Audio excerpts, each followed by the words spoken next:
I declare open this hearing of the Environment and Communications Legislation Committee into the 2025-2026 supplementary budget estimates.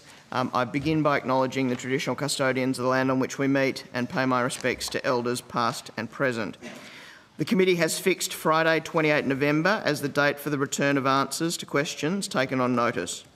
The committee's proceedings today will begin with corporate matters and general questions of the Communications and Arts portfolio, which under our agenda has been allocated 30 minutes. Under Standing Order 26, the committee must take all evidence in public session, and this includes answers to questions on notice. I remind all witnesses that giving evidence to the committee that they are protected by parliamentary privilege, and it is unlawful for anyone to threaten or disadvantage a witness on account of evidence given to a committee, and such action may be treated by the Senate as a contempt.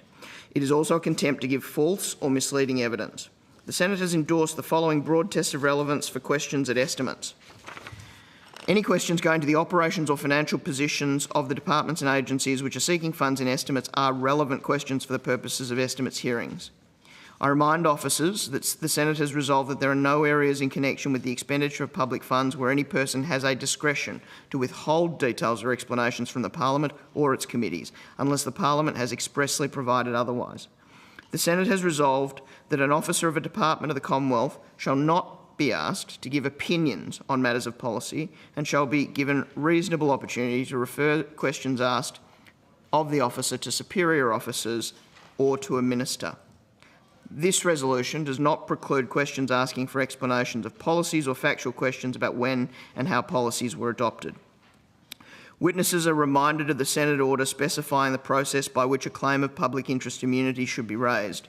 I incorporate the public interest immunity order statement into the Hansard. An officer called to give evidence or answer a question for the first time should state their full name and capacity in which they appear. Mobile phones should be switched to silent. Senators are aware that one of the roles of the committee chair is to ensure that proceedings are conducted in an orderly way. That is not intended to prevent rigorous question of witnesses, but to help ensure that senators exercise their rights and privileges in a careful, civil and responsible manner. And I remind all that the behaviour standards for Commonwealth parliamentary workplaces include reference to a requirement to act respectfully, professionally and with integrity. I remind senators of their obligations to treat witnesses with dignity, courtesy, fairness and respect. And as chair, I intend to uphold these standards, including the questioning and answering in an orderly way.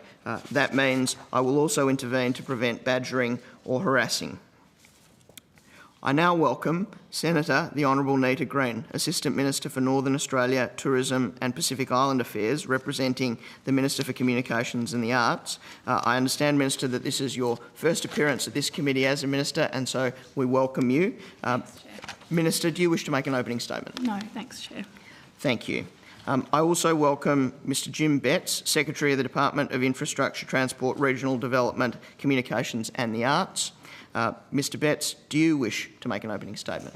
Yes, we would like to make an opening statement before we get into corporate matters. Mr Betts, if I might just ask that you keep it as short as you can, and if there's a lengthier statement, that you table that document. Okay, well, with your agreement. Sorry, Minister. I think this is a statement that the department should make. Thank you. And it concerns the recent Optus outage and its impact on emergency 000 services. And if I may, I'd like to ask Deputy Secretary for Communications and Media, James Chisholm, to deliver that statement for us. Thank you, Senator. James Chisholm, Deputy Secretary, Communications and Media Group. At around midnight on Thursday, September 18, a firewall upgrade to the Optus network triggered a 000 outage, which prevented over 600 000 calls from connecting in South Australia, the Northern Territory, Western Australia and some parts of New South Wales. Tragically, this failure was linked to 3 deaths. An outage of this nature, one that impacts emergency 000 services, is completely unacceptable. The department was notified by Optus about an issue affecting 000 services at 2:45 p.m. on September 18, and within 7 minutes at 2:52 p.m. further advised that the matter had been resolved. The department was not made aware of the full impact of the outage until approximately 3:30 p.m. on Friday 19 September, through notification from the Australian Communications and Media Authority and subsequently by Optus. The Optus CEO, Stephen Rue, has publicly stated that upon preliminary investigation into the incident, they have ascertained that the 000 failure was triggered due to an internal failure to comply with standard processes for a systems firewall upgrade. This was compounded by a failure to escalate and take immediate action when they were notified by their customers, as well as the telecommunications industry ombudsman, that 000 calls were not working. ACMA is investigating Optus's compliance with the law. To be very clear, 000 should never be permitted to fail as part of a routine upgrade.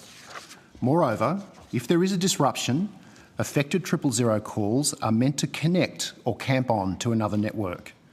These calls did not camp on to another network, even though they are required to do so by laws, including laws put in place by the government.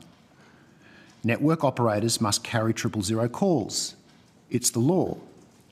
The Emergency Call Service Determination sets out rules for carriers and providers to ensure reliable provision and handling of emergency calls, particularly protocols to allow emergency calls to connect to a service during mobile network outages.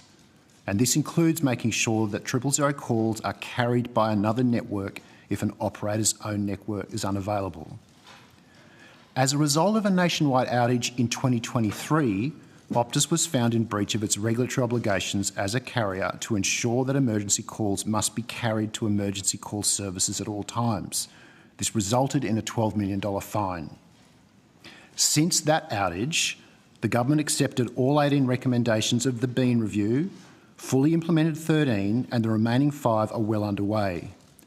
All recommendations allocated to government to implement are done, with the exception of one recommendation focused on reviewing any outstanding issues not addressed in the implemented Bean reforms.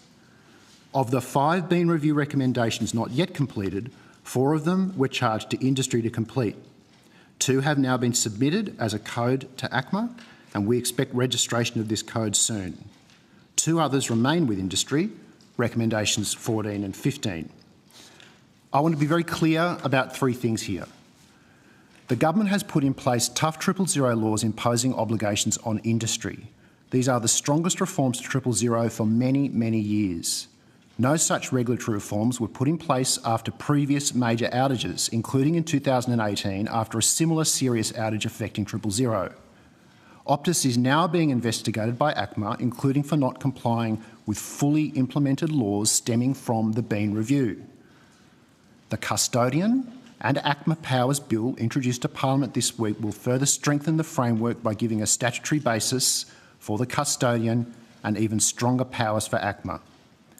We've already made amendments to the Emergency Call Service Regulation, strengthening obligations for outage reporting, information sharing and tower wilting, and those came into effect in April 2025. Those were implemented in April 2025 and come into effect on 1 November. We have also developed and the government has reintroduced the Telecommunications Consumer Safeguards Bill, which will strengthen ACMA's compliance powers and increases penalties for infringements. ACMA is expected to register in coming weeks a mandatory testing code, which will require the 3 mobile operators to undertake compulsory device and end-to-end network testing relevant to the 000 ecosystem. The department has partnered with the University of Technology Sydney and industry to develop the National Telecom Resilience Centre in direct response to the 2023 outage.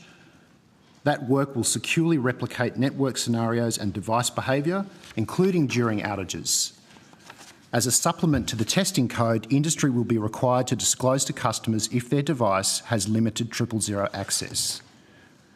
Following the decision by the Communications Minister in March this year to establish the Custodian, the department has been operating administratively as the Custodian, albeit without legislative powers. We have issued requests for information to industry. We have undertaken inquiries of the emergency call person, but we have done that work in anticipation of legislation. The bill introduced this week enables information to be obtained and directions made not just during outages but well before any outages occur, all year round, and regularly assess compliance. It also confirms that both the Custodian and ACMA will be able to share information with emergency services organisations, state and territory authorities and regulators. In summary, ensuring the continuous and reliable provision of emergency call services directly underpins public safety and security. The government is taking strong action to develop and enforce its substantial reforms with community safety at the heart of that work. Thank you, Chair. Yes. Thank you. With that, I will go to the coalition. Who am I going to? Senator Henderson? To you. Okay. Senator Henderson, you have the call. Thank you very much, Chair. Good morning to you all. I do want to start in this corporate section. We have many questions on the substantive issues concerning Optus in outcome 5, but on the corporate matters, I do want to firstly ask about the Minister for Communications' travel to the United States to participate in the UN conference. I understand the trip was changed due to the Optus 000 network outage. When was the Minister for Communications originally due to travel, and when did she travel?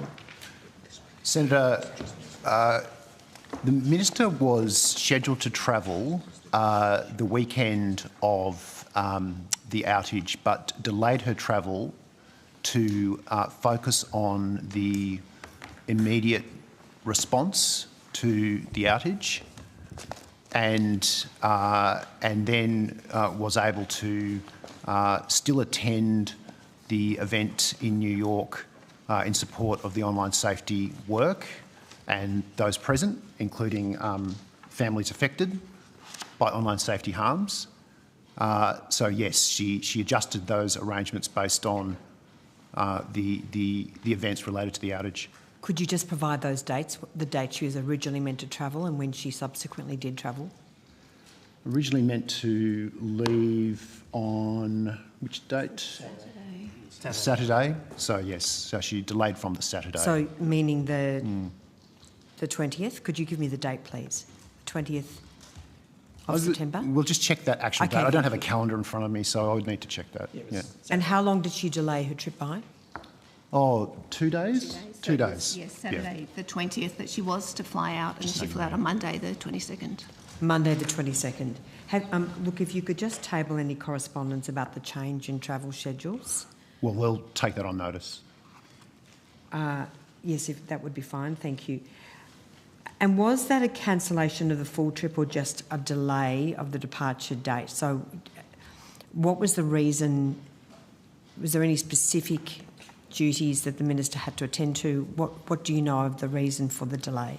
Well, the Minister was committed to ensuring that she focused on the 000 outage all weekend. Okay, was all weekend enough given what was going on? Yes, Senator. Sorry, just if I can just finish my question. Yeah. Was all weekend a 2-day delay a sufficient delay given that there was an unfolding corporate crisis in this country, a scandal involving a number of deaths? Was that enough time for the Minister, in your view, to deal with the scandal? Yes, Senator. The Minister focused on the 000 outage 24/7. Immediately after we were informed of the outage, both she and the regulator gave direct briefings to both media and impacted people, and the Minister worked on the outage while also attending the event in New York by frequently being in contact with not only Canberra but industry, and spoke to a wide range of people about it. We think that's appropriate. We're also responsible for online safety, and the harms impacted by online safety are serious. Her support for that work in New York is critical to getting international cooperation for age limits laws. You said the Minister was working on the crisis 24/7. Yeah, that's right. Right, so she didn't sleep? Well, it's a turn of phrase, Senator. Okay. She worked extremely All right, hard. well, it's important to Yeah, be clear. yeah. Could you, and I'm happy if you could provide this on notice, provide the correspondence between the Minister and your department and ACMA and Optus from the time that she first delayed her travel, please? Well, sorry, can I just clarify? Communications. How do communications with Optus relate to the trip? That's about. Well, the you've just outage. given evidence Yeah. that the Minister was working 24/7. In Yes. I appreciate you using that in a loose sense of the term, but that she was working full-time on the Optus crisis. That's right. So I just would like you to provide us with the evidence of that, the correspondence, Yes. the meetings, the dates of the meetings, with whom she met, with whom she was speaking, and we will be seeking more information in outcome 5 on the substantive issues, but just in relation to the travel. Senator, can I just make that point that obviously we will canvass all of these issues when we get to the substantive issue, and I think we're seeking to answer your question in regards to the corporate relationship. I just want to make the point, 2 things. First of all, of course, if the minister wasn't satisfied, it was open to her to reconsider the travel again throughout that time, and she was satisfied about the progress of the investigation on the Monday. We can go through the steps of that investigation when we get to the substantive matter. And again, I make the point that the minister did in question time yesterday about the importance of this work, and there is an insinuation in your questions that the work in New York was not important. It is, and it was, and it is incredibly important that the minister was there with those families. I'm not insinuating anything, Minister. What I'm, and I'll be very clear with my concerns are that at the time of this crisis, the minister should not have travelled.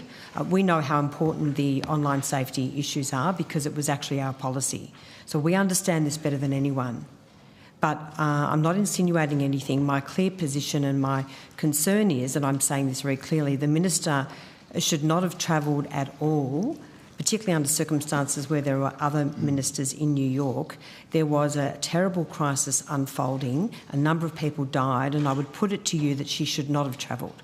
Well, Minister, the minister covered this in question time yesterday extensively and addressed the language that the coalition has used to describe this work as a jaunt, swanning around. That is inappropriate language to use about incredibly important world-leading work and supporting families who have lost their loved ones. That's what she was doing on this important trip. That was delayed to ensure that the investigation was progressed. And we think, and the minister made that decision, that this was incredibly important work. She is, of course, capable of doing 2 things at once, and she did. So I would put to you, Minister, that a 2-day delay is insufficient and that at a time of this unfolding 000 crisis, she should have been working full-time on this. This continues to be an absolute scandal. We still don't know a lot and we will learn more. So I'd just put to you that 2 days was not sufficient amount of time to delay her trip. Well, that's a reflection on the way that the coalition views the online safety work that we're delivering. It's not. Yes, it is. Yes, it is. Please don't impute any... Sorry, we're not going to have this starting early today. Okay, Chair. When you have a question, the minister is entitled to answer it. And she's entitled to give that answer, and then you're entitled to put another question, Senator Henderson. Thank you, Chair. What I would say to you, Minister, I'd ask you, please do not impute any intention in relation to our support for the social media ban, which is coalition policy, but my concern is about the limited delay. Anyway, I'll move on because we've got limited time. The Prime Minister said in a press conference from the United States that Minister Wells had stayed behind because of the debacle that Optus have been involved with in Australia, to stay back in Australia to lead the response to that. I'm quoting from the Prime Minister. Did you provide any assurances, or did the Minister seek any assurances from you that the debacle, as the Prime Minister called it, had been dealt with before she departed?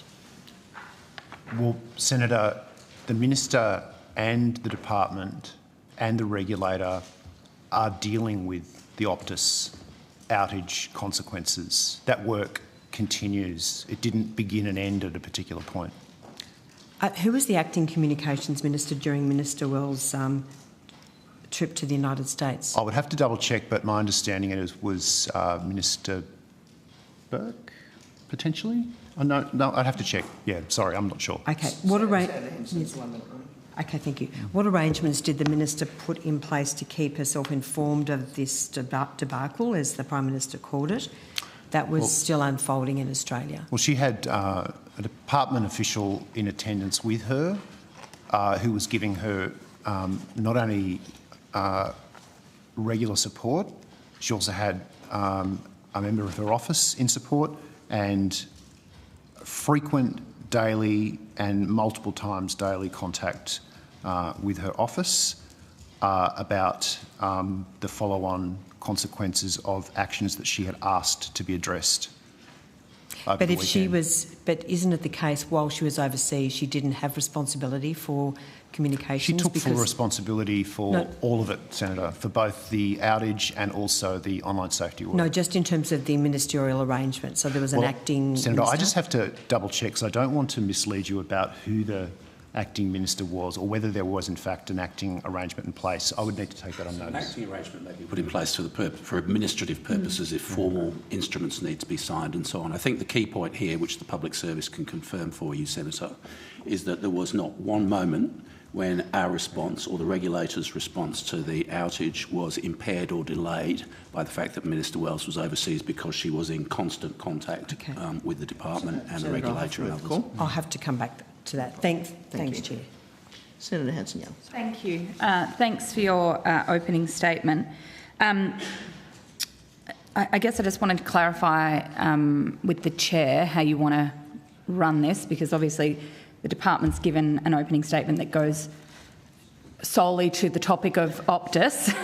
Hard to keep all of the Optus questions out of corporate if that's the case.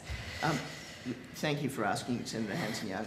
My preference would be to get to outcome 5 substantively, and that way the relevant officials may also be able to assist. I appreciate the nature of the opening statement was substantive rather than corporate or procedural, but if we could try to maintain the corporate and get to outcome 5 as quickly as possible, I think that would most assist senators in terms of who's available to give answers and getting fulsome answers. Okay. Well, let's try, and if we need to, obviously we're going to be covering this topic for some time today, because I do have questions around what you've put in your opening statement about where the recommendations are up to and who's responsible for them. I guess just generally I'd like a question, I'd like to understand, has there been a review of, has the government reviewed these recommendations in light of this latest disaster, deadly disaster, and whether the government needs to do more to hurry along things like Recommendation 14, which deals with the substantial issue of roaming? So, Senator, the focus for the last 12 months, 12 to 18 months, has been implementation of the Bean Review reforms, in particular prioritisation of those reforms relating to the operation of the 000 system and obligations on carriers to ensure that it is functioning and to ensure that the camp-on arrangements work. And those laws were implemented and came into effect by April this year. There are recommendations relating to device compliance that were industry's work. So industry has worked on a code with the regulator, and that has now been provided to the regulator. Roaming is also a recommendation for industry. The recommendation that we are also very focused on right now for industry is in relation to mutual assistance, because we think mutual assistance would very much help in relation to, particularly when you have outages in large-scale natural disaster type scenarios and that sort of thing. The key thing, though, Senator, is that the laws that would require compliance with functioning 000 and making sure 000 works are already in place. The question here is, did Optus comply with those laws? That's a matter for the ACMA investigation. The department's view is that those laws are in place and ACMA's compliance with those laws is in issue. What the bill does, and this kind of goes to your question about additional work, we have learned over time that what is critical here is that the regulation of 000 needs to include real-time, constant intervention to obtain information or direct outcomes of carriers before any incidents occur or there is a concern about them occurring. So, as you know, traditionally in regulation there's a focus on responding to a contravention. So the reform... No, I'm actually answering the question about what we've learned. What we have learned over time, and it's taken a long time for people to get here, but we have focused on that issue. We need regulations that enable direct intervention whenever we feel we need the information, even if that's just to check that industry is... But typically what you need to do in those situations is point to a possible contravention of laws. The reforms now enable us to ask for that information or direct outcomes before we even get to that point. What I'm asking for, and thank you, and perhaps this is a question for the Minister, but a number of these recommendations, outstanding recommendations that haven't been done in the Bean Review, you have said in your opening statement from the department, and I've heard the Minister repeat this as well, that these are recommendations for the industry. And I guess my concern is, well, the industry's not doing it or haven't done it fast enough and are dragging the chain, particularly when it comes to roaming. So do we need to not leave this to the industry for self-regulation, and do we need government intervention? Because clearly these companies are not up to it. They either don't prioritise it, it's not a matter of importance to them, or they're not up to it. Senator, I'm happy to start off with that. What I would say is that the reforms introduced into Parliament yesterday will enable the Department and ACMA to secure outcomes, any outcomes related to 000 and the protection of public safety, if we take the view that it's not happening fast enough. That is harder to do under the current framework because you would need either a new direction, a new standard, and the standard process has to follow another process which other reforms introduced by the government are designed to tackle so that ACMA can act faster. So we have inherited a system that's been in place for a long time that does not prioritise speed. The reforms introduced over the last 18 months, and in particular the bill yesterday, prioritises speed. But why are you avoiding my question about recommendation 14? I'm not avoiding it. Because what's been introduced... So Senator, we at the moment are not able to, as the department, nor is ACMA, to just change laws. So we have to... we are the Parliament and we can change laws. That's what we do. We have done the work. That's what we do. So that's why I've said we have done the work, and the government has introduced a reform which I think is quite historic in this space, that enables proactive intervention, much like you might see in prudential regulation before... Sorry, I'm answering the question. Well before an incident happens. And I'm trying to explain to you... I know, and I'm up against the clock, and I'm asking about recommendation 14, yes, which specifically calls for the ability for roaming, and the industry is resisting it. You and I both know that. They don't want it, they're going to resist it at every step. Senator, is the government going to move to force roaming? Senator, we have the ability under those reforms to act faster in relation to any 000 issue, and we will do so when necessary.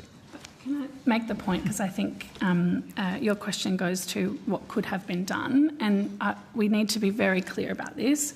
There are laws in place that prevent this failure from happening. The only thing that could have stopped Optus from having these outages was Optus themselves.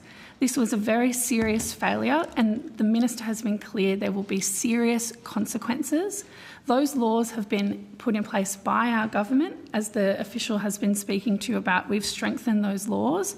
Of course, as a result of this catastrophic failure by Optus, the Minister has spoken directly to the industry CEOs and has told them to hurry up when it comes to this reform. And the legislation that we have introduced will go to that. But I want to be really clear about this. The law is in place already, which Optus has not adhered to. No, and clearly $12 million of a fine last time wasn't high enough. So why don't we have higher penalties? Why don't we have criminal penalties for executives in these situations? Really want to put a fire under them and get them going? I mean, we do for other areas, Why not for these big telecommunications companies? And they have put profit ahead of people's safety, and it's caused people to die. And I know you're moving on this, but my point is leaving a bunch of recommendations to the industry was a mistake, and leaving a bunch of recommendations to the industry going forward, I think, is a big, big mistake. We need direct intervention here, and the government has a choice. You can write the laws. You've got a parliament that's willing to move. Let's get it done. Well, we have intervened, we have changed the laws, and there will be serious consequences. Well, let's put criminal penalties in place and see how serious you really are. Thank you, Senator Henderson. Sorry, Hanson-Young. My apologies. Senator Henderson. Thank you very much, Chair. Oh, sorry. Before I go, the Secretariat's rightfully reminded me, we've had a request for media in the room, and unless there are objections, I intend to permit the taking of photos, obviously within the bounds of what's permitted under the rules, but I just wanted to let senators know, and if there are any objections, let me know. Thank you. Senator Henderson. Thank you very much. Mr Chisholm, I'm just going back to my questions about the arrangements while the Minister was overseas. So what arrangements did the Minister put in place to keep herself informed of this debacle, as the Prime Minister called it, that was still unfolding here in Australia? She regularly spoke with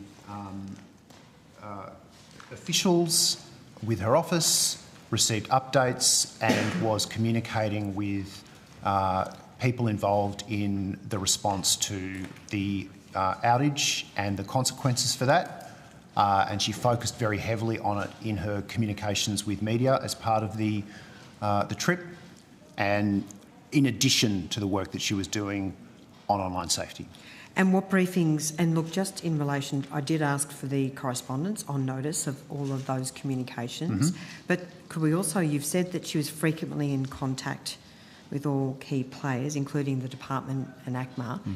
Could we also have a phone log of her communications as well, which you could provide on notice, please? Take on notice. What briefings did you have as the head of this part of the department with Minister Wells about 000 while she was overseas? We briefed her on a number of occasions over that, on the Friday and over that weekend, and her office. We also provided advice to her while she was in New York, and a big part of that was via officials in attendance with her, because there is a significant time difference, as you'll appreciate, Senator. So do you have the times and dates of those I'll take briefings? it on notice. Take it on notice. Do you have any further detail on how many briefings there were between yourself and the Minister? With the officials in attendance, it was all day. Like, they were talking about both Optus and the online safety-related matters while in New York consistently. All right, well, but I wasn't there, so we would need to take on notice the actual timing and the call logs and all that stuff, Senator. Well, I was asking about the briefings with yourself and other key members of your team. What briefings did you have or provide to the acting Communications Minister? We were working directly with the Minister, Minister Wells. So the person who had ministerial responsibility for the portfolio, you did not have any communications with that person, and you're still trying to ascertain who that was? I beg your pardon? It's because Minister Wells was focused on the 000 work in addition to her responsibilities in New York. So we worked with our Minister. Did the Minister for Communications, whilst overseas, liaise with the acting Minister to share information about this evolving crisis? I have to take that on notice. Okay. Yeah. You've given evidence that the Minister was working 24/7, figuratively speaking, I grant you that, in relation to Optus. I do want to table an article which was entitled, published on Sky News' website, Jet-Setting Communications Minister Annika Wells bristles at jibe over swanning around NYC amid 000 disaster.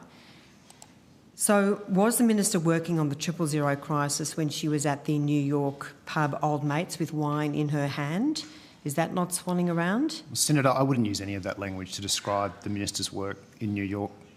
As we have given evidence about this morning, her attendance in New York was critical to provide support to not only the international effort on online safety to tackle harms including child exploitation and extreme content, but also to support the families who were in New York to tell their stories about the impacts of online harms. That was her focus in New York. Sure, but it's clear she wasn't working around the clock on these matters and the 000 crisis, because she was attending a pub having a pretty good time, having a few glasses of wine. So, Senator Henderson, I think you're referring to an event that was organised by 36 Months. They're the advocates for online safety, and the event was about them. Thanks. Are you suggesting she shouldn't have attended? I'm referring to the Mr Chisholm's evidence that she was working full-time on the Optus. Yeah, it was an event at 10:30 at night. It just didn't... And it was organised by 36 Months. I'm sure you're not insinuating that she should not have been in attendance. It just didn't look great, I have to tell you, under the circumstances where this was a real crisis unfolding in this country. And as I say, Minister, if I was in her shoes, I wouldn't have been there. Senator Henderson. Oh, you wouldn't have gone. May I move the call to your colleague? I've just got a couple more questions, sorry, Chair, on this matter. Who travelled with the Minister for this trip?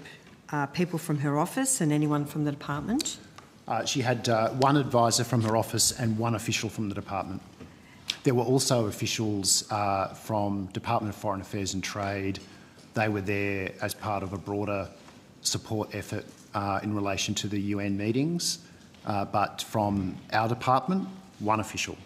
And just on notice, can you provide a schedule of the Minister's meetings and events, or if you have that information with you? We can provide that on notice. As well as the agenda items and resulting commitments from each of those meetings, please. Yes. Do you have details of the total cost of the Minister's travel, including the two officials? We do have... sorry, including the one official and the one person from her office? Yes, we do have that. I will have to check because we have to disaggregate the DFAT costs from the department costs, and I think it's important to have the distinction given that obviously our costs were related to our officials, and also there were costs in relation to the UN event that was held in relation to the online safety work. So if I can come back to you later today on those numbers. If you could, because that is important. Yep. Those costs would have been approved to the extent that an official from your department, they would have been approved by your department. So could you please come back with the costs? Absolutely.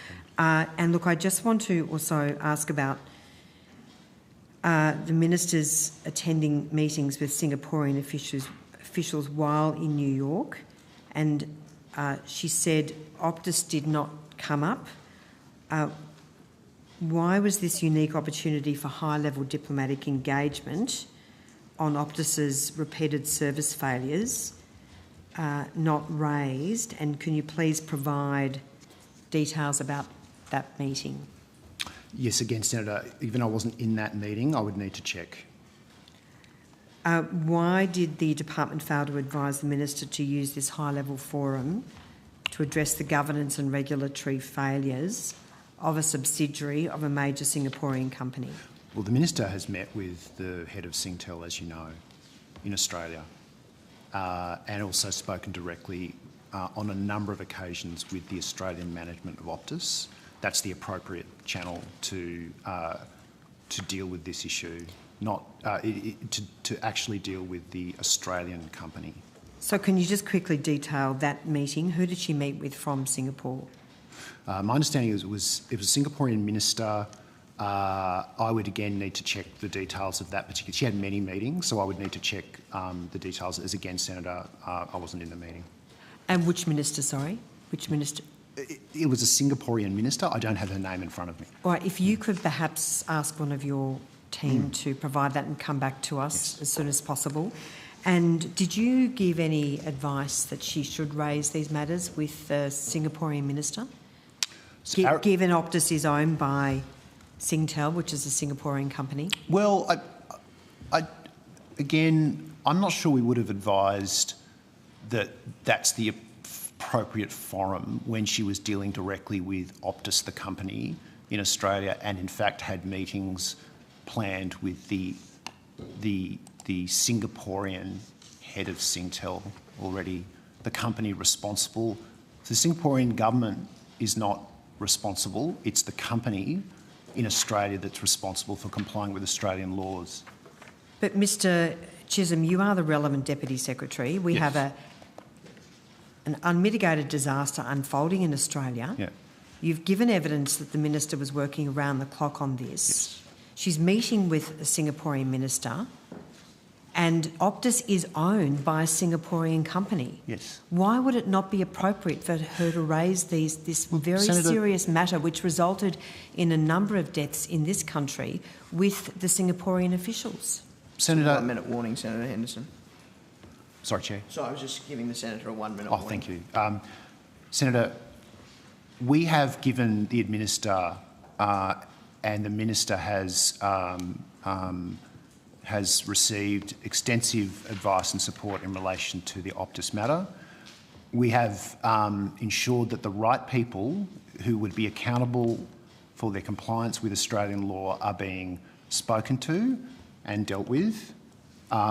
Whether or not the Singaporean Minister is able to assist in that matter, I don't think is really relevant to compliance with Australian laws.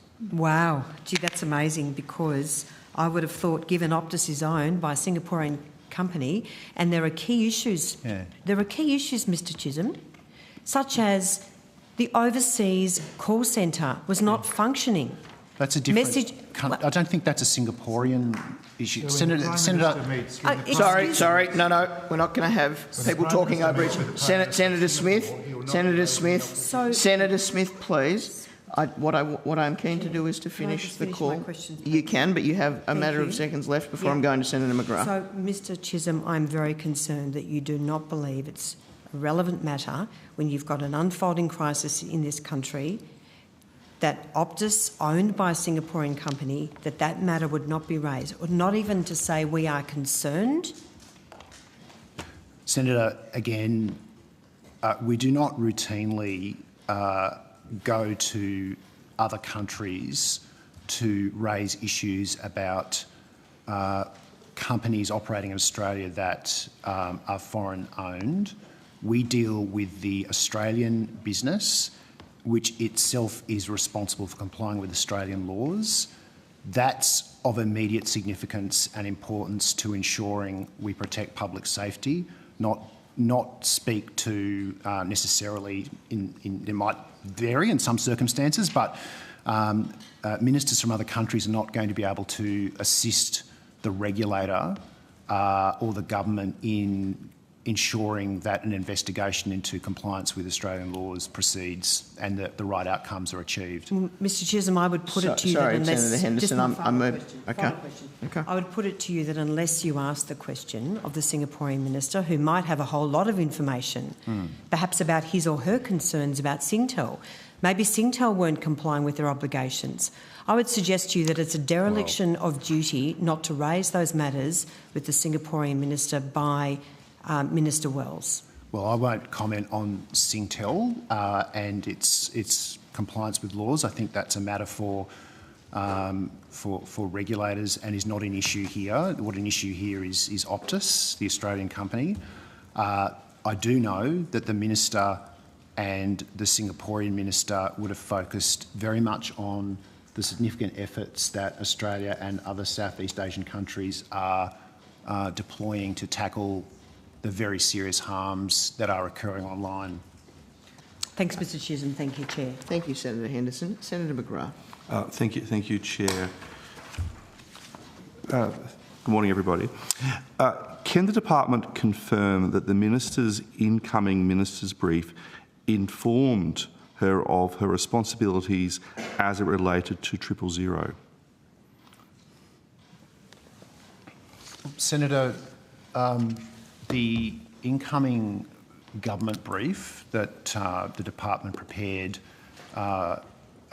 went into, from memory, and of course I don't have that in front of me, a range of issues related to resilience of the network, including 000, and in fact, one of the first actions of the minister in the job, in fact, from recollection, one of the first pieces of advice that the minister actioned was to ensure that the 000 bill was dealt with expeditiously.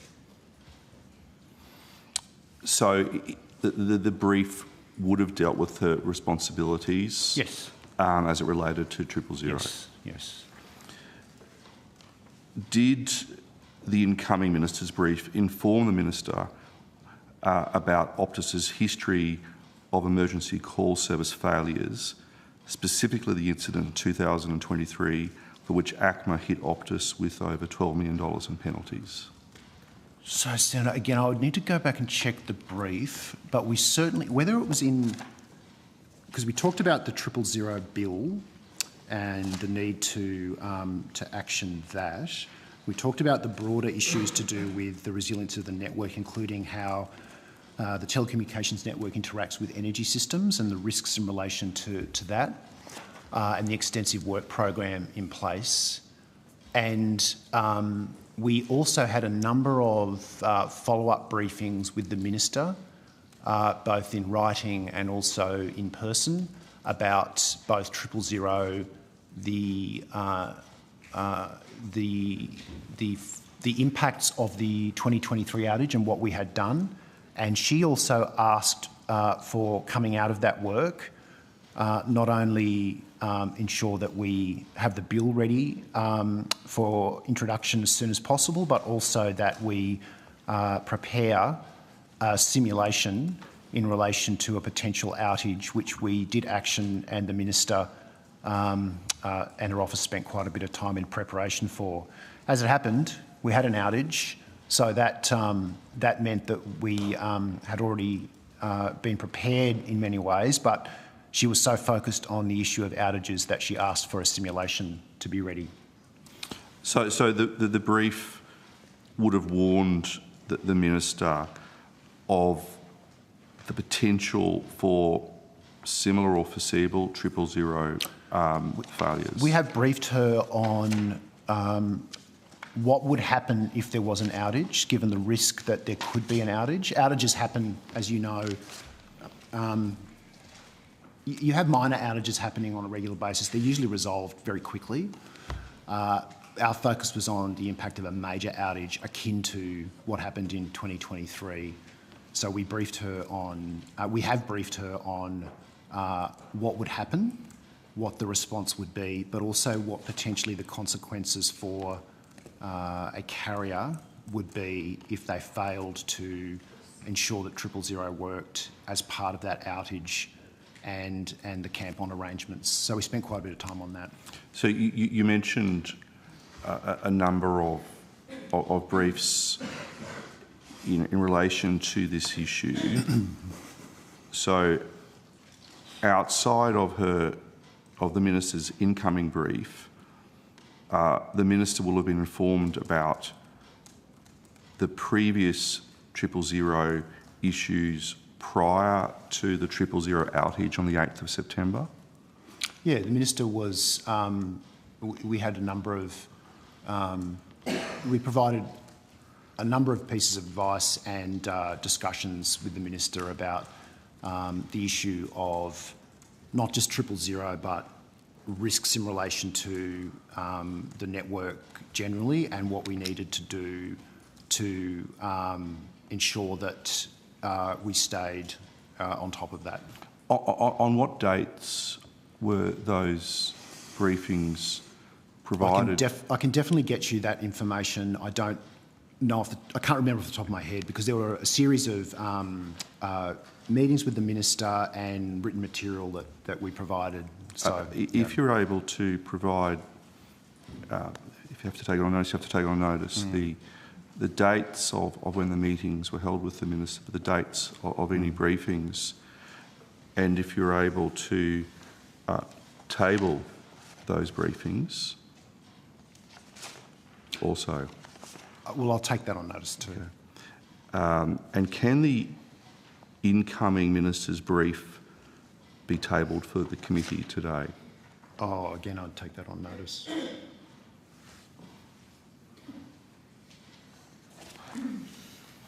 So I have that. Thank you. Senator Smith. Thank you, Chair. Thank you very much for your participation this morning. Mr Betts, can I confirm that administrative arrangements were put in place in advance of, in preparation for Minister Wells' travel overseas? I was on leave at the time and Mr Chisholm was acting secretary. I think he's indicated and maybe taken on notice the precise arrangements that were put in place in terms of an acting minister.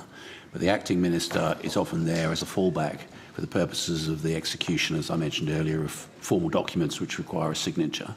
And often the understanding between ministers is that while you may appoint an acting minister, the lead minister who may be overseas will continue to direct the traffic and take all the key executive decisions, which is what happened in this case. And we have confirmed, Senator, that Minister Burke was acting minister, but as Mr Betts said, and I was acting secretary at the time, it is very common practice under a number of governments in our experience that, particularly if the minister is on work business overseas, that they are still engaged directly in their responsibilities, but because documents need to be signed at times, it's really vital that we have an acting minister in place. So the administrative arrangements were put in place according to the law, Mr Chisholm? According to the law? Yes, it's an administrative arrangement. There is a requirement. Were they put in place prior to Minister Wells' travel overseas? Well, again, I'd have to check that in terms of, quite a significant matter of governance. It's quite a significant matter of governance, Mr Chisholm, and you are the acting secretary. There's a normal process, Senator. So and I want to know, was the normal process followed? We'll confirm that for you. Whatever that is, we'll take it on notice to show you what we're perhaps for the sake of reassurance, you might be able to provide us that answer during the course of this morning. It was revealed that Minister Wells' travel plans were adjusted. That's correct, I heard that correct? So were the administrative orders adjusted to reflect that adjustment in travel? Oh, we'd have to check, Senator. Please, if you could come back. I think, again... If you could come back during the course of this morning, because it's quite a substantive issue in regards to governance. Ms Bridger, do you have anything to add in regards to... Good morning, Marie Bridger, Chief Operating Officer. No, I think we'll come back to you on that. Mr Chisholm, thank you very much for the timeline that you provided to us. It's quite helpful.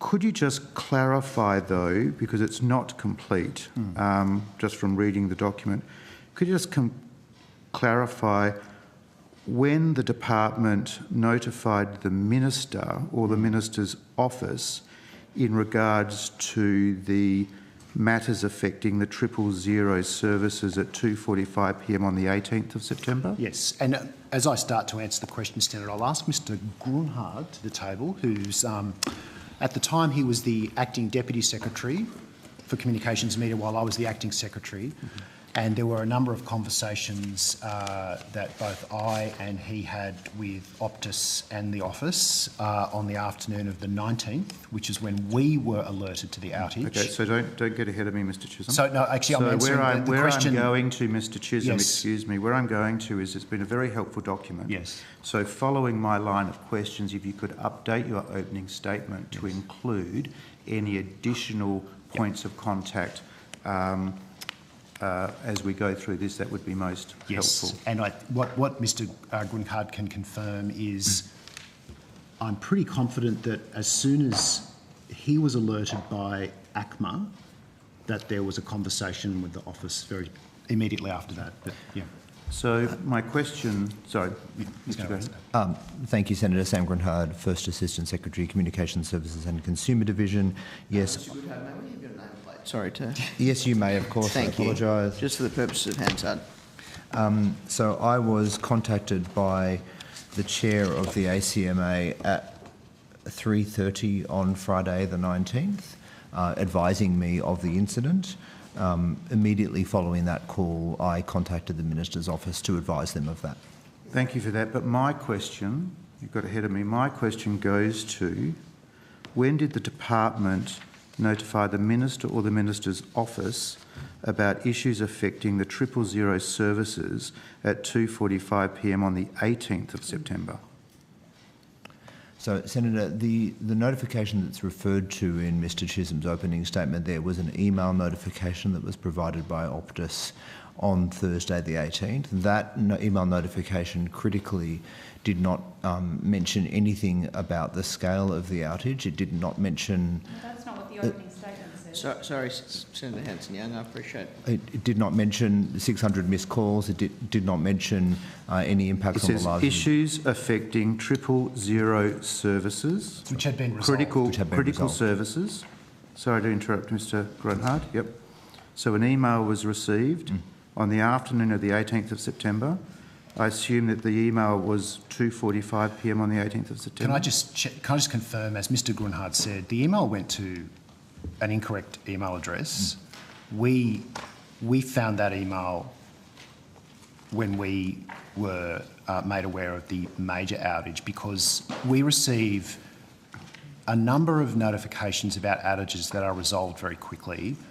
I think Mr Grunhard can confirm if we were talking to the office about every outage, it would probably be all day. So in this case, we were notified that there had been an outage, and as I said in the statement, within 7 minutes that had been resolved.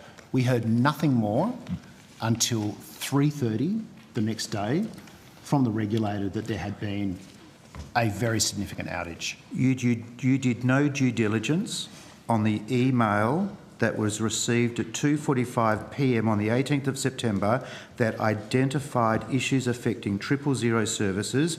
You're right, it said within 7 minutes at 2:52 p.m. you were further advised that the matter had been resolved, but the department did no due diligence. Our due diligence is that the matter had been resolved. We were not told. We were not told. You were told. That's not due diligence. I will not accept any suggestions, Mr. Chisholm. I'll just intervene on at this point. Yep. Senator Smith, you've asked your question. The official is answering the question. Correct. He just started that answer, so if you would just give him an opportunity to provide that answer. Thank you. I reject any suggestions, Senator, about due diligence. We were told... my question is... I'm answering the question. I'm not making an assertion. You made an assertion about due diligence. It was very clear. Mr Chisholm, did you do due diligence on the email that was received at 2:45 p.m. on the 18th of September that clearly, by your own statement, identified issues affecting 000 services? Yes, within 7 minutes at 2:52 p.m, the departments were further advised that the matters had been resolved, and up to 10 calls, your statement, up to 10 calls to 000 may have been impacted, but you didn't do any due diligence. But it had been resolved. Most outage notifications indicate that they are resolved. Senator Smith, please allow the official to answer. As soon as we were notified, and this is the requirement in relation to the new laws relates to major outages. When we are notified of a major outage, as we were the next day, by the regulator, mind you, not by Optus, although Optus did contact us very soon afterwards, we swung into action. We are required to do that in relation to major outages, and that is what we did. I reject any suggestion about due diligence because we did that due diligence in relation to a major outage. So to be clear, the department did not notify the Minister or the Minister's office in regards to Optus's advice to the department at 2:45 p.m. on the 18th of September about issues affecting 000 services. So, Senator, we receive outage notifications very regularly across the major networks. They come in, I'm answering your question, Senator. They come in a matter of tens per day. We certainly don't notify the Minister's office of every one of those. The critical failure here by Optus was to grasp the significance of the outage that they had had and to inform us. Had they done so, we would have acted immediately. And as Mr Chisholm has said, on the Friday, when they did notify, we did indeed act immediately. What this looked like was one of many notifications we receive all the time, and there was no indication of the gravity of the outage. Thank you. 10 per day, does that mean 10 matters affecting 000 services? Not necessarily, Senator. What is the frequency of matters being notified affecting Triple Z services, Triple Zero services? Thank you, Senator. I have to take on notice how frequently we're notified of such matters, but I can certainly confirm that the gravity of this outage, obviously everyone would understand, is extremely rare, and Optus gave us no indication that there was an outage of any such gravity until late on the Friday. Senator Smith, sorry to interrupt. But this is despite the fact... Senator Smith, Yep. may I just clarify whether we're still asking questions in the corporate section or we've moved to the substantive? In regards to the Deputy Secretary's opening statement, yes. No, but sorry, I've given we're an... still in the corporate section. Sorry? Yeah, we're still in corporate, yeah. Okay.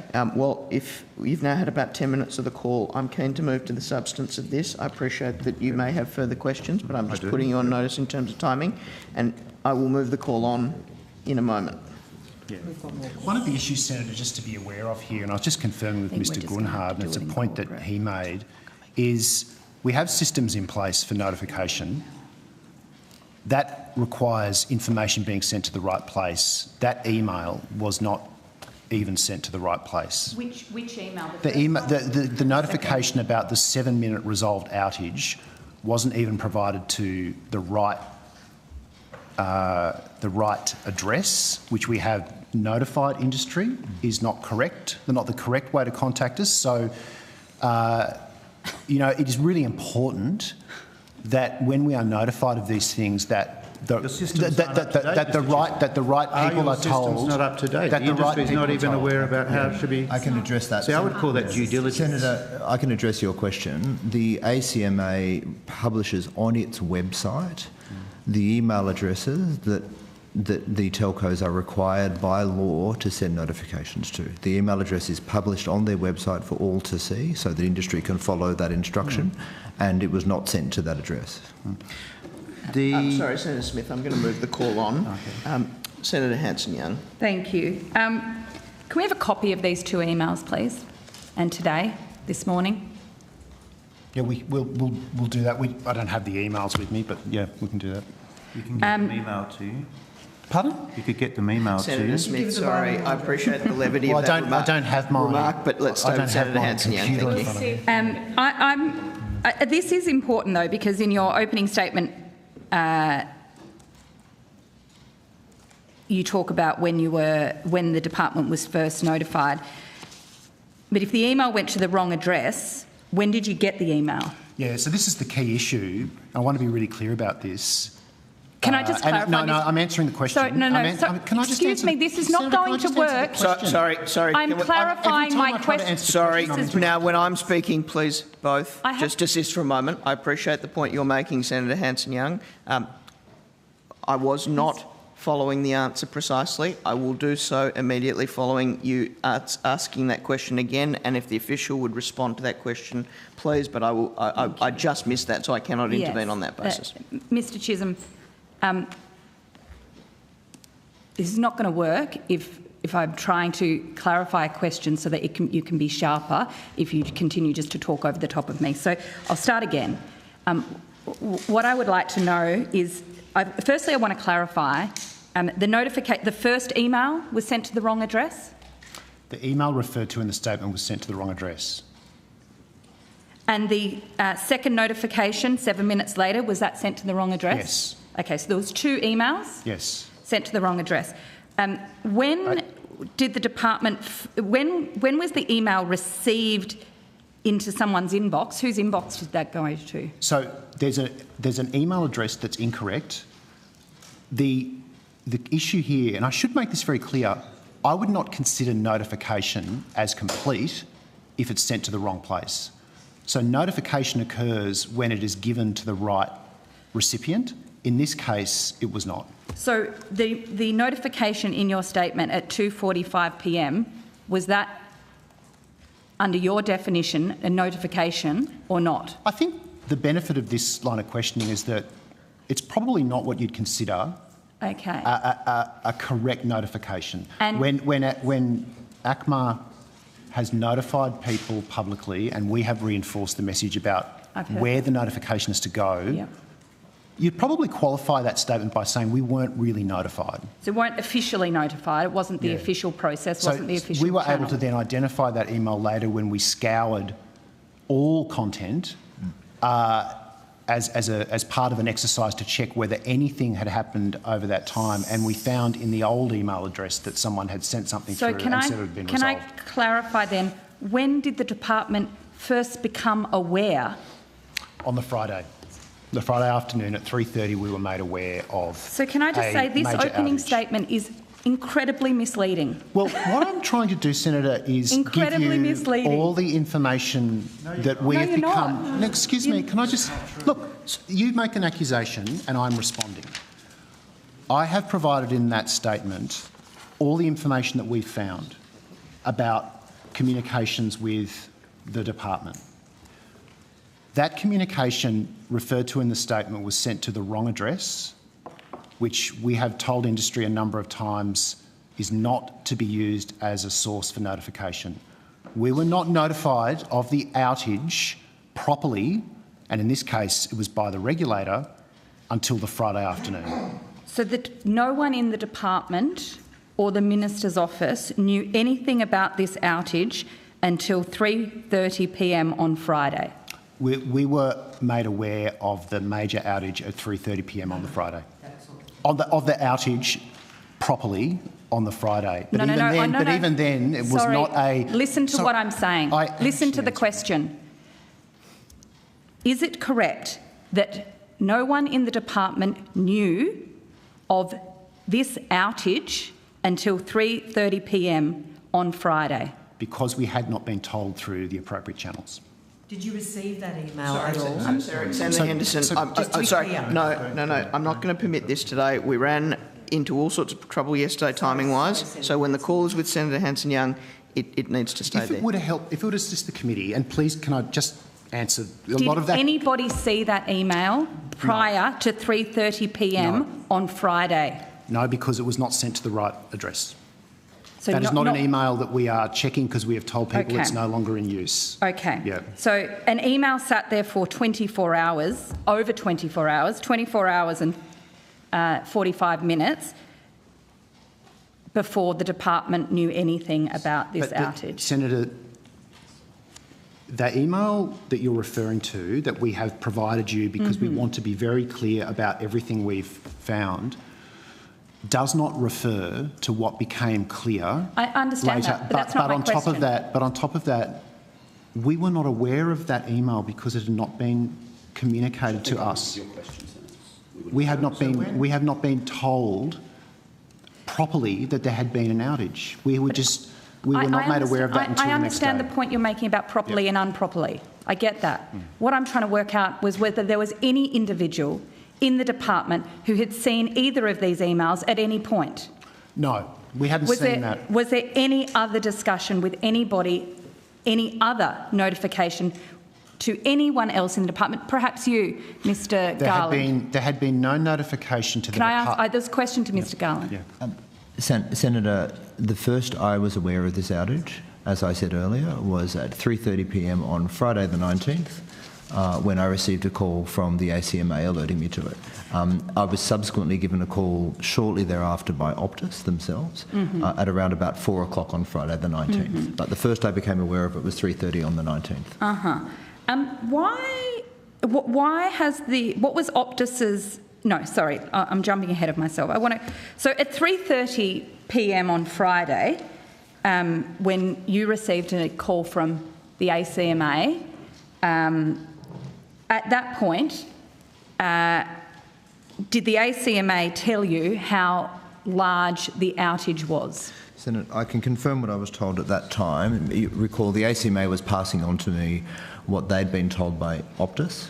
And at that time, they were aware that there'd been an outage that lasted, in several states, it lasted around 12 hours. And the initial view was that while the initial view was a small number of calls had been missed, the estimate was now around 600 calls had been missed. Welfare checks were being conducted, and Optus believed that there were 3 deaths related to the incident. So that's what the ACMA had been told at that time, and that's what they passed on to me at that time.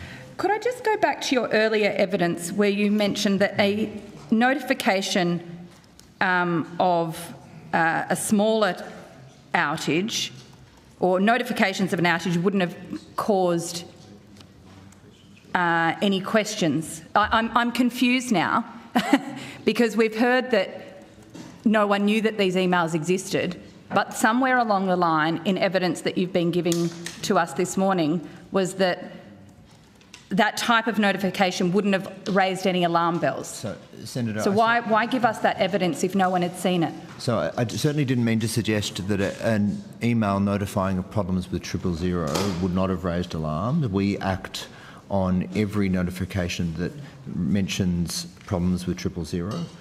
Again, the failure on Optus's part here was not to send the notification to the regulatory requirement mailbox that's published on the ACMA's website. We certainly would have acted had we been aware that they'd reported problems with 000, noting that they certainly on the Thursday were not telling us about 600 calls. They were not telling anyone about that on the Thursday. We were not advised about that until late on the Friday. Senator, can I just assist you in letting you know that that email has been released publicly? So you will get a copy of that today. It will be tabled, but it's already public. Both emails. Excuse me, Senator. I'm actually trying to assist you because it is confusing. The email you will see that was provided to the wrong address does not indicate the outage, the catastrophic outage that we are talking about. As the ACMA has put publicly, parts of the email are incorrect. And that is why we are now talking about, that is why when we say we were notified of the outage, it was not until Friday. Now, you'll get a copy. But that's not what the department's opening statement says. Senator, if we... Maybe someone needed to read... I'm confused. The only reason I'm confused is because your statement says... Senator, let me be clear. The department is being fulsome in their information to you and the committee. If we had not included that information, there would have been accusations of not including that information. I'll read you the words. No, Senator. We are being fulsome in our information. We've released the email already, and it shows Optus's complete failure to notify of this outage properly, and that is one of the reasons why we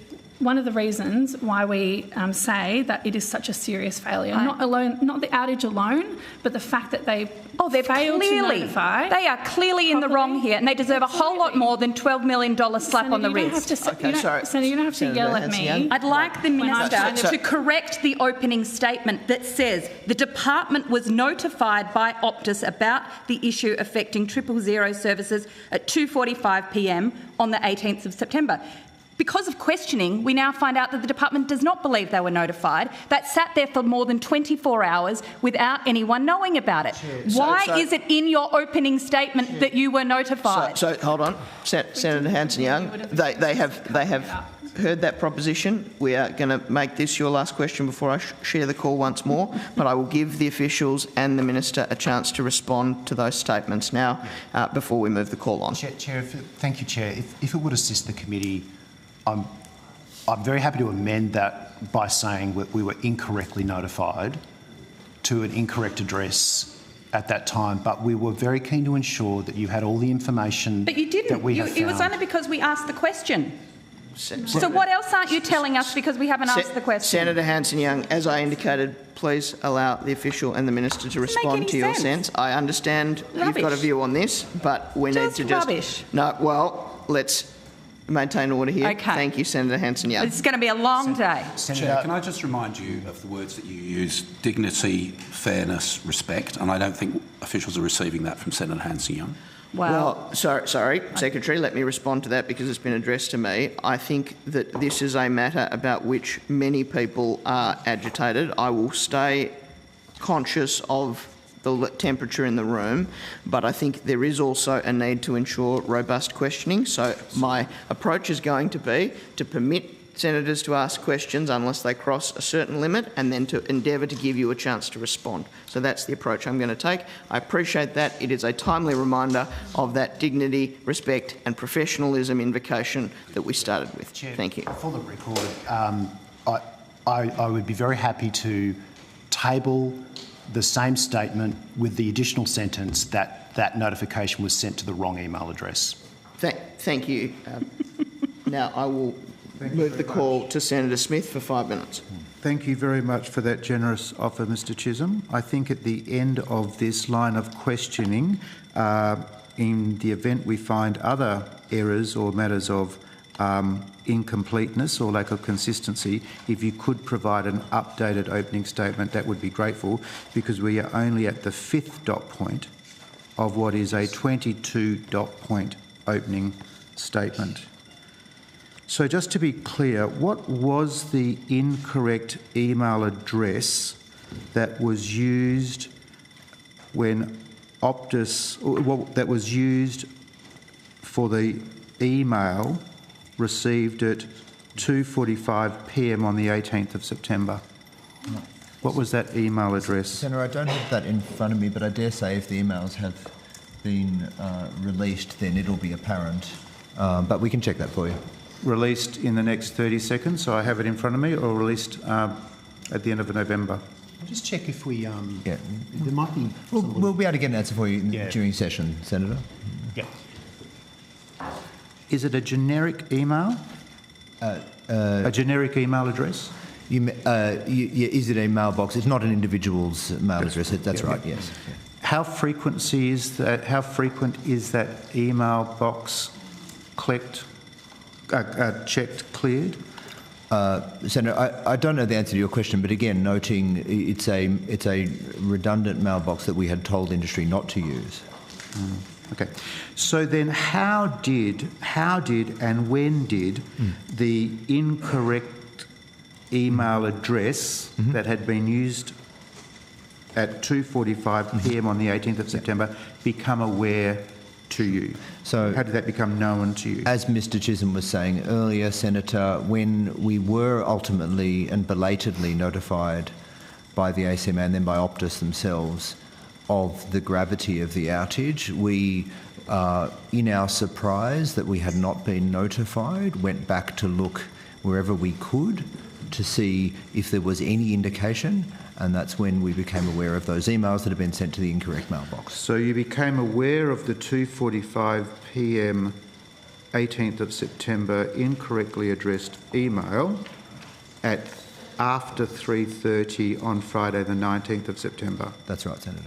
So could you just let us know exactly when after 3:30 p.m. on Friday the 19th of September? Was it in your conversation with ACMA and or Optus? No, it would have been an internal departmental matter, okay. Senator. Yeah. So there's no out of office, there's no notification that goes from the redundant email address to stakeholders?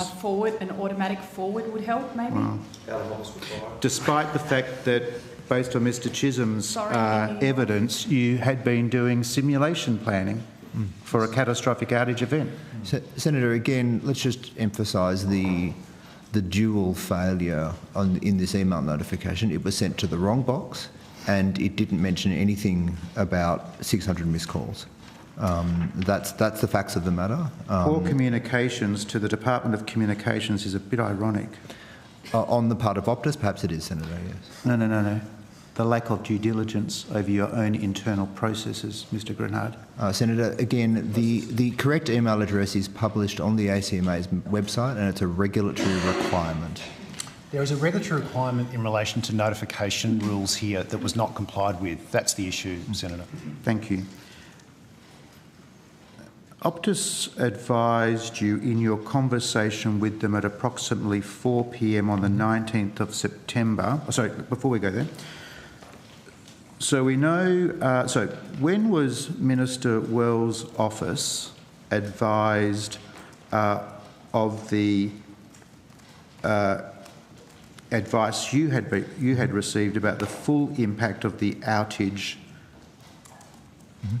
that's recorded here as 3:30 p.m. on Friday the 19th of September? Senator, following that call that I received from the ACMA, as I said earlier, I called the Minister's office within approximately 10 minutes to advise them of the information that I'd been given by the ACMA. And that was to the Chief of Staff? Yes, it was, Senator. And then you subsequently heard from Optus? That's right, Senator. I received a call from Optus at 4 p.m. And did you call the Minister's office again and speak to the Chief of Staff to advise them that you'd now had a conversation with Optus in addition to ACMA? Senator, I don't recall. I'd have to check my records. Senator, Optus also notified the Minister's office around the same time, and then the Minister was informed. And who did Optus speak to in the Minister's office? Oh, it'd be someone in the office, Chief of Staff, I assume.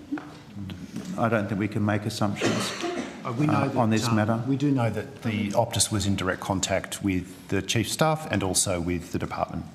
Can we just confirm that time? Sorry, Senator Smith. I asked the question because when I've had to call ministers' offices in this government, I often get an answering service. I often get asked to send an email to the minister's office. So I'm very, very keen to, perhaps not in your case for departmental officials, but for external stakeholders. So I'm very, very keen to ensure that Optus did speak to someone and who that someone was.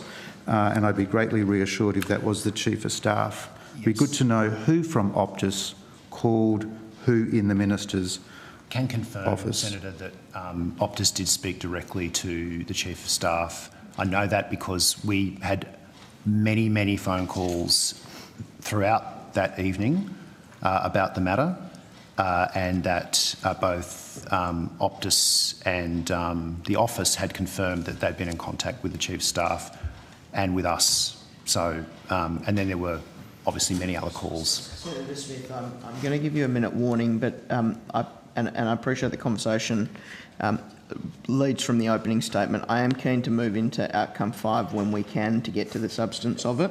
No, it's not my job to give officials advice, but I think the error that Mr Chisholm made was making his opening statement at the beginning of this hearing. It might have been more appropriately made when we come to the substantive element. So given that the statement was made at the opening, I'm happy to discuss with Senator Hanson-Young and others at the morning tea break how we might like to proceed going further. But given that this statement was made at the beginning of today's hearing, I think it's only fair and proper that we interrogate it, because there are a number of amendments and improvements and enhancements to this opening statement that the committee will expect to be made. I just want to go to a very important matter. Let me just address that briefly, Senator Smith. I appreciate that point. It is not my intention when we move to outcome 5 to prevent you continuing interrogating the email. I understand that. And so you have 1 more minute now. Thanks. So, Mr Grunhard, when you spoke to the Minister's office, did you alert them to the fact that Optus had advised you that in their... was it ACMA or Optus that advised you that their initial review had identified about 1,600 matters? 600 matters and 3 deaths. Was that ACMA who had advised you of that or Optus? So both, Senator. So ACMA advised me that Optus had told them that. And then in the call I received at 4 o'clock from Optus, I received substantially the same information. Thank you very much. So in your conversation to the Minister's office, you advised the Chief of Staff that there were 3 deaths? I would have advised that that is the information that Optus had given ACMA. Right. So the Minister's office was aware at approximately 4 p.m. on the 19th of September of 3 deaths. And again, Senator, we are aware that Optus also spoke directly to the Minister's office, and I wasn't party to the conversation, but I think it would be surprising if Optus did not mention that at that point. They certainly mentioned it to me. Minister, Senator Green, was Minister Wells made aware at approximately 4 p.m. on Friday the 19th of September of the 3 deaths? Senator, I understand you were in these hearings all day yesterday. The Minister addressed this question in question time, and yes, she said that that's a matter of public record. At 4 p.m. Sorry, thank you, Senator That's Smith. a matter I'm of going to move the public call record. She's now to stated Senator it many Hanson-Young. times. Thank you. Many times. Just reiterating, we really need those 2 emails tabled. So when are we going to get them? So I will ask if we've got physical copies. There's a tea break coming up. I'm sure we'll get able to be tabled and distributed to the committee within 3 or 4 minutes. Sorry, Senator Smith. This will hopefully go easier if we abstain. We'll make sure, we'll make sure in the morning your tea break that we've got physical copies to table. We'd have to print them out. Yep. You could, I mean, often things can be emailed to the Secretariat and they can print them out. Yeah, and they can do that too. Yep. I just want to clarify, when ACMA was when was ACMA informed? When do you believe ACMA was informed? Senator, I know they called me at 3:30 telling me that they'd just been informed. If your question is, was anyone else in ACMA aware or what time they were specifically told, I think you'd have to ask ACMA later in the day. We will, and maybe that's ACMA should come later today prepared to answer all the timeframe questions. Don't think we need to be taking anything on notice. The email address that these wrong emails were sent to, was that an email address that was previously managed by ACMA or the department? It's a departmental email address. It's a departmental email address. And was it an email address that had previously been used for notifications of this manner? Senator, I'd have to check that for you. I don't want to mislead you. We'll get you an answer on notice. What was the email address? Again, Senator, I think we're checking that when we're in the process of locating the emails and printing them. Okay. The email address that's meant to be on the ACMA website, is that an email address? So if I'm sorry, but I haven't been able to find it on the ACMA.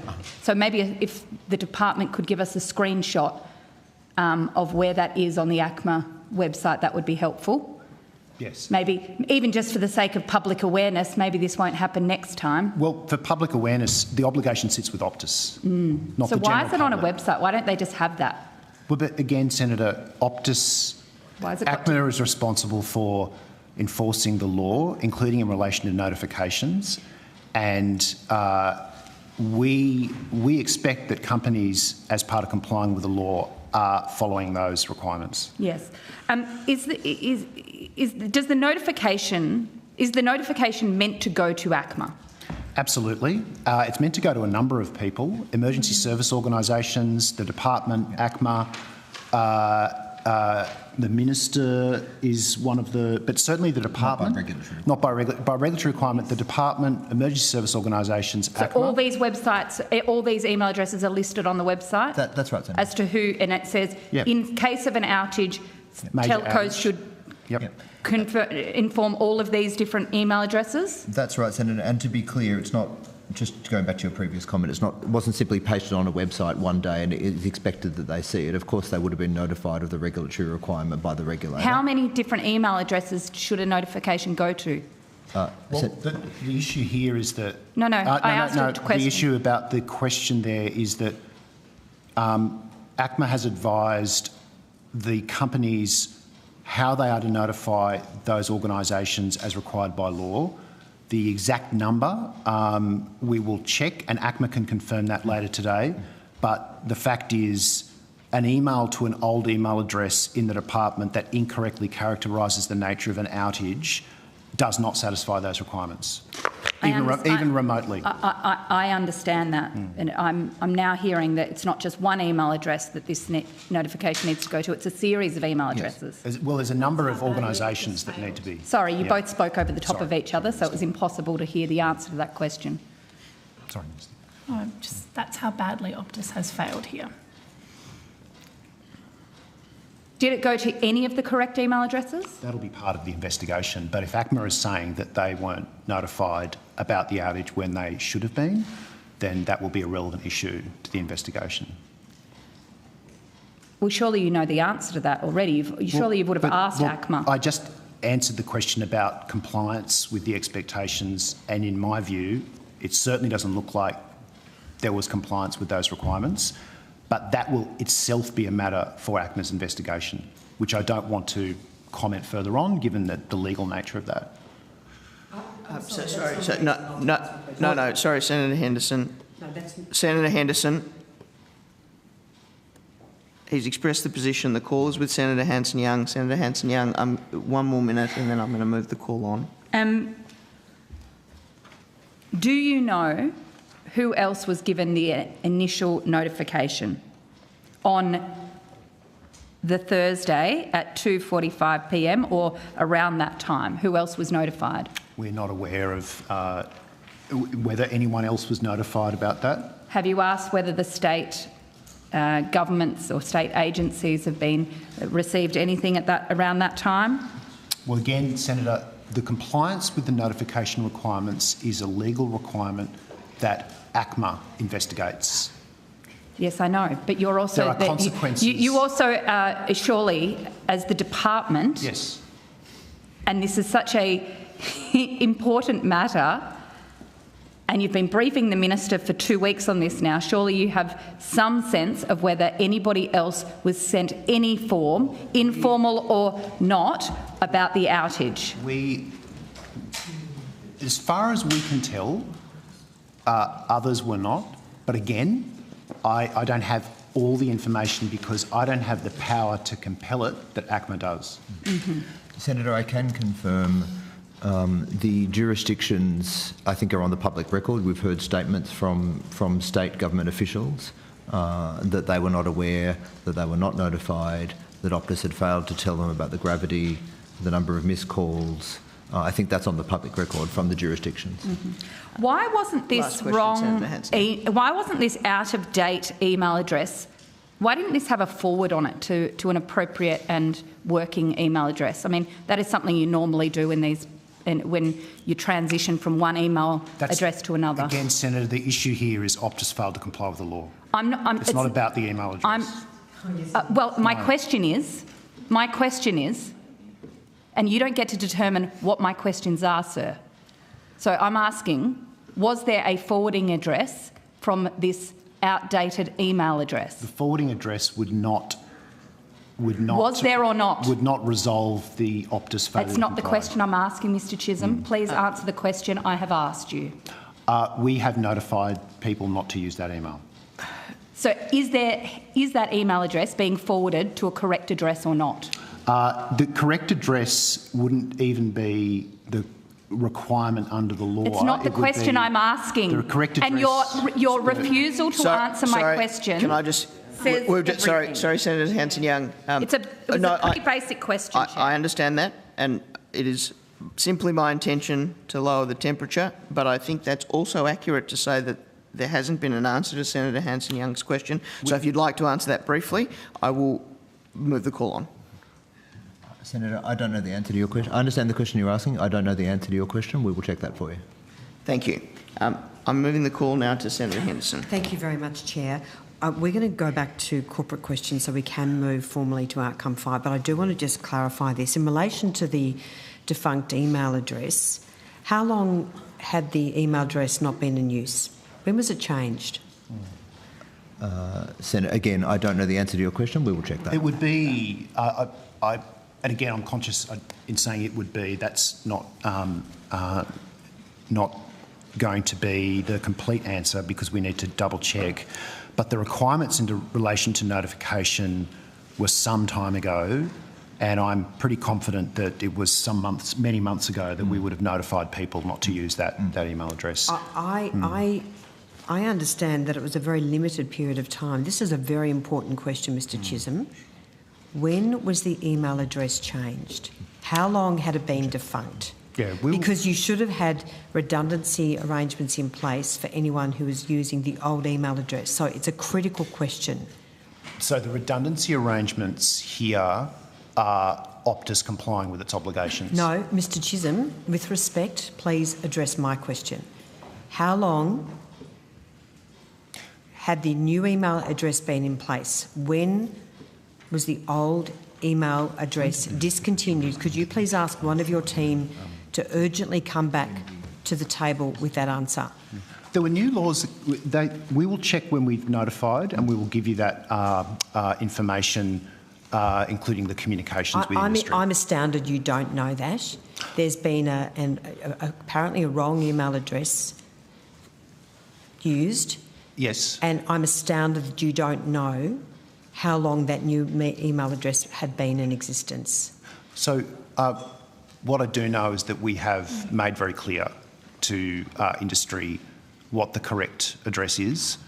I will just ask another official, because we're here to help. I'll just ask another official, Ms Saleri, to come to the table, who looks after a number of these issues, and she'll be able to assist you. This is looking like a debacle, Mr Chisholm. Well, I don't agree with that characterisation at all. So Ms Saleri will be able to help you with some of those questions. Ms Saleri, when did you change that email address? Hi, Senator. Kathleen Saleri, Assistant Secretary, Emergency Communications and Resilience Branch. I don't have the exact date, but I will get it for you. Just to correct one thing, the previous email address is not defunct. It was being used for a couple of different purposes. As of the 1st of July, new notification requirements came in on telcos, and so we were receiving a lot more notifications of particular type, so we needed to establish a separate email address. That was notified to all the telcos, including Optus, who have been using the correct email address for every other outage except the one on the 18th of March. Okay, so if the incorrect email address was not defunct, did anyone receive the notification from Optus at that old email address? I think, as my colleagues have said, that emails were received at that email address on Thursday, but it wasn't looked at. It wasn't looked at, no. So it was received. We were just told before that it wasn't received. We weren't notified. That's not correct, Senator. We were told the emails obviously came into a mailbox. What we said before was people weren't assiduously checking that mailbox because it was not the mailbox that was to be used for outage. Did anyone see that email? I think we've answered that question, Senator. We were not checking that mailbox because the outage... Senator, I'll answer. Excuse me, Mr Chisholm, please don't interrupt me when I'm in the middle of a question. Sorry. Did anyone on the Thursday see that email that came to the department? I'm not aware that anyone did, Senator. No, because it was not sent to the right address. I understand that. The old email address, and I'd like to know the actual email address, please. Did anyone at all, given it was a functioning email address, as we now know, did anyone in the department see that email? Well, because we have said we don't check that address... Well, that's not... because we have... Sorry, Mr Chisholm, I would just appreciate if you could just not cut me off from the actual question I'm asking. Senator. Did anyone in the department see that email come into the inbox? Senator, I think I answered your question just a moment ago. I said I'm not aware that anyone saw that email. Could you please check for me, Mr Grobert, could you please ascertain, given it was a functioning email address, Mr Terry, do you know, did anyone see that email? I saw it on the Friday when I found out about the extent of the outage. What time did you see it? When I was advised there was a major Optus outage, I said, why weren't we notified in the outage notification inbox? And we couldn't find anything, and then I did another search of that email, and then I found it. And what time did you see that email? Well, it was sometime after 3:30 on Friday. All right, so... What are the email addresses? Senator Smith, I appreciate that you and Senator Henderson are both from the coalition, but I'll just keep the call with Senator Henderson. We're going to ask for, you are going to come back to us urgently on understanding how long that old email address had been disabled for the purposes of notifications. I understand it was a limited period of time, but please come back to us with a very precise timeline. Because I know the Chair wants to formally move to outcome 5, where we will ask most of our substantive questions on this matter. I just want to quickly go to one issue before we move to outcome 5. I want to ask about Optus contracts. What contracts does the government have with Optus currently? Could you please describe the nature of the contract and the quantum of the contract? That would be a corporate. Yeah. There's a corporate question. When you say the government, do you mean the government or the department?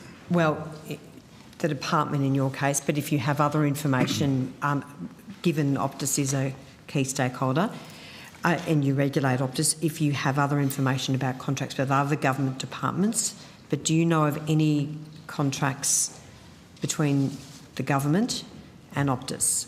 And can you ascertain if they're in your department? Optus provides telecommunication services to a number of government departments, and we'll see if we can get some details about... Just give me a moment. Senator, if you just, I can either come back immediately after morning tea, or if you could give me a moment now, I'll just do a quick scan of everything. That would be great if you could do a Senator, quick I can scan. help with that too by saying we do have contracts as part of Mobile Black Spot program and other programs with carriers, including Optus, because they provide services in those regions. And we'll get you a list of those. Yeah. Thank you. So, Ms Bridger, do you have any details of the contracts that are currently in place between the Australian Government and Optus? The Australian Government, I could only cover off just our departmental contracts. All right, thank you. That would be a good start. Okay.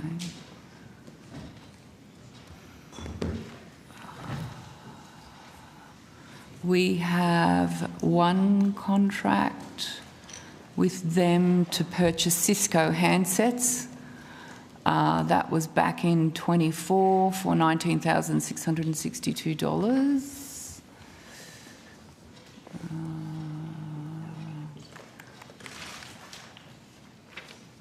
Do you want to take on notice? Yes, we will. Yeah, and could you I'm come literally back? scanning pages at the moment. We also have one, again, this is a contract that extends from 24 to 26. It is for voice telephony, PABX and cloud calling, so that's our telephony services. That's for $1.749 million. And I think, there's one more here.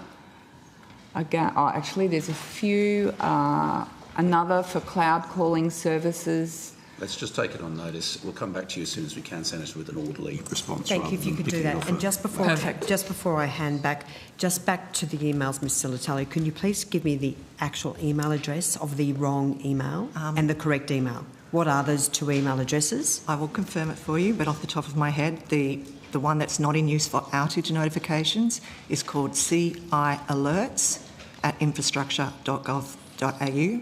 I will check that.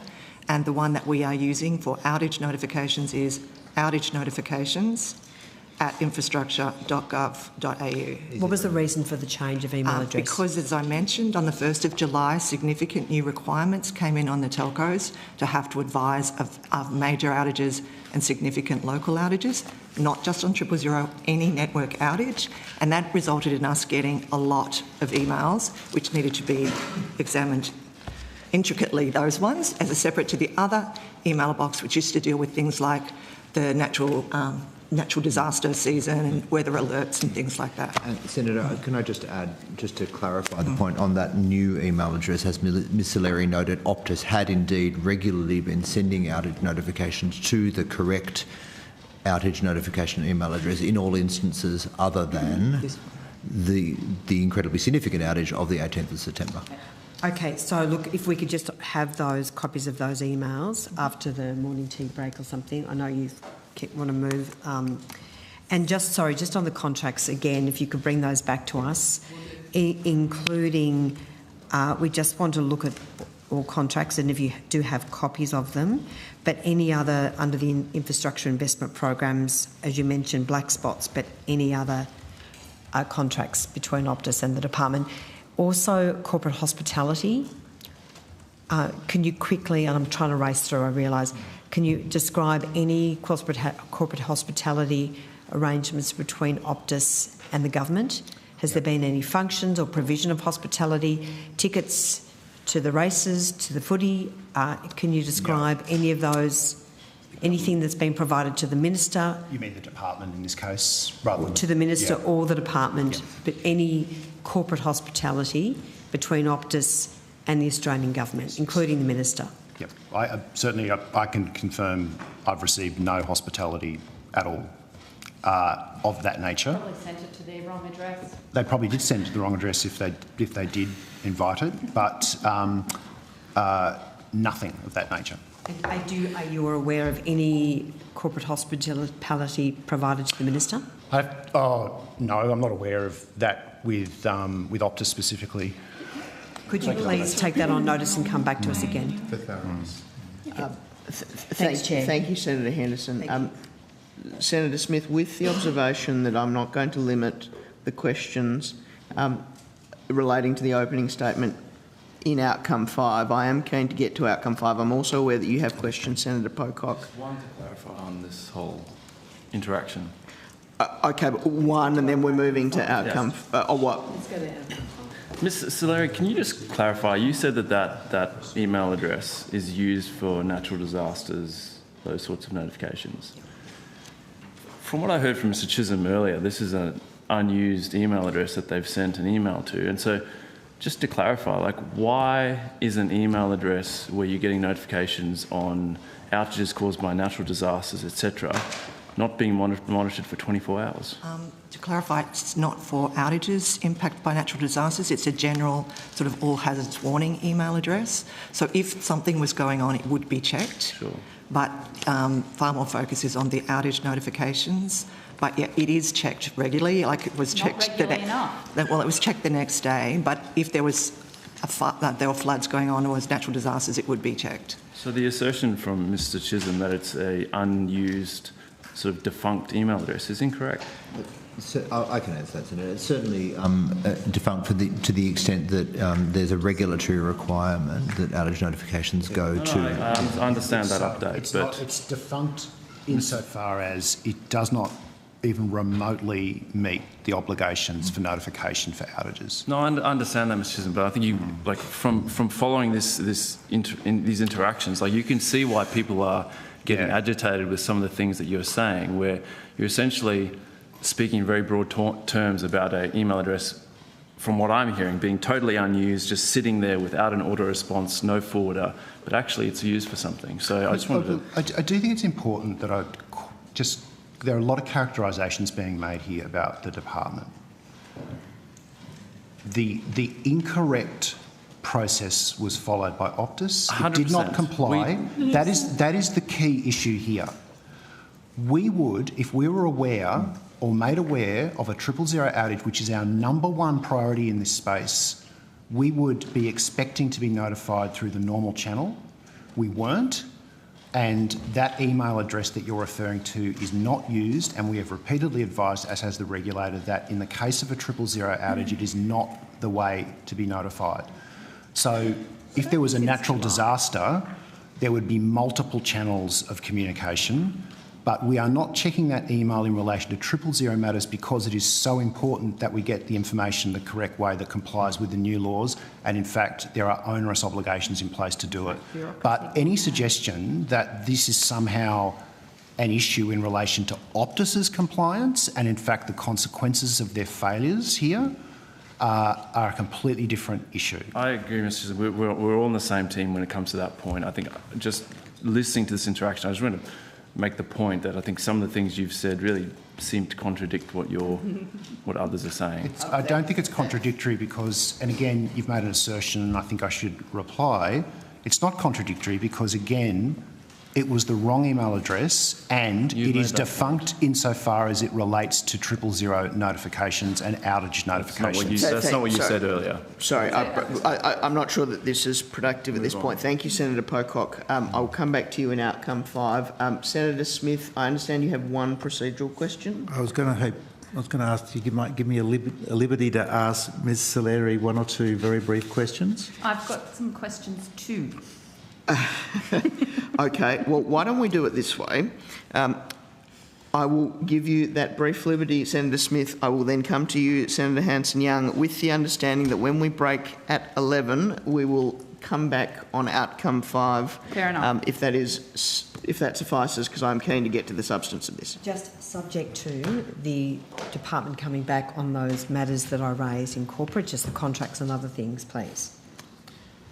Well, I don't want to make it subject to that, but if they come back to the and they are, we can continue. You can continue questioning of it in outcome 5. I think, as a matter of substance. I think you're waiting for these emails too. Have they been found yet? Yes, we are waiting on those.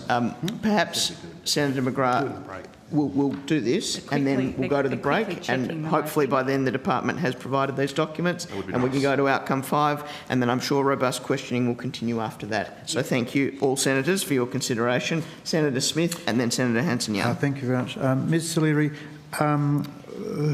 who is responsible for communicating to the various stakeholders the change in the email address? First question. Second question, when and on how many occasions were those stakeholders notified of the change of address? And just to be clear, that the CI alert, all one word, at infrastructure.gov.au, which was the original but now unused email address, did not have an out of office, did not have a bounce back, and was not being used simultaneously with the outage notification at infrastructure.gov.au? I'll take the last question first. I think, as I mentioned earlier, it is being used simultaneously, but for a very different purpose. Okay. In terms of, I'm sorry, your first question was who was responsible for notifying? My team was responsible, and they notified each of the telecommunications companies. We did follow up with Optus to say, you've sent it to the wrong address, and they confirmed that they had spoken to their IT people and it had been updated in their systems. So that exchange of communications about the updating of the email address, if you could make that available to the committee, that would be helpful. Chair, if I may, I understand that the return date for questions on notice is the 26th of November. Yes. Given the seriousness of this matter, and given the detail of the questions we have known and Mr Chisholm's willingness to take so many on notice, whether or not we could have the government's agreement that the expeditious return of these questions on notice and perhaps a setting of an alternative forward return date would be in the interest not just of our committee inquiry but in the public interest given the significance of these matters. Senator Green, is that something the government can commit to? Well, Senator Smith, I think that's a matter for the committee in the first instance in terms of the dates. It is obviously my understanding that the 28th of November, is the date for the return. In previous Senate estimates committees, I understand that departments have attempted to provide information on a rolling basis and using that as a deadline, but let us have a conversation about this. Not rolling from the 26th to the 27th. Well, Senator Smith, let us have a conversation about this in the committee. Now, may I move the call to Senator Hanson-Young with a view to getting to outcome 5 after Thank you. Thank you, Senator Smith. I appreciate your consideration in this matter. Senator Hanson-Young. Thank you. I asked about whether the email address had been had an automatic forward or a reply, an automatic reply, and you were refusing to give an answer when actually you knew what the answer was. There isn't one because the email address is still being used. So what I'm frustrated with is that you're not giving correct answers or honest answers to the direct questions we're asking. And it is leading to a sense of people covering their own backsides. And I assume that, I hope that isn't what's going on, because it is the corporation here who's put profits ahead of people's safety. But the lack of directness and the squirming around questions isn't making the department look very good at all. And when we come back from the break, I hope there might be a bit more frankness from the department officials. I want to know... No, Senator, you've made a lot of assertions in that comment, and I appreciate you're trying to get a grab up for your social media. I just like some answers. On the You've changed answers several times. Sorry. Senator, before we continue on this, Senator Hanson-Young, you've made a statement that I will take as a proposition. I'll give the Minister an opportunity to respond to that, and then we'll come back to you for your questions. Minister. We are talking about Optus's failure. They failed on many counts. We're talking about Optus's failure in terms of the outage and the notification, and any implication that officials are not being honest with you and deliberately not being honest with you is a fabrication. You should consider withdrawing it because it's not true. I stand by it because information has had to change. I appreciate you are frustrated. We are frustrated too at Optus's complete and utter failure to do the right thing. They had the right email address, they didn't use it. Thank you, Minister. Senator Hanson, thank you. To your question. How many how many emails has the old email address received since the 1st of July? About outage notifications? At all? I couldn't tell you. So it has received other emails? It receives emails from the National Situation Room about all hazard events, about weather around the world, things that may impact a range of services, just not telecommunications. They're general alerts. And whose job is it to check that email address? It's a number of people in my team. Is there a roster, or how does that work? There is a roster for the outage notifications. No, I'm asking about this email address. There's not a roster for that one. So since the 1st of July, has anybody been regularly checking that? Yes, they have. How many times has it been checked? Well, it would be at least every 2 days. Do you think that there perhaps is, in hindsight, given you've changed from one address to another, a transition could have been helpful? There was a transition, Senator, in the sense that we do check this email address, but it receives general notifications about, as Ms Saleri said, a range of events to a large number of people. So this is an email. These are general emails that go out from emergency services, who, by the way, if they had been appropriately notified, would be doing a lot more than emailing an old email address about 000 outages.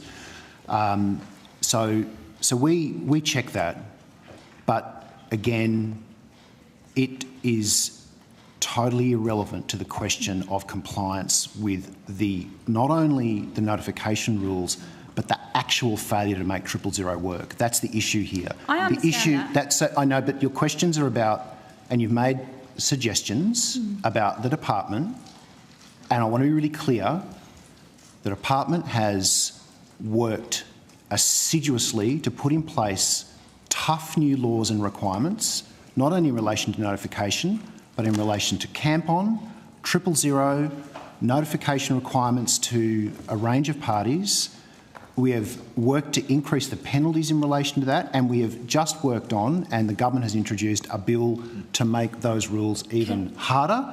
So that has been our focus, and we expect to be notified through the appropriate channels of 000 outages and major outages so that we can act on them as we did immediately when we were notified properly. Could I ask on notice, and perhaps it'd be helpful if you could get this today, how many times Optus has used both of those addresses since the 1st of July? Do you know the answer to that question? For outage notifications, network outage notifications, they haven't used it, but for except for that one day on the 18th of September.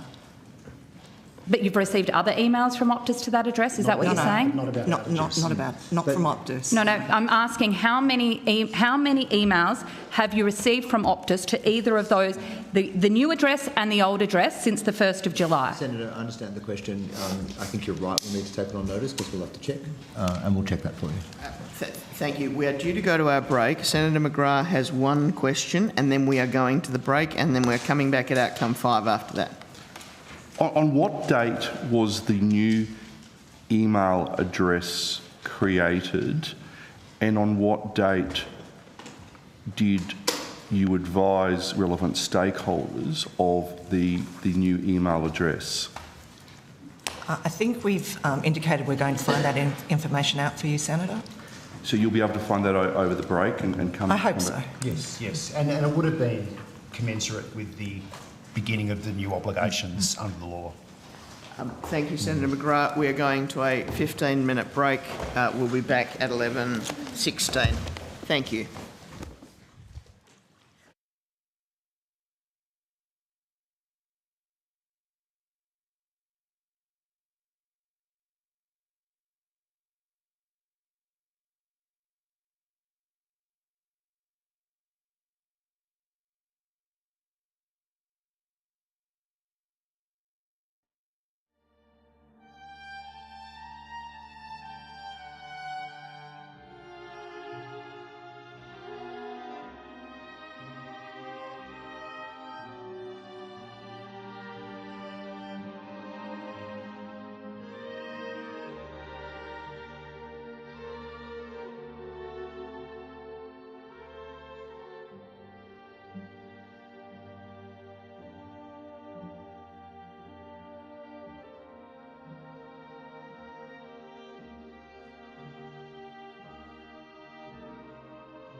Thank you, Broadcasting.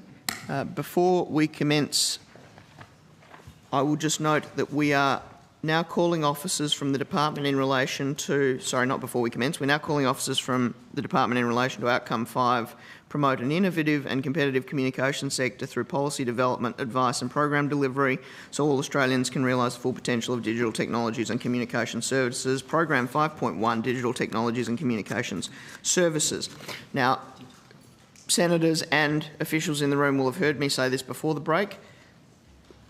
This is not going to be a complete break from the subject that we were covering in the earlier sector, and so we will continue with questions, including in relation to the opening statement. I will in a moment. I've received 2 documents from the department that I intend to permit to be tabled, and I'll ask someone from the department to just describe those documents briefly, and then I will make a final comment about the conduct of this session before turning to questions. Senator, are you talking about, sorry Chair, are you talking about the revised opening statement and the email? Oh yes, yes. We have a revised opening statement with a sentence added to confirm that the notifications were sent to the wrong email address. And you were were you asking about the emails as well? Yes. They've been tabled. Been tabled. Well, sorry, it's for the committee to table them, but we've provided them to the committee. We will table them. Thank you. Chair, we can also close out Senator Henderson's questions around Optus contracts with the department. We have information that we can table. If you as well. want to table that, that would be very... Oh, yes. if you will give that to us I'll to table that. I'd also that. like to just add, the Senator also asked about hospitality.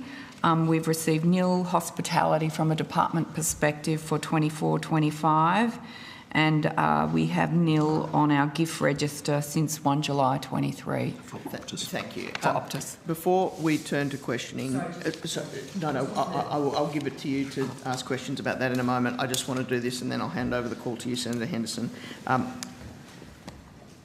I'm very conscious of the gravity and significance of the matters we're discussing today, and that a number of people have concerns that they need to raise, and I appreciate that, and that is the purpose of estimates. However, I do reiterate the comment I made at the very start of today's proceedings around the need for there to be respect, civility, and for this questioning to be conducted in an orderly way, and I will intervene at relevant points if I feel that has exceeded the bounds, and that goes for my colleagues, and I appreciate your cooperation in that, and for witnesses as well.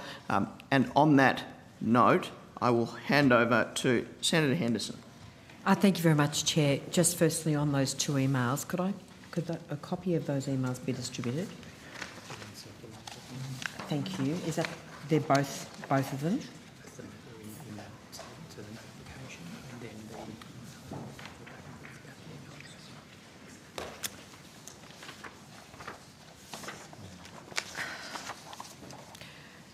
So I again want to ask the question, when was the new email address, which is the outages address, created, please? Senator, the date of the communication of that, Mr Grunhard? No, that's not my question, Mr Oh, that's what you're about, when? When? Yep. Mr the Chisholm, date, yes. I'm going to concur with Senator Hanson-Young here. We are seeking direct answers. Yes. We've taken far too long to get to this point because we need clear, frank, direct answers. My question is, when was the email, the new email, created? What was the date? I understand the question, Senator. I don't have that information with me this second, but we will get you an answer. We're not seeking to avoid the question. I don't know the answer, but I will get you an answer. Well, I understand it was within a very limited window of time prior to the 18th of September. Is that correct?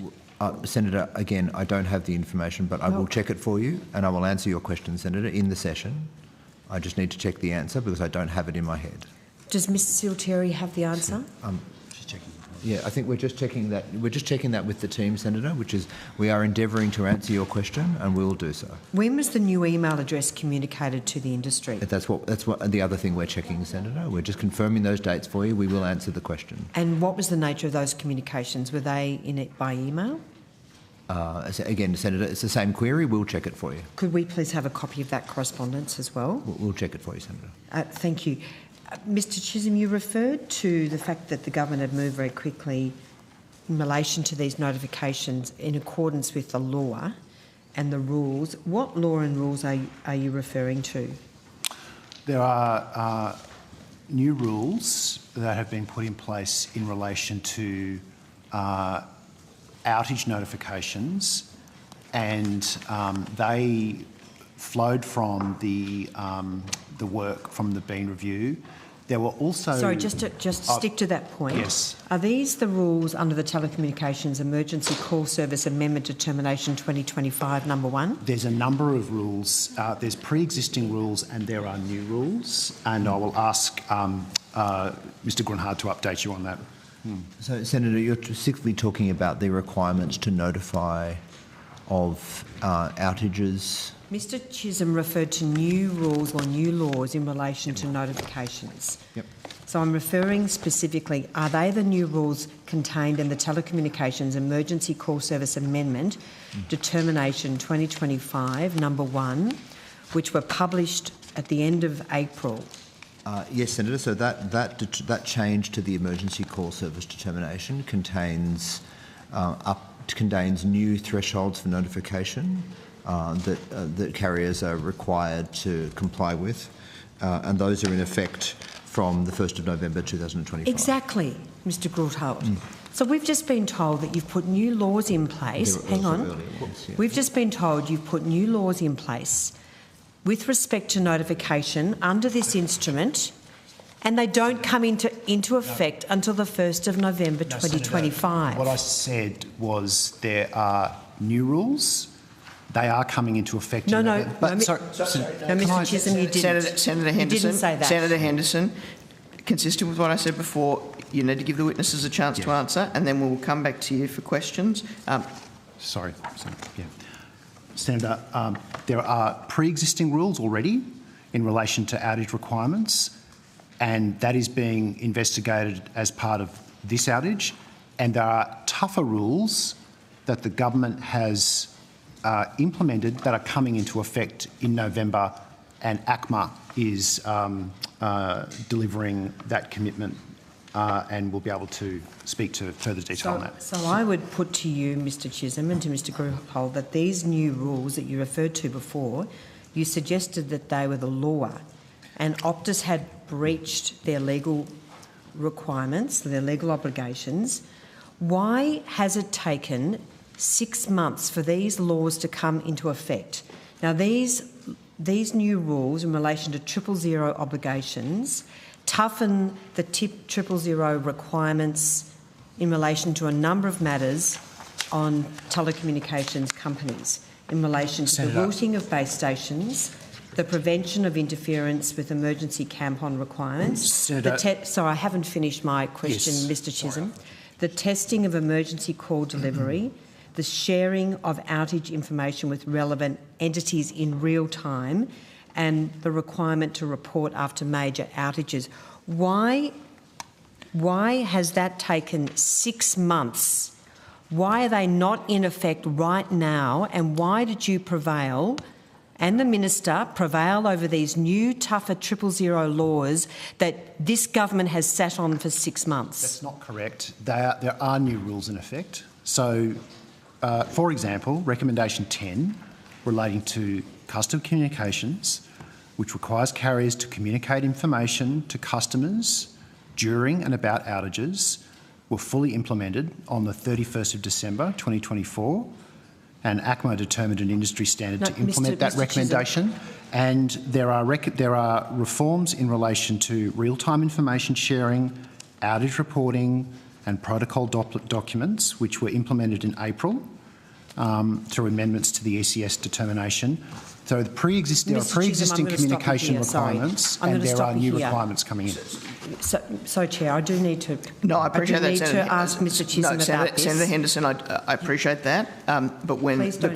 Please, if I could just have no, Senator Henderson, I'm simply making an observation. If you put a very long question, I don't think it's appropriate for you to interrupt the witness when giving an answer to that. I don't consider the witness's answer has been excessive to this point. So if the witness would just briefly finish your answer, and then we'll come back to you, Senator Henderson. He didn't address the right rules. So, so what I'm asking about, you've just said they came into effect in April. Mr. Chisholm, these new rules did not come into effect. They are not in effect. They do not commence until the 1st of November under the government's instrument. So the instrument that I'm referring to there is an instrument that relates to the ACMA work that I referred to before, but there are new rules in effect that have been in place since November last year that do impose those requirements. And Mr. Grunhard was just going to update you on those rules in answer to your question. No, Mr. Chisholm, I'm not asking about those. I would ask you to be relevant to the question. Yes. What I'm asking, maybe Mr. Grunhard, you could answer this. Why are these new tougher 000 laws, which were published in an instrument in April of this year, why has it taken 6 months for those new rules to come into effect? They will not be in effect until the 1st of November.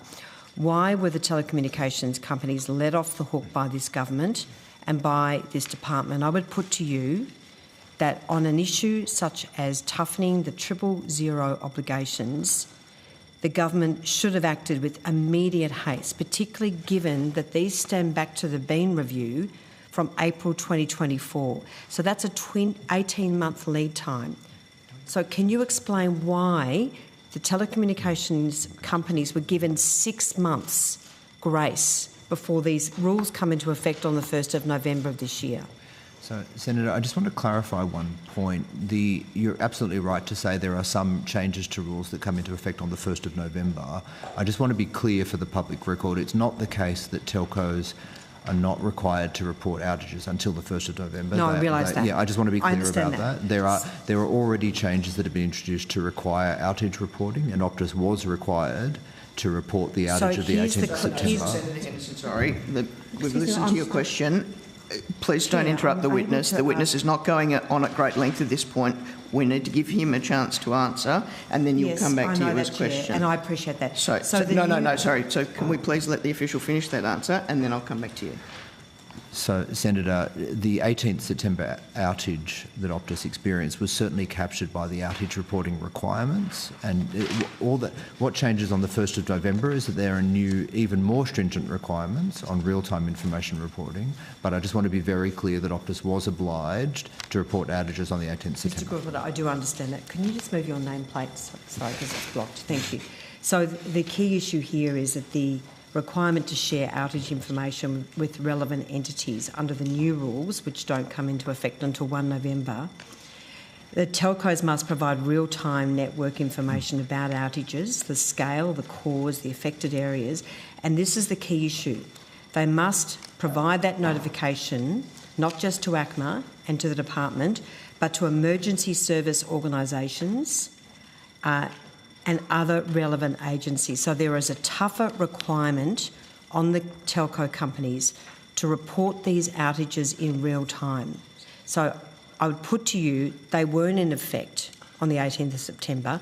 Why were the telecommunications companies given 6 months to implement these new rules? So, Senator, the primary reason this particular change to the emergency call service determination had quite a few changes in it. One of them was the change you're referring to. Other changes included the requirement to wilt cell towers during particular kinds of outages and to have those real-time systems in place. Those require system changes. The government and the regulator took the view when discussing with industry that these would take time to change their systems to make it possible for those to come into effect, and hence the implementation date of the 1st of November. Also, Senator, just to add to that, the notification requirements are important, but not making 000 work properly is the issue here. So the tragedy of lives impacted by that and the failure to check 000 as part of what was meant to be a routine upgrade contravenes tough laws, and again, that's a matter for investigation, but that's an opinion I'm expressing in this committee context. That is the issue here. The issue is ensuring that 000 works, especially as part of a routine process, and that is the issue that ACMA is particularly focused on and that we are focused on, because we want to ensure that it works all the time, and notification requirements are more about then the follow-up and the attention to welfare checks and working with a range of other service providers. But the core issue here is failure to operate 000 properly, and they are the laws that already are in place and that the government has strengthened and that ACMA is focused on. So the government has strengthened those laws, I agree with that, but those laws are not yet in effect. The government has strengthened those laws, and I have to say, and I've been in this role for 18 months, I've not seen a similar series of reforms in relation to 000 in relation to other outages that affected 000 in the past. Mr Chisholm, we've got a number of people who've died as a result of this scandal. So what information can you provide this committee about the loss of these lives, please?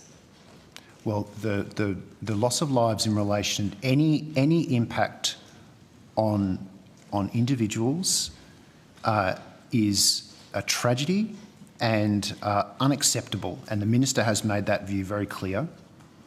The circumstances of individuals in this case is also the subject of multiple investigations, not just in relation to ACMA, but in relation to emergency services and states who are also responsible for the provision of those services. And our focus, as I've said, and it has been a very significant work program that we have prioritised, as evidenced in the bill introduced yesterday, is to put in place the toughest laws on 000 that have ever existed. Well, Mr Chisholm, and I'd also direct this to the Minister, I would say that sitting on your hands, the government sitting on its hands for 6 months in relation to these tough new laws is not acceptable. We haven't been sitting on our hands. And the question I'm going to direct to the Minister. I just want to finish my question. The question I want to direct to the Minister is, Minister, in relation to these tough new laws, the laws that I referred to, the 2025 regulations, why did the government give the telecommunications companies 6 months to implement these new rules?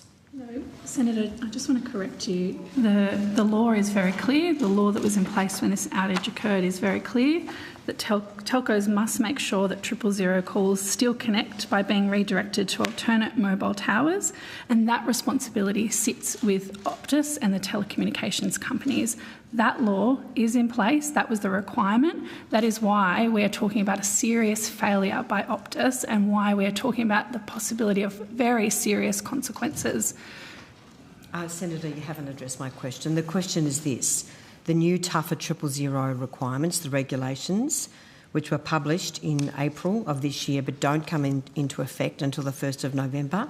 They relate to the routing of base stations, enhanced emergency CAMPON requirements, the testing to make sure telcos test the emergency calls, the sharing of outage information, enhanced requirements and reporting. Why did the government sit on its hands for 6 months rather than implement those new rules straight away? No, we're implementing the recommendations of the Bean Review. The department's gone to that multiple times. We are taking those steps forward.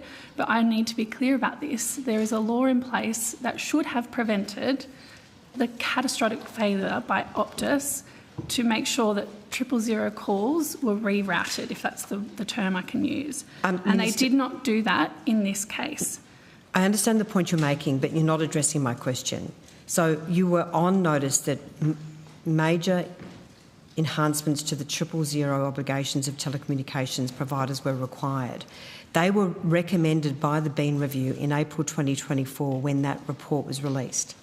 12 months later, we finally see this legislative instrument, but the telcos were given 6 months to implement these new, tougher rules. Then they don't come into effect until the 1st of November. Why didn't the government act with haste and quickly? Because we're talking about an emergency service, Minister. Yeah, look, I will let my officials answer on the detail, but what I will say to you is that we have been implementing these reforms, and as the department has said to you, more than any other government ever has when it comes to 000. There have been other outages under previous governments. In 2018, there was an outage that affected 4,000 calls, and not a single law was changed. Our government acted after the 2023 outage. We implemented an inquiry, a review, and we're implementing the recommendations from that review. But the law still stands that Optus should not have let 000 fail during this outage. Minister, in the 2023 outage, millions and millions of customers lost their service. It was a very, very serious outage. There was multiple inquiries, including the Bean Review, including a Senate inquiry. Which we undertook and are implementing. So it took 18 months to implement these new, tougher rules. If you don't know the answer, I appreciate that. Can I please direct that to Mr Chisholm again and to Mr Gruhard? Can you please address the question, why did it take 6 months for these new, tougher laws to come into effect? And they're still not in effect this country. So, Senator, the laws that you're referring to, the work has completed, and it was completed over a period of 18 months since the Bean Review came into effect and have been implemented successively. That includes new arrangements that apply to Optus in this case, and which the investigation will focus on, they have not complied with. The timing of the coming into effect of further rules is a matter for the regulator, who is working with industry, because the standards process, as you know, is managed through that Mr. Chisholm, system. the buck stops with the minister and the government. But the minister has the previous minister. The minister did nothing to make sure these new rules came into effect quickly. The government has implemented very strong rules and is continuing to do so. They sat on their hands for 6 months and they're still not in effect. The government prioritised this work. It has been a significant work program for the department. We have done everything to implement those rules. The timing of commencement is a question for a technical question that ACMA will be well placed to help you with, because they work closely with industry on those issues. But as we have said, the core issue here is making 000 work. It not working is illegal, and there will be consequences for that should ACMA decide to take action. And I will add, ACMA is already in court with Optus in relation to these matters, and previously levied a $12 million fine against them in relation to this. So we are very strong in implementing those reforms.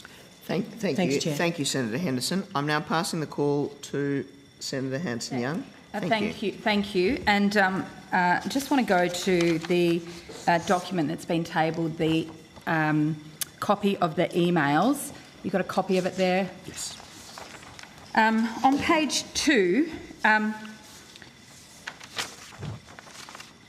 the original email that was sent on Thursday, the 18th of September at 2:45 p.m, it seems as though it was sent to 2 government email addresses, not one. We don't know what those email addresses are because you've actually blacked them out, which I don't think is very helpful, and we'd asked for the actual email address. But one is sorry, can I just... Okay. One is sent to at communications.gov.au, and another is sent at mo.communications.gov.au. What does MO usually stand for? Normally, it's I think in this case, ministers. It could be a minister's email address.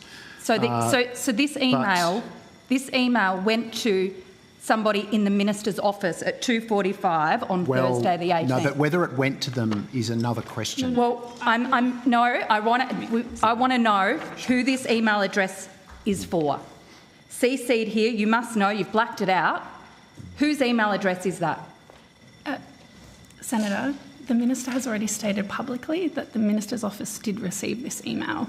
As you can see from the email, you've got the text in front of you. Who in the Minister's office received this email? The Minister's office received the email. That's already been part of the public record. The Minister's been very clear about that. So who in the Minister's office received this email? Well, I can take that on notice. No, if you I would need like a to know specific now. Name. I would like to know now. Well, I don't. Clearly, it's the Minister's office. I can take on notice the exact staff member who that was. Who checked this email in the Minister's office on Thursday, the 18th? I'll have to take that on notice, but we've... No, I don't want you taking it on notice. You have me. You actually can't decide whether it takes something on notice. You also can't decide to not answer questions. Senator Hanson-Young you can't just not Senator answer Hanson-Young, Senator Hanson-Young and Minister... You and I both know how the standing orders work. You can't just reinvent them today because you want to get on the news. Minister... Actually, what... Sorry, just one moment. When a question is asked, if the person at the table, either the minister or the official, does not know the answer, they are entitled to take it on notice. I appreciate that you're entitled to press for an answer as well, Senator Hanson-Young. That has now been achieved. The minister has taken that information on notice, and I'm sure will endeavour to come back as quickly as possible. Thank you. Thank you, Chair. I would like to know if the minister knows who this email address was sent to in the Minister's office. I'll take that on notice for you, Senator. Do you know the answer? I will take that on notice for you. No, I'm not asking you to take it on notice. I'm asking whether you know the answer. You can't take that question on notice. You either know the answer or you don't know the answer. I'm taking your question on notice. So you don't know if you know the answer or not? No, that's not what I said, Senator. And please don't put words into my mouth on such a serious issue. Well, it's so serious that we've just spent an hour being told by the department that it went to an address that wasn't monitored, and the whole time we now see the exact same email has been received by the Minister's office. Which is a matter of... Senator Henderson, Senator Henderson, you were heard in silence by other members of this committee. Please don't interrupt Senator Hanson-Young. And Minister, if you would like to finish what you were saying before, and then I'll come back to Senator Hanson-Young. This is a matter of public record. The Minister's office received this email, which you can see for yourself is completely incorrect. I can attempt to get some more information to you about the particular advisor in the Minister's office who received the email. But let's be really clear about this. Let me be crystal clear. Had the email gone to a correct address, it would not have altered the outcome of the incident because the outage had already finished. The information contained in that email was incorrect. And as far as anyone outside of Optus was concerned, Optus had a minor outage affecting 10 calls that was quickly rectified, which you can see for yourself from that email, Senator Hanson-Young. It was not until the next afternoon that the department, ACMA and the Minister were notified of a major outage had occurred, and this is a matter of public record. Did the Minister's office, was the Minister informed that this email was received, this notification was received by her office on Thursday the 18th? I will take that on notice, Senator, but that my recollection and the advice I've been given is that the Minister was notified on Friday of the outage. So no one in the Minister's office got this email and thought 000 calls have been impacted, maybe the Minister should know about this. Now, the email says that there was a minor outage affecting possibly 10 calls. That's not what the email says at all. And it was quickly rectified. That is not what the email says at all. The email at 2:45 p.m. sent to the Minister's office says that the sender of this email has been informed that Optus has received reports that some customers in South Australia and in WA are experiencing impacts to 000 calls. Was the Minister... Why don't you read the email that comes 7 minutes later that says that services have returned to normal and the issue has been completely rectified? I'm not asking about that. Was the Minister told that 000 calls were impacted or not? The answer is no. Senator, we've been really clear about when the Minister was notified about the outage to 600 000 calls. So if the Minister had been notified that any 000 calls had been impacted, it didn't matter? No, that's not what I'm saying, Well, why wasn't Senator. the Minister notified then? Why wasn't the Minister informed that her office had been told that 000 had been impacted? Senator, I will take on notice to assist you any more information I can provide. But what I've said to you is that the Minister became aware at approximately 4:30 p.m. of the major Optus outage. And I note that the email you're referring to, there is a second email, which you're conveniently not referring to, that says that the outage was resolved. Yes, but so was it resolved on the Friday. So my question is, how many 000 calls need to not go through before the Minister gives the damn? I think we should read that second email so that it's on the record. Good afternoon again. This comes 7 minutes after the first email. I've 7 minutes. I've been advised that the work to rectify the issue is complete and services have returned to normal. The protocol reporting shows that 10 calls may have been impacted. Each call is being worked through and welfare checks will be made. If any further information comes forward, I will provide another update. By any standards, that is not a notification of the events that were subsequently notified to us on the Friday. So no one bothered to check that email was correct? Senator Hanson-Young, I appreciate you have further questions. We have Optus in writing saying that the issue has been resolved. That is very different from the story that was revealed on the Friday afternoon when Optus finally gave the correct information to ACMA. I understand that, Mr Betts. My concern is that the Minister's office received these emails, didn't inform the Minister and didn't even bother to check if the information was correct. That's my concern here. Sorry, Senator, you're making an imputation there and I don't think you've got all the facts. I will seek to get them for you, but please don't try and invent something that hasn't happened. I'm seeking to get the advice for you and I'll do that as soon as I can so I can update you on that. But implying that something that has happened hasn't happened, I think is the wrong thing to do. You keep telling me the Minister didn't know until Friday. No. Senator, is that true or not? No, Senator, I'm giving you the advice that I've been receiving and I will update you if I know any more. So based on the advice that we know, the Minister didn't know till Friday, despite the fact her office was told twice. Senator Hanson-Young, I'll just take back the call for a moment. I appreciate this is an important issue. When the Minister is answering, if we could just allow a brief answer. If it's an extended answer, I can understand, but she hasn't gone on for a significant period of time, so if we'd allow her to finish her answer, and then we will come back to you for the question. I appreciate your consideration, Senator Hanson-Young. The subject of both of these emails to the Minister's office and to the department on an email address that isn't defunct just wasn't being checked. So you've received two emails, one to the department and one to the Minister's office. The subject of these emails is notification, issue with calls to 000 in SA and WA. The Minister's office knew on the Thursday afternoon that there was issues. Whether or not they had been resolved, there had been issues. Did anybody in the Minister's office between receiving these emails and Friday afternoon pick up the phone to ACMA or pick up the phone to Optus to find out exactly what had gone on? Senator, I think that is the case, but I really do want to take it on notice because I want to get you the right information and I will endeavour to get that to you as soon as I possibly can.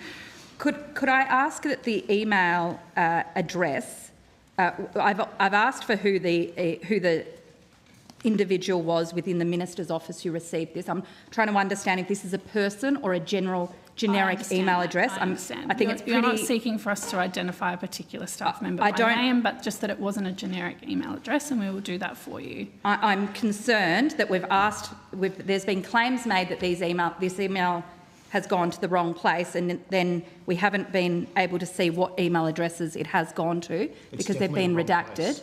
Even the minister, it's the wrong place. I'd like to know what the email address is that in the communications department that it was actually sent to.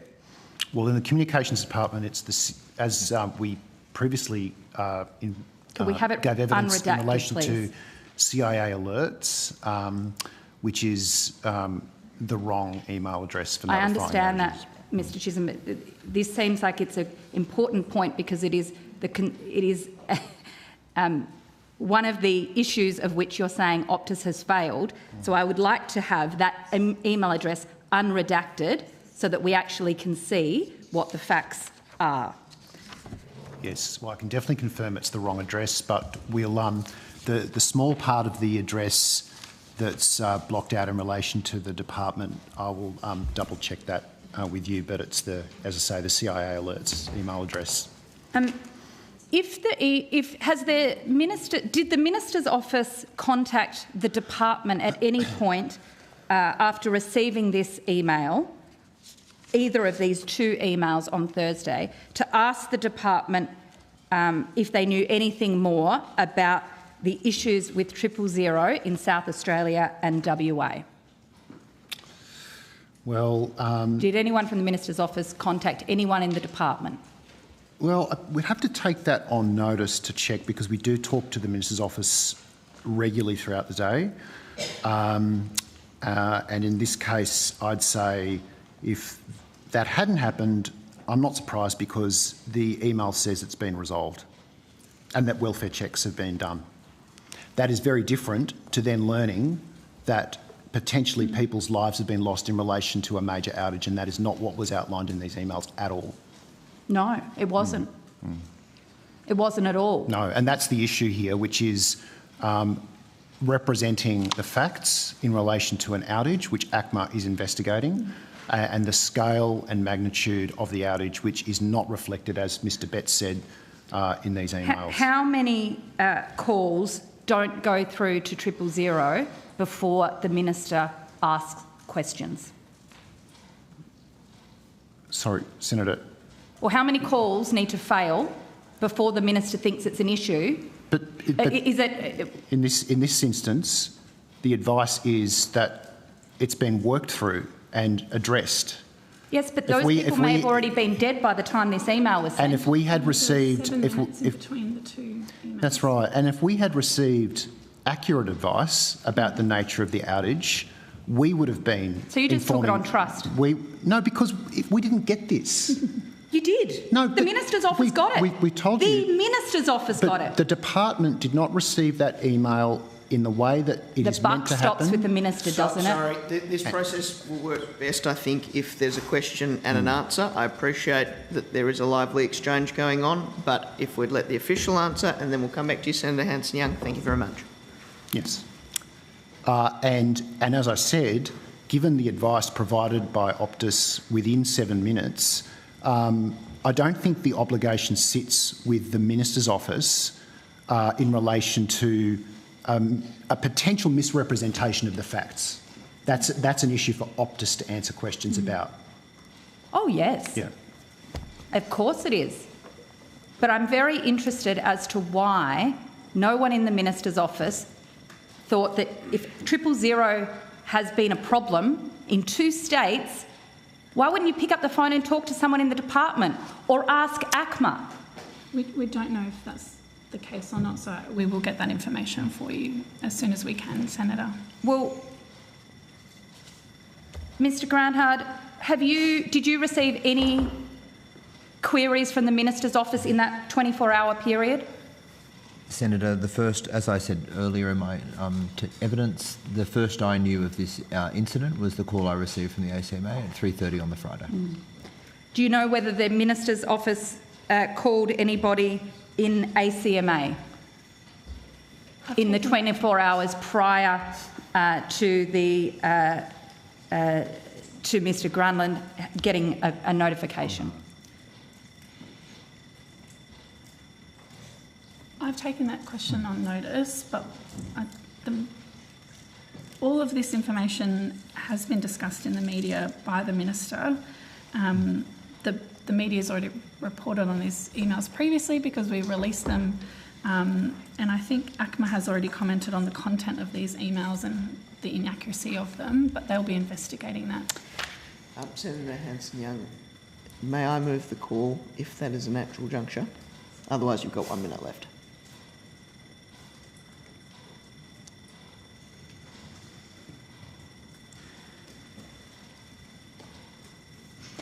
I just want to clarify, when did the email address in the department change? I think we, yeah, so Senator, I think that's Senator Henderson was asking that earlier, and I'm checking that for you and we'll give you an answer. Surely that's an important piece of the puzzle that should be answered today. I didn't suggest it wasn't, Senator. We'll give you an answer. Indeed, and also, Senator, for completeness, none of this complies with the requirement to notify the regulator.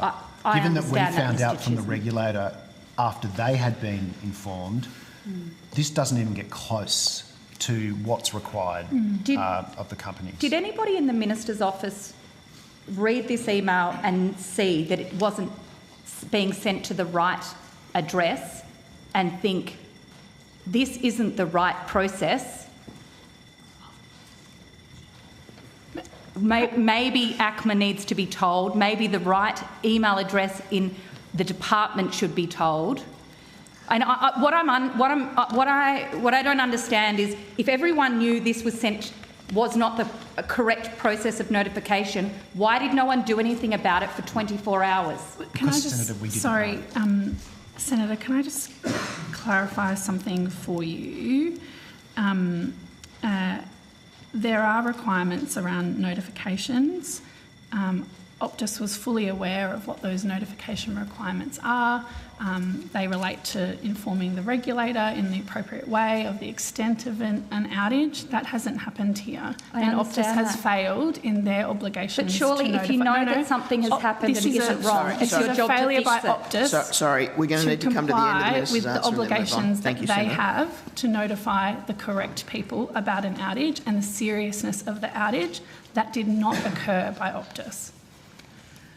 I don't understand why the Minister's office didn't correct it at the time. Thank you, Senator Hanson-Young. I'm moving the call now to Senator Anandaraja.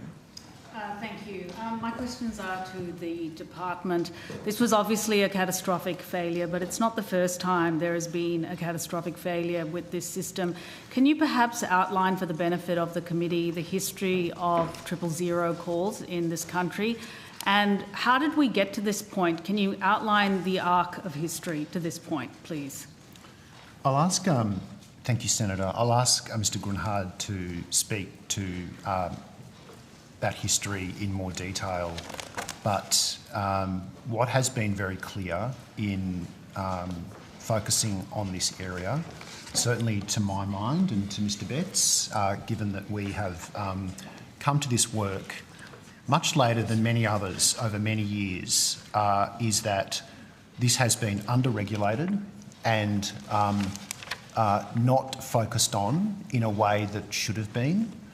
That was certainly my experience in relation to the 3G switch, which is related to this issue. And why it's related is that the question of device compliance with 000 was a core issue as part of that switch, which the department focused very closely on. And in fact, the previous minister, Minister Rowland, directed ACMA to prevent devices that cannot call 000 from being provided to consumers, and that networks could not provide services to those phones.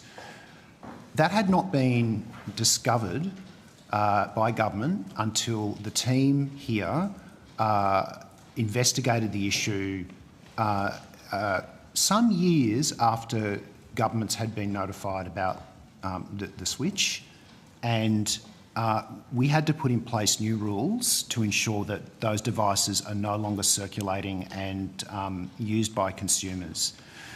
That issue remains critical because the piece of work that I referred to earlier that we've been doing with UTS is taking those devices and testing them in a laboratory with engineers and technicians, and also focusing on how they behave when there are network outages.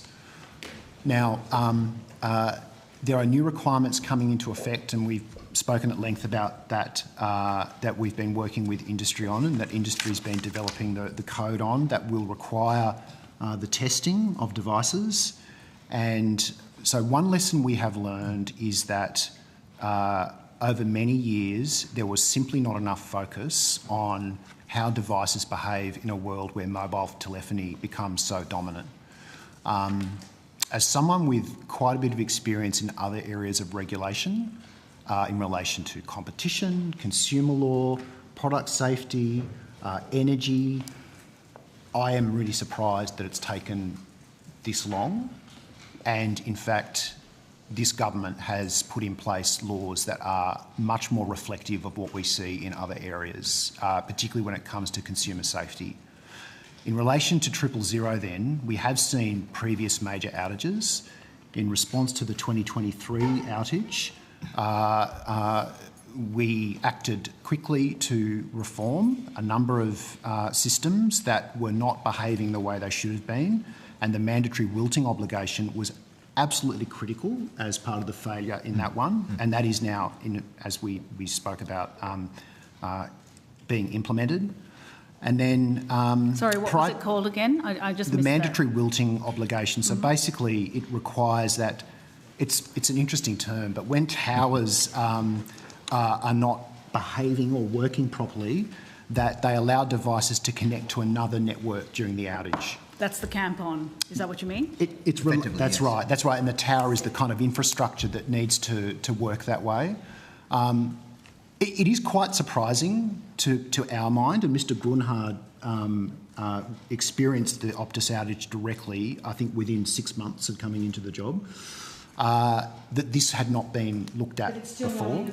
No, but the point... Hold on, it's my call. But the point... Senator... Sorry, before everyone starts talking at once. Yeah. Sorry, Senator and undergraduate official, if you'd like to continue the answer, and then we'll come back to... I'm actually learning a lot here, thank you very much. So I'd like the official to continue. Okay, sorry, there is too much talk at this... Sorry, Senator Henderson. Senator Henderson. Senator Henderson, I paid you the courtesy by being silent. I suggest you do the same. You did, Senator, but it's very... For hours, actually. 14 hours yesterday and most of today. It is quite frustrating that it has taken this long to tackle the issues, and the government has tackled these issues in a way that I think should have been done a lot earlier, given the apparent significance of the towers and the devices and how they behave in a world where people rely on their mobile phones for almost everything.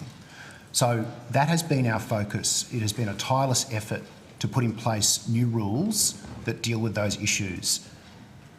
Previous outages, including the major outage in 2018, did impact 000 in a significant way, and we have gone back and looked at those outages to learn from history. I can't see any significant law reform that came out of that process. Instead, there were a bunch of recommendations for protocols and information sharing and updating of documents. But the Bean review did an excellent job, and the government response, which accepted it in full, in doing an overhaul of systems that were well due for reform. So that's the context here. But Mr. Brunhard, if you could please... So let me just clarify. Yeah. So the seeds of this catastrophe were actually sown years and years ago. It sounds like there was poor regulation around devices. You mentioned the 3G. There were years where the previous government really sat on their hands and didn't enact essential regulatory reforms around previous outages. And then, can you explain to me why the previous government did nothing for years? I mean, were they not aware of the likely consequences of something like this, or? Senator, I'm not sure if the department can speak on behalf of a previous government, but the facts really do speak for themselves. That 2018 outage that we're talking about 4,000 000 calls affected and not a single law was changed. Did anyone die during that period as a result of that outage? Do you know? We don't know, but we don't know. Check. But it was significant enough for a review to happen. The thing that I found striking as somebody with, as I say, extensive regulatory experience and as a former regulator was just how little focus there was on actual regulation, direct law reform. And everyone agrees, I think everyone, that regulatory incentives are critical in this context. I've got to say... And on that note, Mr Chisholm, would you mind elaborating on what the Labor government has done since we came into power in 22, noting that there was an outage in 23 and that set off a whole tranche of reforms? If you could just step us through that, that would be great. Thank you. I'll ask Mr Goodhart to do that, and we can also talk about the consumer reforms that are related to that. Indeed, thank you, Senator. So, I mean, we've been discussing a lot, I think, the body of reform that's been undertaken since the 2023 Optus outage, you know, the implementation of many recommendations there to change the way 000 is governed in this country. You know, there have been new regulations introduced about mandatory reporting, mandatory information sharing, mandatory wilting of towers, as we've just discussed. There has been, I think most significantly, as Mr Chisholm said, we have contracted with the University of Technology Sydney to establish a testing facility which will for the first time independently test, not tests by the carriers themselves, but independent tests of the carriers' networks and devices to make sure the 000 calls are carried, and that that testing is about to commence. I'd also note that in addition to the 000 custodian bill, which was introduced into the House yesterday, the government has also introduced the Enhancing Consumer Safeguards bill. That bill is also before the House, and that will increase the penalties for breaches of things like the emergency call service determination and other industry codes and standards to make sure that there are stronger disincentives in place. So that's also before the House. Can you elaborate on that? It was a bit technical what you just said.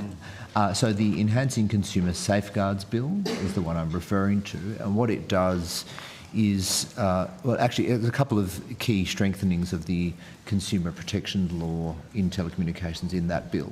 One of them is that the ACMA, the regulator, would be able to more directly infringe carriers and carriage service providers if they've breached the rules that apply to consumer protection and to the emergency call service.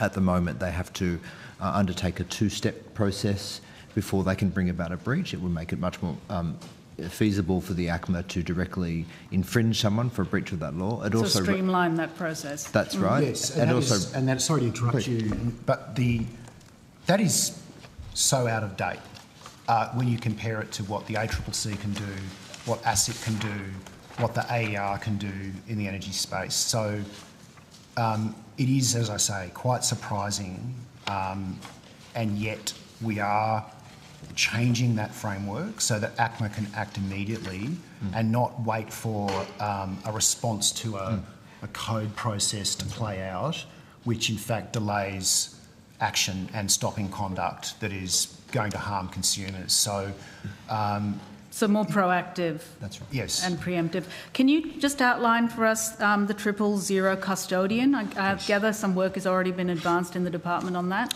And what does this entity do? Yes. So the custodian and the previous minister decided in March of this year that a custodian would be established in the department.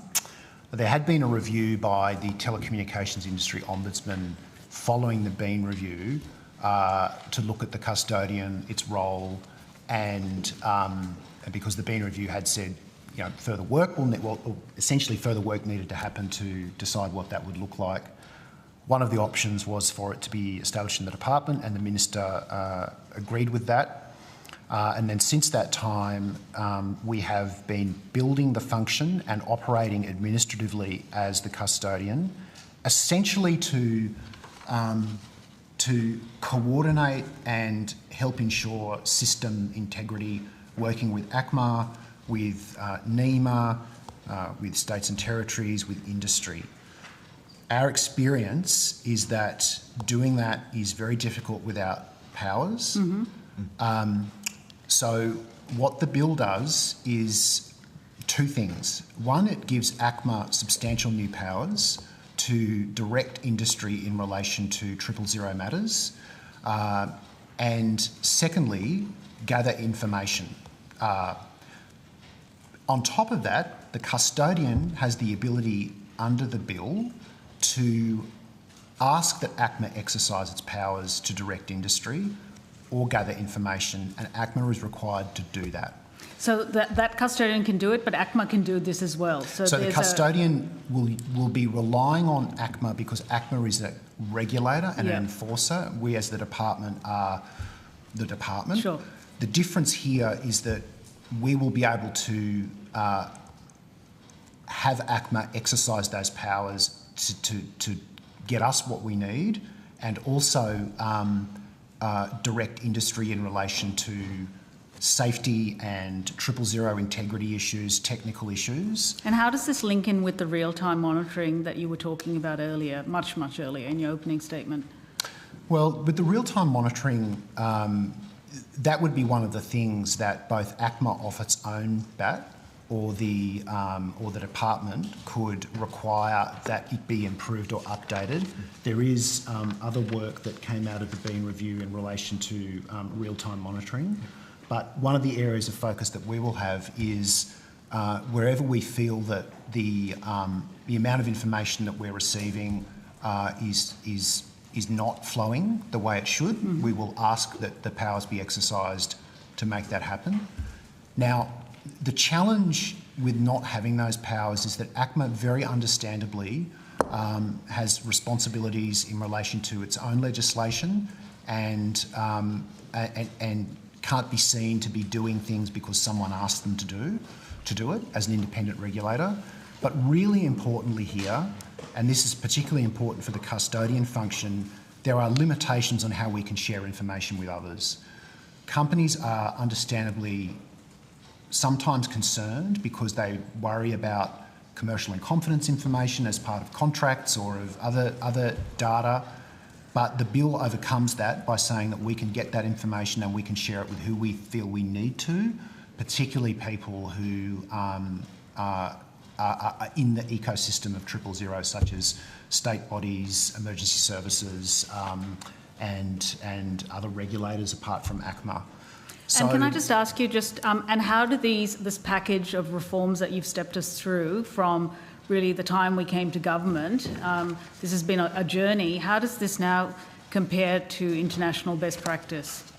Australia is playing catch up on international best practice. Like other countries far more directly regulate this work. So we have been focused on, and in fact our team has met with and learnt from colleagues in the US, in other countries. I myself have engaged with countries in our region, in particular Japan, who I think have what you would call close to gold standard work in relation to emergency communications. That's helped inform our work on that, and the Japanese in particular, given how vital it is in the context of things like earthquakes where you have only seconds to respond, all over it. So, but that work is done very directly through government. We have inherited a framework that is much more focused on co-regulation, and that's the framework that we've got. These reforms are moving into a different paradigm. One that, as I say, is more reflective of what you see in relation to regulation of other essential services and also consumer protection, public safety. And we're very happy to say that the bill will certainly tackle a lot of those things, but there are a number of other reforms that, again, through direct regulation, we are doing, such as the universal outdoor mobile obligation, and the reforms in relation to. Do we have time to ask about that? Not no, really. I think I'll move. Just very briefly, I just mentioned very important for regional communities. Indeed, and in fact, the feedback that we get more frequently is it's too much regulation. The voice. that you would have seen in terms of the public communications from Could you industry focus maybe just on what this means for regulation. regional communities, the work you're doing, just really briefly? Yeah, so the work we do, I mean, Mr Grunhard's division is dedicated to consumer protection, emergency services and regional communities, and I'll ask him to step through all the regional work that we do. Yep. Very briefly, Mr. Briefly. Senator, as you'd be aware, we are rolling out very significant investment in programs like the Broadcasting Resilience Program, the Mobile Black Spot Program, the on-farm connectivity program and others. You also mentioned, and Mr Chisholm mentioned, the Universal Outdoor Mobile Obligation, which is currently under consultation, which would be taking advantage of low Earth orbit satellite technology to very significantly uplift the fallbacks and the redundancies available to people, particularly in regional and rural communities, to make sure that their mobile calls work even when there is an outage to the terrestrial network. So that would be a very, very significant change, and it's being consulted with industry as we speak. And perhaps if we come back later, there's more detail on all of those programs that we can go through. Wonderful. Thank you. Thank you for that overview. Thank you. I'm going to go to Senator Pocock. I just had one question on this, and then I'm keen to ask about a totally different matter. We have the Telecommunications Legislation Amendment 000 Custodian Emergency Call Powers Bill introduced into the House yesterday. This was off the back of the 2023 outage, the report recommendation, I think this was recommendation 2, to have a 000 custodian. When was that legislation drafted and finished for government? We've been working on what the powers would be for a number of months now. We needed the Ombudsman work to complete, which was late last year. We had to then advise the Minister on the Ombudsman's work. The Minister, this is the previous Minister, made her decision in March, and then we got to work on setting up the custodian administratively. We didn't want to wait until all of the legislation was done, given that we don't control the timing of that.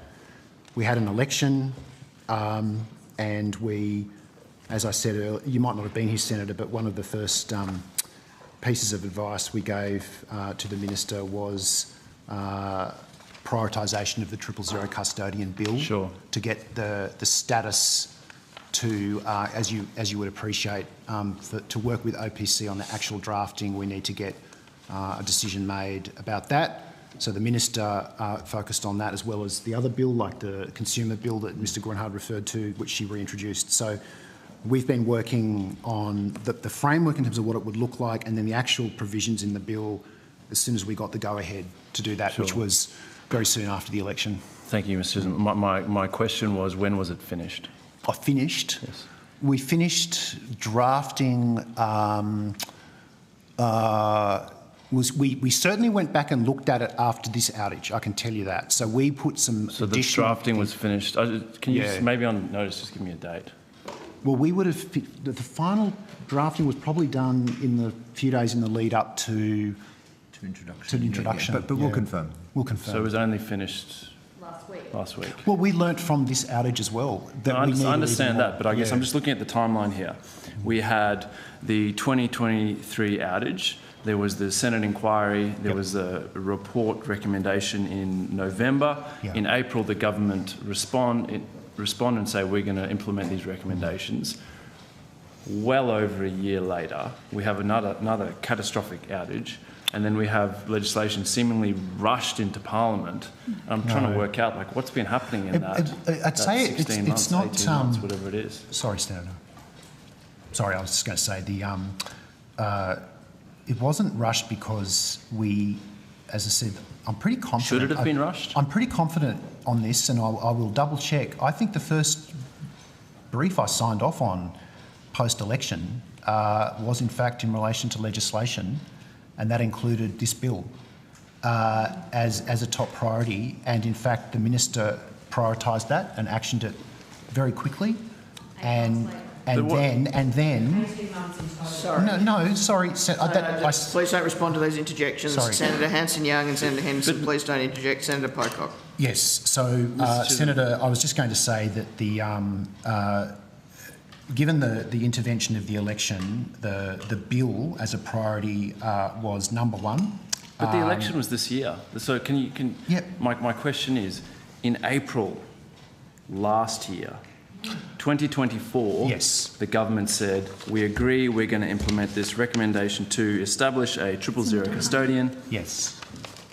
I assume once they say we're going to do this, when does drafting... maybe just on notice, when did drafting start on that? And yes, when does drafting we'll give you that finish? on notice. I was just going to say, Senator, the other thing I mentioned there, and it's an important bit of context, is we did have to allow the Ombudsman to complete its report on what the custodian would look like, because if you look at the recommendation, there's not a lot of detail in there about how it would operate, the powers it might need. So we had to do that. I understand that. I guess I'm just interested in those dates. Thank you.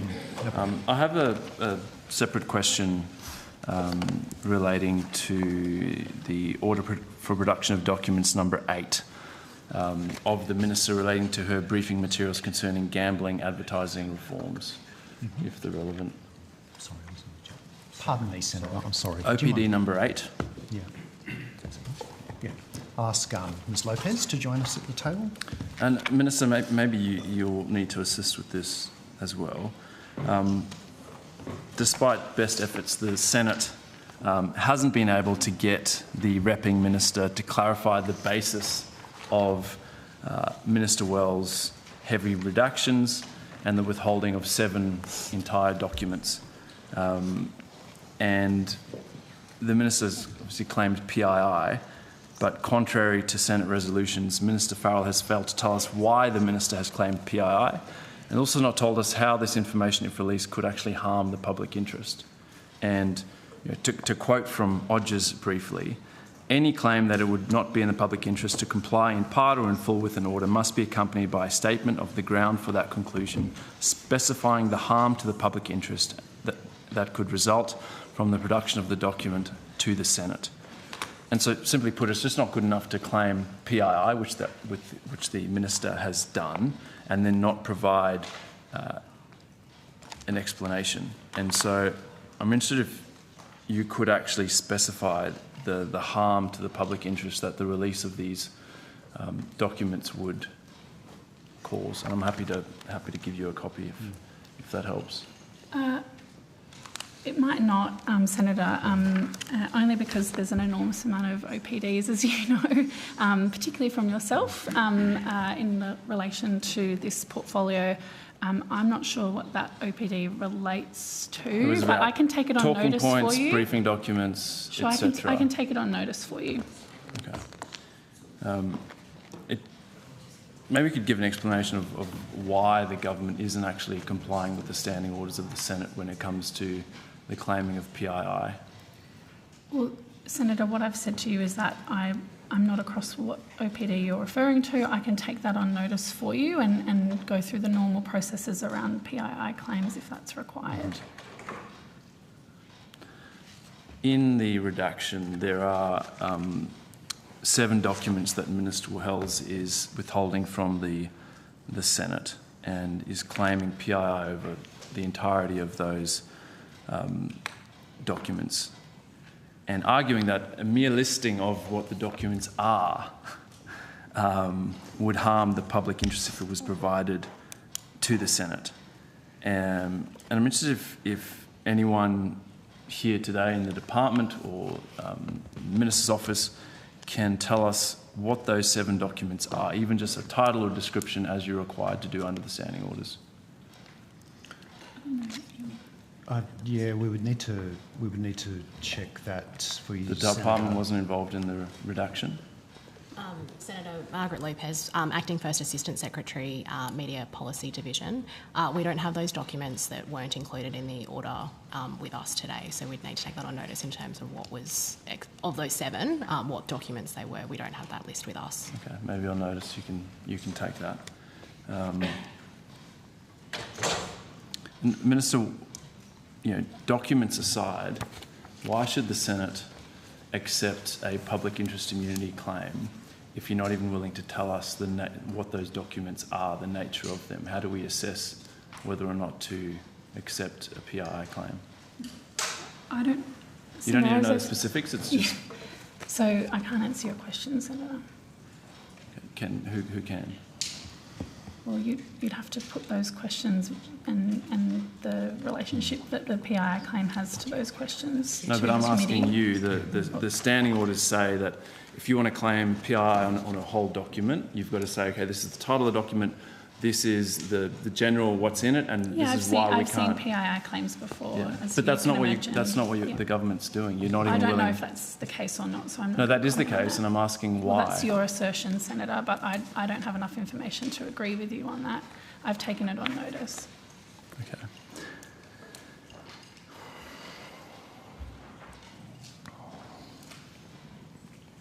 Who prepared the PII claim then?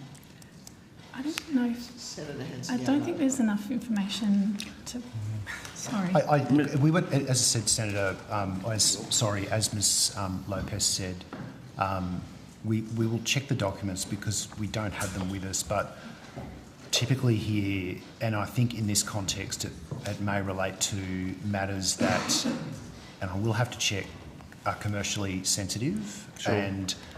And so I think the ability to receive information does depend on being able to commit to that information not being shared with others. That's a very common reason in these contexts to decline to disclose it, because if that happens, people will not share information with us. I think I accept your explanation. I think a separate committee has gone into this in depth, looking at some of the claims from PwC and others about similar claims, and when it actually comes to the Senate standing orders trump a lot of those claims. I'm interested when you're asked Senator Pocock, I'm just going to move it on in 1 minute. Okay. When you're asked to provide talking points for a public event, is it your assumption that those talking points will be used, made public? Senator, just in terms of that, in terms of the order and the reductions that were applied, it was, as the Minister outlined in her letter that was also tabled as part of that order, reductions were made where content was also out of scope, and because the order was primarily focused on gambling and gambling advertising reforms, reductions were applied where that content was out of scope. Thank you. My question is, when you're providing talking points to a minister, is it your assumption that those talking points will be used and made public? Our assumption, Senator, would be that it is a matter for the minister to decide whether she uses that information. But your assumption is what you put as talking points is fine for a minister to say publicly? Well, again, that's an assessment that the minister can make. We provide... Mr Chisholm, you got to listen to yourself. Surely, it's yes or no. Talking points you give to a minister, your assumption is the minister is going to rely on these talking points and could say this publicly, and you're fine with that as a department? We're fine with the information we provide, but again, we do it to support the minister. So to say something publicly? If it's in the context of a public event, yeah, if she chooses to use it. But as you would know, the minister and all ministers apply their own experience and judgment to how they communicate. I understand that. But yeah, you and I work for the public, not the minister. Senator, we support all governments, and we provide advice when asked. And again, ministers, as I said, apply their own judgment and experience to what they say. And so, just finally, last question. Last question. Why are talking points to a public event redacted? What is the public harm to asking for briefing materials on gambling reform, which this government is missing in action on when it comes to the Murphy report, and having public event talking points redacted? That's extraordinary. It's quite possible, Senator, here that they were just out of scope. I don't actually think they are. I think if I can find the page, it actually has a heading that is related to gambling. There's a range of reasons why a public interest immunity claim would be made. Well, it'd be great to know what they are. I understand that, but there are a range of reasons why. Which you aren't willing to give us, which is why we're so frustrated, Senator Minister. Pocock, don't miscategorise what I've said to you. It's not that I'm unwilling to give you the information. Well, You've asked me a question that I don't have the answer to. I've taken it on notice for you. Okay. Thank you. Thank you. Thank you, Senator Pocock. I move the call now to Senator McGrath. Thank you, Chair. One of the questions that I put earlier was when was the new email switched over to? And I think you're trying to find out that answer. But I think I might be able to help you. And Chair, I'd like to table an email. If I could please pass that to the Chair, please. That's dated the 11th of September 2025 at 10:52 a.m.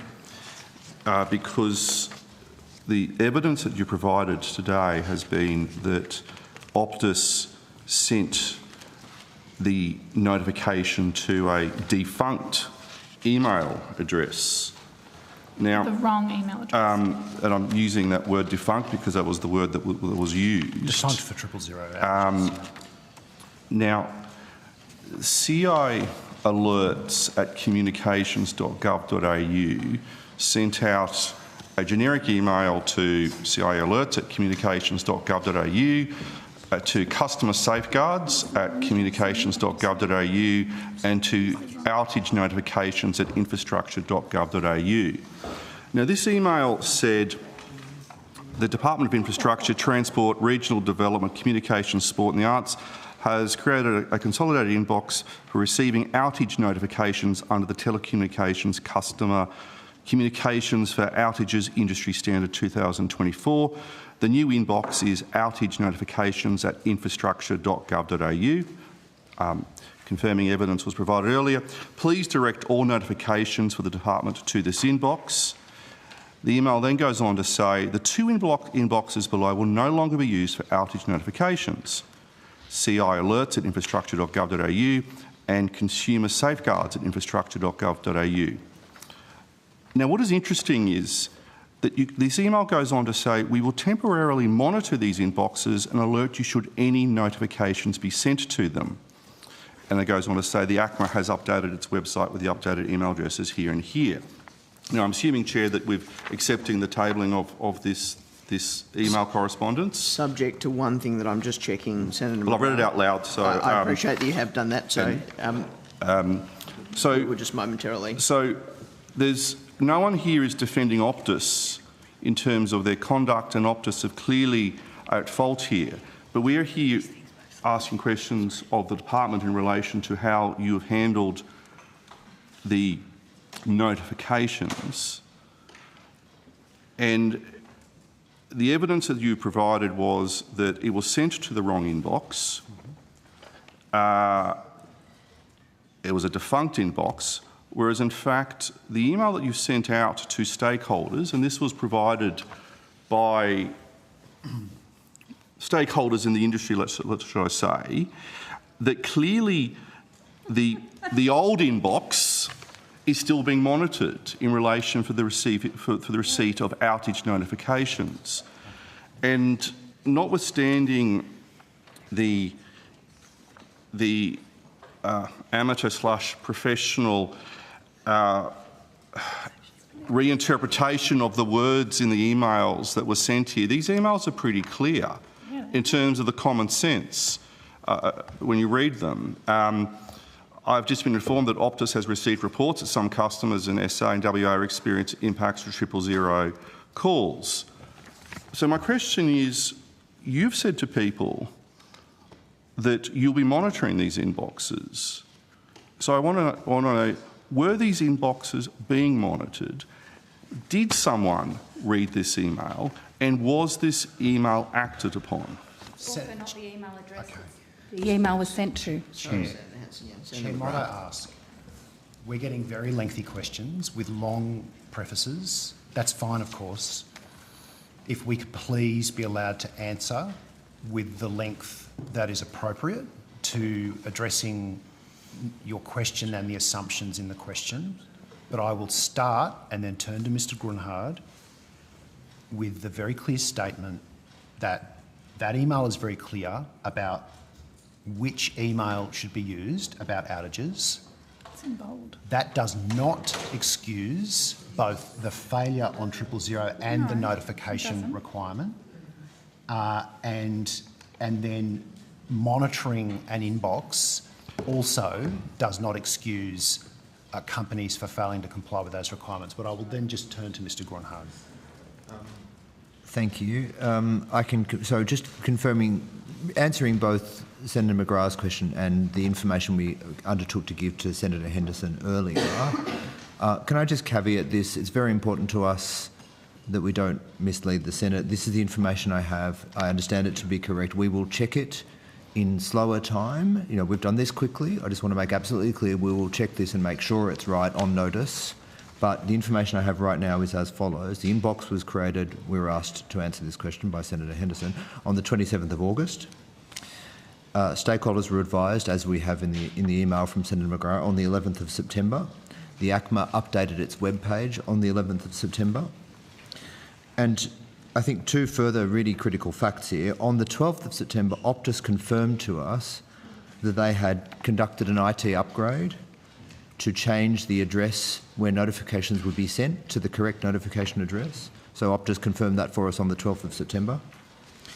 And from the 11th of September, we have received 272 notifications from Optus to the correct address. The one that was sent to the wrong address was the one we've been discussing. So they confirmed to us on the 12th of September that they'd made the change, and they have been sending through notifications to the correct address ever since, with the exception of the incident on the 18th. Yeah. So that 272 are the subject of constant and regular monitoring. That, given the volume of those, and that's just Optus, but given the volume of those notifications, that is our focus, particularly when we have said do not notify an old email. And there is absolutely no way that anyone should rely on a suggestion that the department will monitor, and I would suggest that that means occasionally, in relation to a significant outage, given that 200 had been sent to the right one. It does say we will temporarily monitor these inboxes. So, but that's not a reason I to know email that inbox. I'm not talking about Optus here. I'm talking about the department. The department has sent an email out to its stakeholders, including Optus, and in that advice that you've provided to your stakeholders, you have said we will temporarily monitor these inboxes. An email that was sent a week before the incident in question. This email was not sent a year ago. It was sent a week before. So my question is, the department was advised, you did receive the email, and in this email you've said that you do monitor these inboxes. So unless the information in this email is incorrect and you weren't monitoring those inboxes, or is the evidence today correct? We do monitor inboxes, but we monitor constantly and very closely the correct email address about outages, which receive hundreds of notifications. Any question or suggestion that companies are doing the right thing and emailing that address, and that the department should be cleaning that up, when in fact the responsibility is very clear. Mr. Chisholm, you know that was Mr. not Chisholm, correct. You know that was not what I was saying at all, and I think I would actually ask you to retract that insinuation. No. I think you should retract that insinuation. I won't be retracting that. Sorry? I won't be retracting that, because there are a number of assumptions. Sorry, Mr. Chisholm, there are a number of suggestions being made in the question. No, about, Mr. Chisholm, you've implied that I've said that you've implied that I have said that Optus are the victims here. I've not. I started off my questioning with respect. That's not what... that I said that Optus are at fault here, but I'm not here asking questions about Optus. I'm asking about the department that you are here as Deputy Secretary, answering questions to the best of your ability, right, which clearly is not satisfactory to many members on this committee. So I want to go back to the question.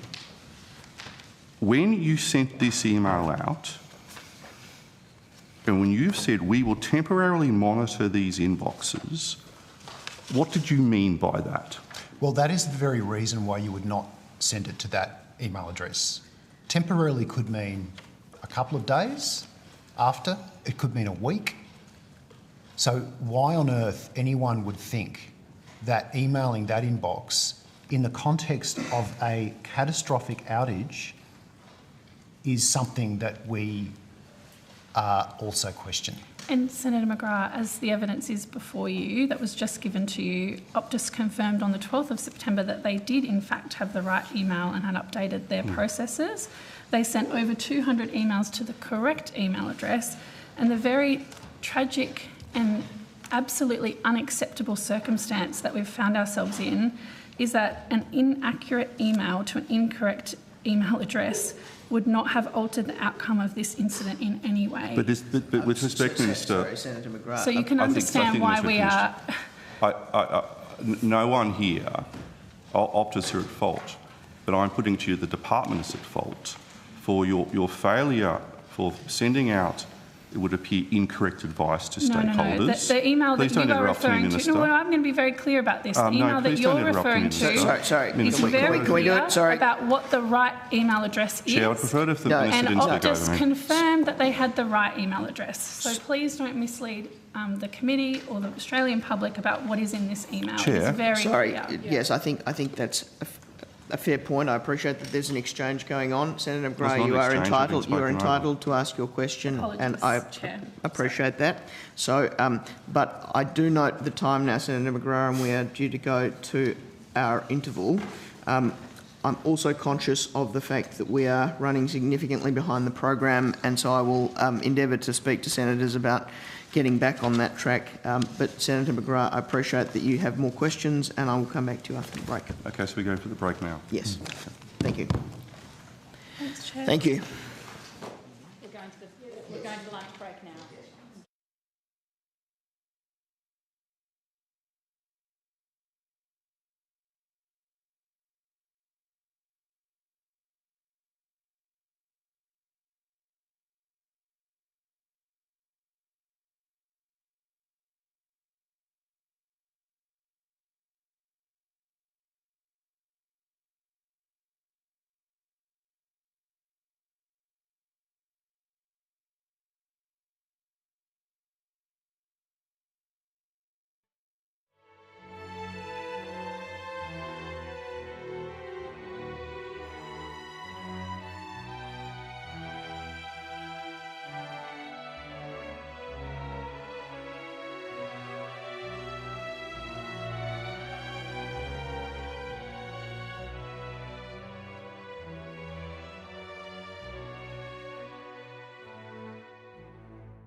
We are resuming outcome 5.1 with the department, and I am going to hand the call to Senator Hanson-Young. Thank you. Mr Chisholm, you gave some evidence today, just before the lunch break, that in response to the question I'd asked about how many notifications had been received by Optus, from Optus to the correct email address, that it was 272 emails had come through to the correct email address. I'm just wondering what the period of those emails was. Was that from the 12th, between the 12th and the 18th of September, given that's when the new address had assumably started? I'm just trying to work out what... Just confirm that, Senator, and Mr Greenhalgh might be able to help us with this. Yeah. Thank you, Senator. Again, I'll just note we've obviously produced this number very quickly, so we will on notice confirm that it's correct. Yes, I want to be clear about understood. that. Yep. 272 from the 11th of September to now. Okay, to now. Okay. And how many of those emails were notifications of outages that impacted 000? I don't know the answer to that question, Senator. Yeah. Was there any? I don't know, Senator. What I'm trying to understand is you've given evidence previously today, and I just it was in relation to some questions to Senator Smith. You said that there are tens of outage notifications per day. We certainly do not notify the Minister's office of every one of those. Now, what I want to know is if we're receiving tens of outage notices a day, how often are those outages 000 impacting? I understand the question, Senator. I don't have numbers. I certainly can tell you most of them. It's very common for there to be, for example, a 1 hour outage of a tower somewhere, which is not in itself a 000 outage. It would only cause a 000 outage if, let's say, that town has only one provider. Yes. So some of them may cause problems for people getting to 000 if it means all coverage is out, for example, as opposed to the case with the Optus September 18 incident, which was a failure only in 000. The rest of their coverage continued to work. Yes. So I understand the question you're asking. I don't have numbers before me. Could we get those figures? I mean, I would, on a granular basis, of that 272 emails that Optus had sent, I'd like to know, you're going to clarify that number. I'd like to know how many of those involved 000 outages. But what I'm hearing you saying is that it's not irregular for 000 outages to occur across the three networks. I think I just want to clarify. It is very unusual for there to be a failure like the September 18 failure that only affects the carriage of 000 calls. I understand that, but when you get a notification from whether it's Telstra or TPG or Optus that there's an outage, how you wouldn't know at that point exactly whether it's only 000 that's been impacted or not. The important thing is that 000 is impacted. Surely that's the main objective of that outage notification. Yes, and in fact, that's the focus in relation to how we would triage or follow up in relation to a notification. So if it was clear that that 000 was not just affected but was compromised, because when you have an outage, it's meant to still work. Yes. So if it's not working, that would be the focus. So does anybody have that data? Do you collect that data? Like, if I ask you to provide that, do you have that information? Well, Senator, in respect to the 272 2 that you're asking about, we'll take on notice and we'll check that for you. It is part of the reason government has introduced these new outage notification requirements is precisely because there isn't good information about that. We think government needs to have better information. That's the focus of those changes. It's also the focus of the 000 custodian bill that I noticed just passed the House to enable us to get more information. So we don't have a longitudinal data set about this, but we'll certainly take on notice the answer to your question about the 272. So if you did have if you did get notified that there had been, however that notification occurred, by the way, because I am worried about this, if there is notification of a 000 outage, would that, in any normal circumstance, raise an alarm bell? For us in the department, yes, it would, Senator. Yeah. And in fact, we frequently, when we hear about, because sometimes we hear about things through reporting, say in the media, and we will reach out to companies and ask for information about whether 000 has been compromised. So yes, that's right. Like that is the focus of our questions. Obviously, we're concerned about any outage because that impacts all sorts of other services, which are really important. But the 000 one is the apex of that concern. So can I ask then, if the Minister's office had received an email, which they did, where the subject line was that there had been an outage that had impacted 000, would you, if the Minister's office had informed the department, escalated it, what would have you done with that information? I mean, you obviously don't just put it in you don't just drop it into some file. It must create some response. The first thing we would do about any information drawn to our attention about an impact on 000 is phone the company itself. Yep. Ask for information, and then we would talk to ACMA, and then we would activate, and Telstra, who is the 000 emergency call person, and we also seek data from Telstra as part of that process because they can see things that we can't see. So yeah, they're the processes we would follow. And it wouldn't matter whether whether Optus or Telstra or whoever else had said to you how many calls they think this had impacted? We would always follow up, absolutely.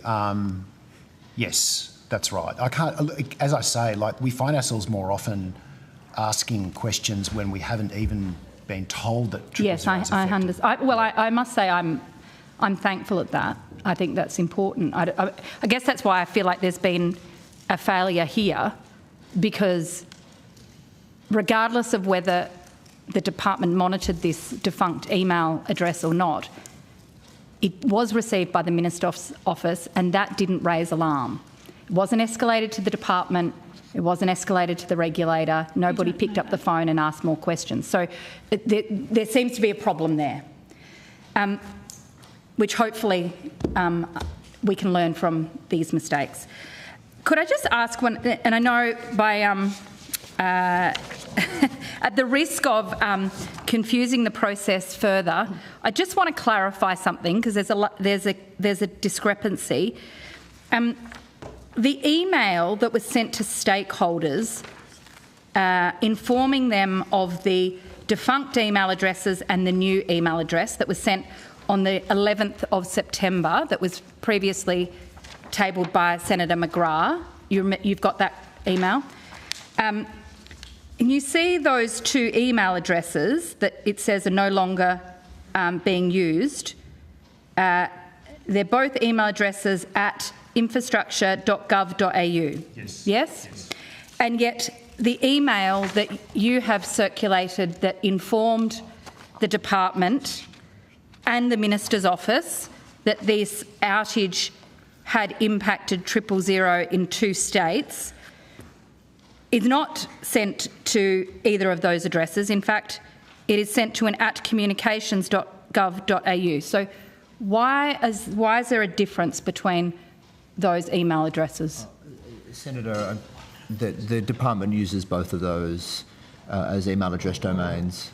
I'm not familiar with the IT details, but both of those are used for addresses in the department. They will get through if you use... I believe so. I'm not sure. I think, again, we need our kind of IT people to help us, but my understanding is... You understand that there's a difference here. You haven't informed people that @communications.gov.au is defunct. Well, I think, but the outage, the email says the new inbox is outage notifications at infrastructure.gov.au. Yes, I understand that, but that's not in neither of these three addresses is what this email has been sent to. I understand. My understanding is, but we will check this for you. My understanding is that there's an alias in place such that if one sends to one domain, it goes through to the box regardless. But I think that's true for my. So you think this, and again, it's redacted, so it's very hard to be accurate here, and it would be much more helpful if we could have it unredacted, to be perfectly honest. Yeah, we'll check that. But of course, I think the fact that, as the evidence earlier indicated, we were receiving hundreds of notifications to the correct address suggests it got through, including from Optus. Yes. So just to... It's just a clarification based on that last comment. Sure. Can I just check that 272 notifications received to that new email between the 11th of September and now, which is what you've said, is that just Optus or is that everybody? That's just Optus. That's just Optus. And then there's a lot more, yes. Yeah. Thank you. Thank you, Senator Hanson-Young. Senator Henderson. Thank you very much, Chair. Look, we now know that the Minister's office received an email on the 18th of September. So we spent an hour this morning, Mr. Chisholm, and I'll even direct this to you, Mr. Betts, toing and froing on the fact that the email no longer worked without appropriate transparency, that in fact the notification was sent to the Minister's office. So I appreciate what's in the emails, including the email 7 minutes later. But the email 7 minutes later, which was sent at 2:45 p.m, said, "I have no further details yet, but our networks team have commenced the welfare check processes and relevant protocols. As more information is made available, I will provide updates and let you know when the issue is resolved."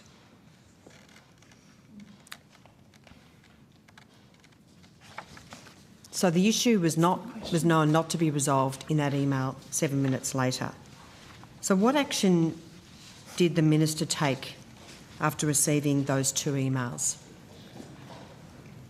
Senator, I'm not sure if you were here before, but I've taken some questions on notice in regards to any actions that might have been taken after that email was received by the Minister's office. Assistant Minister, as you know, I've been here from the beginning. Yes. I'm not really focused on where you are. I just wanted to assure you that those questions, we're seeking to answer them for the committee as soon as possible. And just again to clarify, this isn't new information, it's part of the public record. The Minister's been really clear about it in quite a few media appearances. I would suggest... And the document, the email that you have today was released through FOI previously. I would suggest to you that the Minister went to great lengths to basically convey that in relation to the 600 callers who couldn't connect to 000, that she conveyed that she didn't receive that information to the following day. That's correct. So I think she's really tried to muddy the waters because it's very... Sorry, if I can just finish. It's very clear that on the Thursday the 18th, the Minister's office, and presumably the Minister was made aware of these outages, and given it's 000, this is not a normal outage. So in the lunch break, have you not had the opportunity to find out, as the Minister's representative, what the Minister did after receiving these two emails? Well, I don't think what I do on my lunch break is part of our Senate estimates processes, but I have given, I've taken a question on notice from Senator Hanson-Young. And are you able to bring back that information this afternoon? So I've taken the question on notice, because it's Senator. pretty important to know what action the Minister took. Senator, the Minister's been really clear in multiple media appearances and in question time yesterday about when she was notified of the very serious failure by Optus, which involved 600 000 calls, and I've reiterated that information to you today. If there's any additional information we can provide you about the inaccurate email that was received by the Minister's office, I will let you know. There's something else that really strikes me very strange about these emails, Mr Chisholm and Mr Grunhard. I haven't got my glasses on, so I'm struggling a bit. Who would ordinarily from a telecommunications company send an outage notification? Wouldn't this be a requirement of the person in charge of operations or the technical people? Yeah, well, one of the issues here is making sure that notifications are consistent and the data we receive is consistent, which is part of the reforms that are being developed. But Mr Grunhard will have more information on that. Senator, the regulatory requirement is that the business provides the notification. I don't think we have a view as to who should send it as long as it gets sent. But this is from the Associate Director of Government Affairs. Yes. Now, Government Affairs deals with government matters in terms of the relationship between Optus and the government and the Minister's office. And I think I know who this person is, and I've actually emailed her today, but I'm not going to name her until I verify this. But this looks more like an intervention by the Government Affairs Office of Optus alerting the Minister to this outage. But there's been no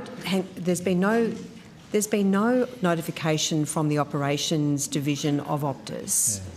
And I'm very curious about it. It looks like there is someone who's, has an interest in the relationship with the Minister's office, obviously sending this notification. But this is not a technical notification.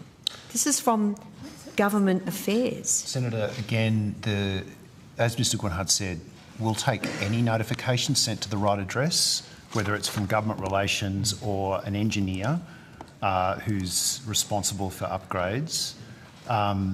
So who sends it is less important than getting the information and getting it at the right time, none of which was satisfied in this process.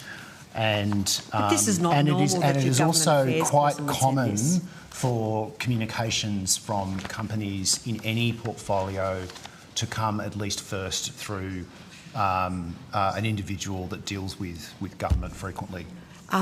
Just, Assistant Minister, back to you. You mentioned that these emails were released under FOI. I believe that's the advice I've received. Well, so I've just had some advice that they aren't on the government's FOI disclosure log. I think it's happened very recently. So how recently were they released under FOI? Well, I can take that. This morning when we were asking the questions about this? I don't think that's the case, but I've given you that information, and I'm sure there's a usual process of updating that register that will happen in due process. Well, I think the first time that anyone knew about these emails was in the committee this morning. No, I don't think that's the case, Senator. All right. Well, could you provide me with the details as to when this was released under freedom of information? I'll take that on notice for you, Senator. And who was under what circumstances, who made the FOI request? I don't know, Senator. All right. We don't disclose that. If you could come back. So do you know anything about the FOI request, Mr Chisholm? It just seems, Deirdre, what a coincidence. I mean, they're not on the FOI disclosure log. We don't generate FOI requests. No, but you manage them on behalf of the department. Well, in fact, I don't. It's run out of our corporate area. No, not you personally, but the department manages FOI requests. But secondly, we comply with FOI requests. Who made the application is not something that we can disclose. All right, could I take that on notice? Can I just ask, when did the Minister first seek an urgent briefing from your department in relation to the outage? As soon as we were notified and that we spoke to the office, we were briefing constantly. So I need an exact time and date, please. Well, Mr. the Chisholm. exact time and date is, as I say, constant. So that's not. Because briefing is both verbal and written. No, but we've done both. When was the first briefing? When did that occur? The afternoon of the 19th. The afternoon of the 19th. When we were notified, that's right. Do you have an approximate time? Well, it began with the phone call between Mr Grunhard and the office. That's when the briefing began. Okay, so Mr Grunhold, given you say, as your evidence is, that you were notified on the 19th because no one saw the email on the 18th, did you receive any phone call from the Minister's office in relation to these 000 outages? Because they knew about it. Senator, I think, as I said, the first I knew of this outage was the call from, I've already said this I think twice, the ACMA called to me at 3:30 on Friday the 19th. I'm just double checking because we've had a lot of convoluted misunderstanding and no one, when you were giving evidence this morning, no one disclosed from the department that the Minister's office was copied into these emails, which I am personally unhappy about, and I share Senator Hanson-Young's concerns about the lack of direct evidence and frank evidence. So, we've been very clear ourselves, Senator, that the email is actually not clear because it doesn't disclose the true situation. Well, it's... Sorry, Senator Hanson-Young, I appreciate it. No, that's not... No, sorry. Checks are being done. Sorry, Senators, please come to order, and members from the table.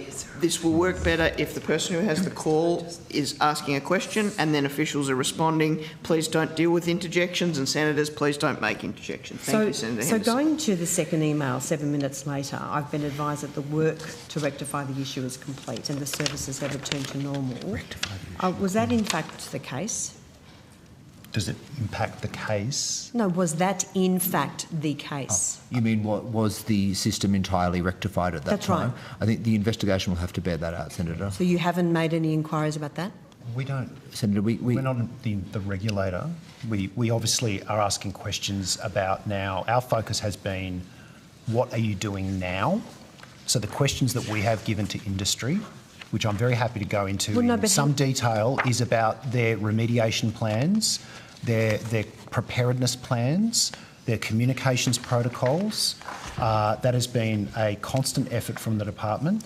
Mr. Chisholm, now, the question of how and when it was resolved will be core to ACMA's investigation. Mr. Chisholm, you've given evidence that this is entirely Optus's fault. It is. That they acted unlawfully, and we are scrutinising your evidence, which we are entitled to do.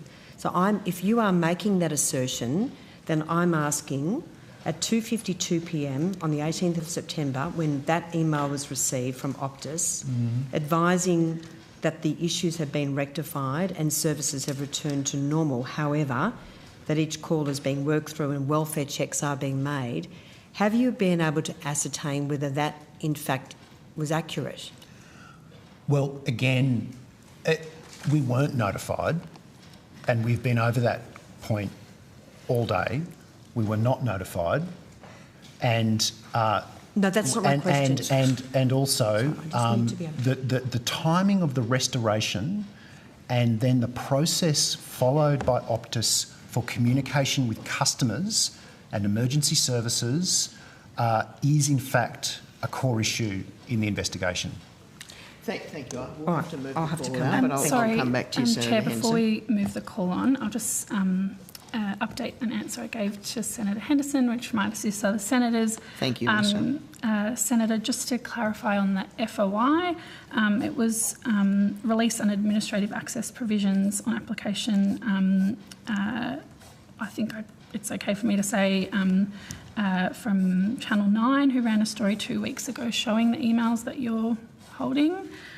So that information has been public for about 2 weeks.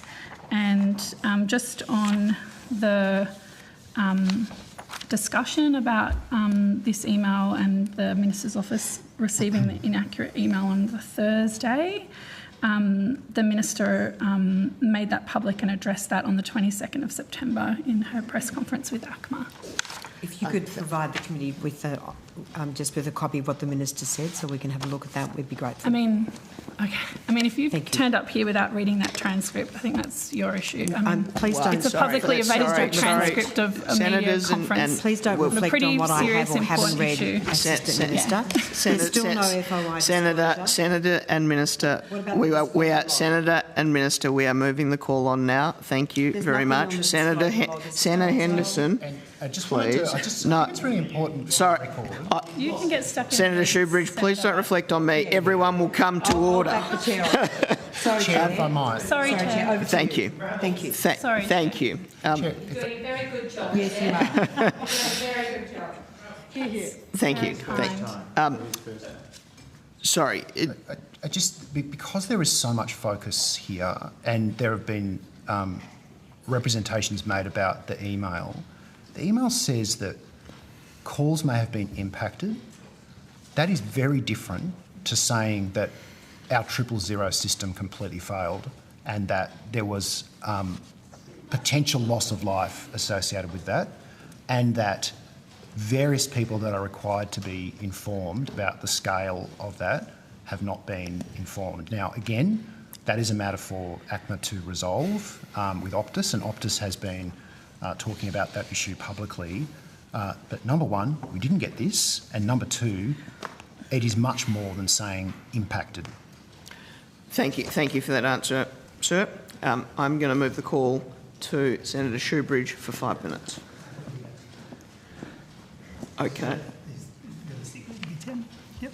And thank you, Chair. Look, it is on a different matter. It's on AI and AI regulations. So I don't know who the appropriate officials are for that. I can help you start with that and then we can move through. Yep. Thanks, Mr Chisholm. AI companion bots have been found to use emotional manipulation. They do guilt tripping, feigned affection, and that's designed to keep users engaged. And even when it's also designed to prevent users ending conversations. Are there any steps in place to put regulation to limit those emotional tactics by chatbots so you can prevent that kind of psychological manipulation and user dependency? Yep. We are very worried about chatbots, as is the eSafety Commissioner. There are a number of processes in train now in relation to AI broadly, but also chatbots.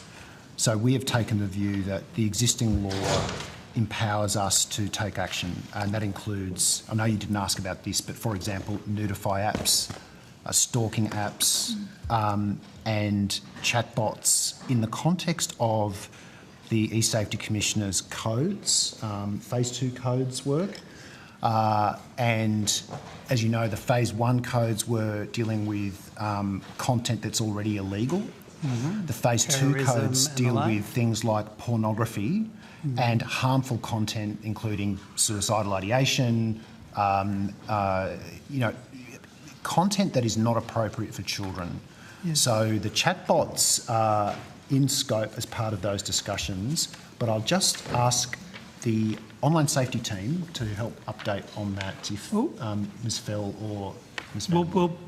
I've got a couple more questions, so maybe I'll put a couple more questions and then we can, do a sort of wrap up at the end. Yep. Chatbots have also confidently provided false medical information, sometimes elaborating on made-up treatments or diagnoses when prompted. And again, are there any steps in place to put controls so that AI systems can't give health advice, or if they do, to require them to meet medical or safety standards before they give medical advice? So the view we're taking here is that any conduct that relates to what we would call age inappropriate content, and that would include any attempt to engage a child in suggestive conversations of that nature, comes in scope as part of the code's work. Mr Chisholm, we're going to get to the Children's Safety Code in a bit, because I know there are steps in place by the eSafety Commissioner under the Children's Safety Code to deal with children. That might have some flow-over impact into chatbots. Or more broadly, you're talking or beyond more broadly children. for children. This question, though, was about chatbots giving medical advice. Oh, yes. Which is wrong, utterly made up. Are there any Are there any actions on foot to try and regulate that so they meet the same standards as health professionals? Yes, it is true that our focus at the moment is child safety, as that is the most immediate concern for us in relation to some of the conduct you're referring to there, and I know your question is broader than that. I would also take the view that incorrect advice to anyone is already covered by laws relating to misleading and false representations, and that is a matter that could be dealt with, and I would take the view, if I was a regulator, under existing provisions. The view that we are taking is that we will exhaust and use every law available to us to prevent that sort of conduct from occurring. Well, who's the regulator when a chatbot gives a chatbot that's, I don't know where it exists on the cloud somewhere, giving incorrect, misleading, made-up medical advice to somebody in Albury? Yes. Who's the regulator that could step in, yes, you say, for misleading conduct? We would certainly deal with it in relation to, and I'll get to the exact point, in relation to online safety and particularly the exposure of children to that. But secondly, but any, as you would be well across, Senator, misleading and deceptive conduct provisions are contained in the Competition and Consumer Act, and the ACCC frequently takes action in relation to. But a chatbot's not a corporation; it's not engaged in trade. But it's online, and... Senator, and it's covered by the telecommunications power. Well, what's you say there's a telecommunications power to stop chatbots providing... So it is not uncommon to... Sorry, can we just do this in a question-answer fashion? Thank you. What is the telecommunications power? Because you're using a carriage service in relation to those representations, whether you're a corporation or not, doesn't remove your responsibility for misleading and deceptive conduct. And who's the regulator? So anyone can enforce those provisions, but both state fair trading organisations and the ACCC are responsible for those things. So is it states frequently engage in those sorts of actions, particularly where it involves natural persons. But as I say, it is not a new issue to deal with representations online. For at least 20 years, at least in Australia, the approach has been that if you're using a carriage service, and again, my legal knowledge is a bit rusty, but if you're using a carriage service, you are still responsible for representations. Well, we might put that answer under the microscope outside of this hearing and have a look at it. Could I go to other instances of harm? In several recent suicides, a number of which have been litigated in the US involving adults. Chatbots have allegedly suggested methods of self-harm and even helped draft suicide notes. Now, obviously, that raises urgent and ethical legal concerns. The cases are currently happening in the United States, but those same chatbots are available to users in Australia, including adult users. What's been done to protect Australians from chatbots that are escalating to suicidal ideation? E-Safety Commissioner has made comments in relation to chatbots and particularly the exposure of children to harm, and is taking the view that sexualised chatbots, for example, or even chatbots that give rise to other... I have said on a number of occasions, I know the E-Safety Commissioner is doing the codes in relation to children. That's not really where my concern is. My concern is someone who's 18 or 19 or 52 or... and they're the cases we're seeing now repeatedly litigated in the US. So if we could deal with adults. Yes, so as I said, misleading or false representations made to people are covered by the law. But that may not be misleading, it's just grossly unethical and immoral to be writing a suicide note. The framework that we administer and that the E-Safety Commissioner administers is an online safety framework. But none of the online safety codes touch upon this. But they do touch upon child abuse and abhorrent content, and that is But I'm talking about draft suicide notes right now. And self-harm. Our priority, well, self-harm is also a significant priority as part of that work. So that has been our targeted effort and the effort of the Commissioner. And so that's the area of work we have, sorry. Senator Shoebridge, the issues you raise are really important, and one of the things that I think you're picking up on is that actually there's a mix of coverage or regulation, whether you're considering misleading conduct or the wrong health advice or something that might be harmful to children. Two things that we can do to assist you. The E-Safety Commissioner, hopefully, if the committee allows, will be coming on later on and can talk more broadly about her work. But we can also, if you have a specific question to take on notice about the development of policy in relation to this area, I'm very, very happy to take that on notice for you. Well, thanks, Minister.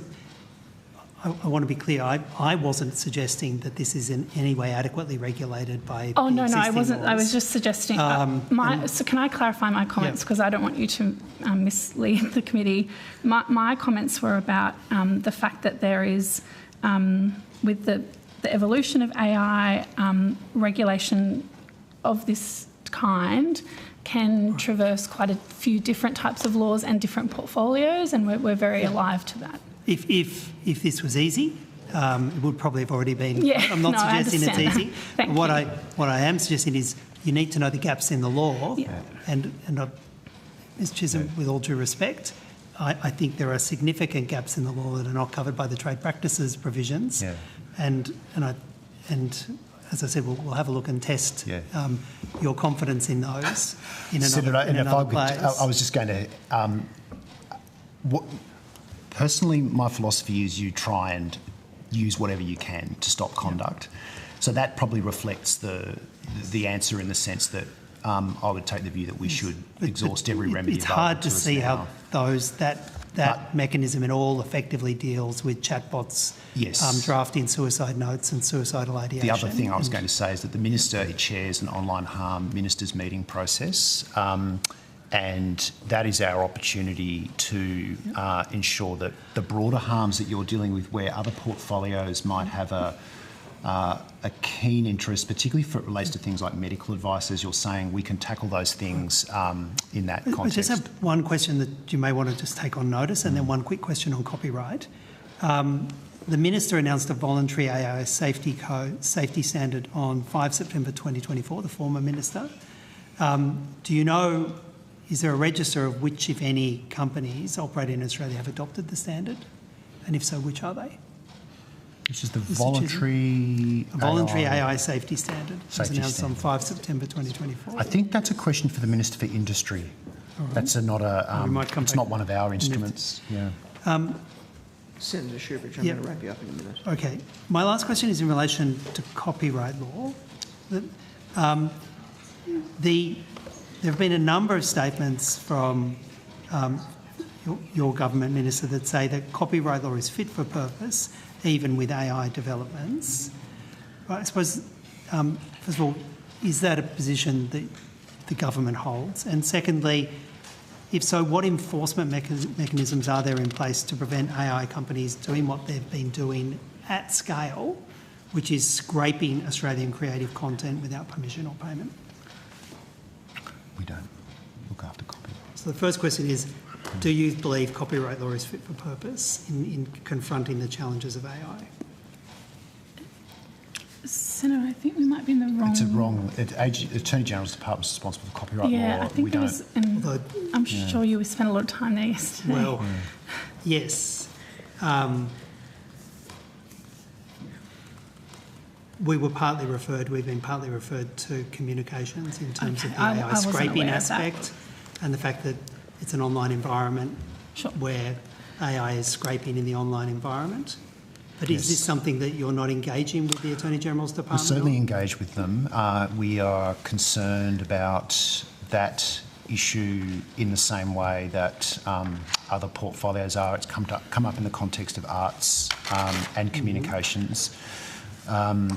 So we are engaging on it, but it would be inappropriate for me to express an opinion on copyright law, as it's just not something that I have responsibility. We've certainly got our hands full with other harms, I can tell you. Or any steps that are being taken to protect Australian creative content and Australian creatives? I would suggest you raise that under the Arts and Creative Industries Outcome 6 later on this evening. Thank you, Senator Shoebridge. I'm going to pass the call. Thank you very much. Senator Henderson. Thank you very much, Chair. Secretary, can you advise when information is released under FOI? When does it need to be published on the FOI disclosure log? I'll have to check the statutory deadline. The department has a 99.6% track record of on-time disclosure. If your question relates to the release of the 2 emails under FOI, I understand that that was an action undertaken by the Minister's Office in response to a request from 9 News, and the department is still processing the FOI request that it received in parallel.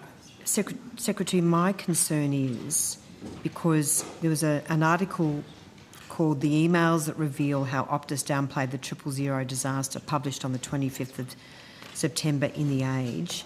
The Minister's Office subsequently told the telco industry publication Comms Day that the messages had been released under Freedom of Information. We have no evidence that that occurred.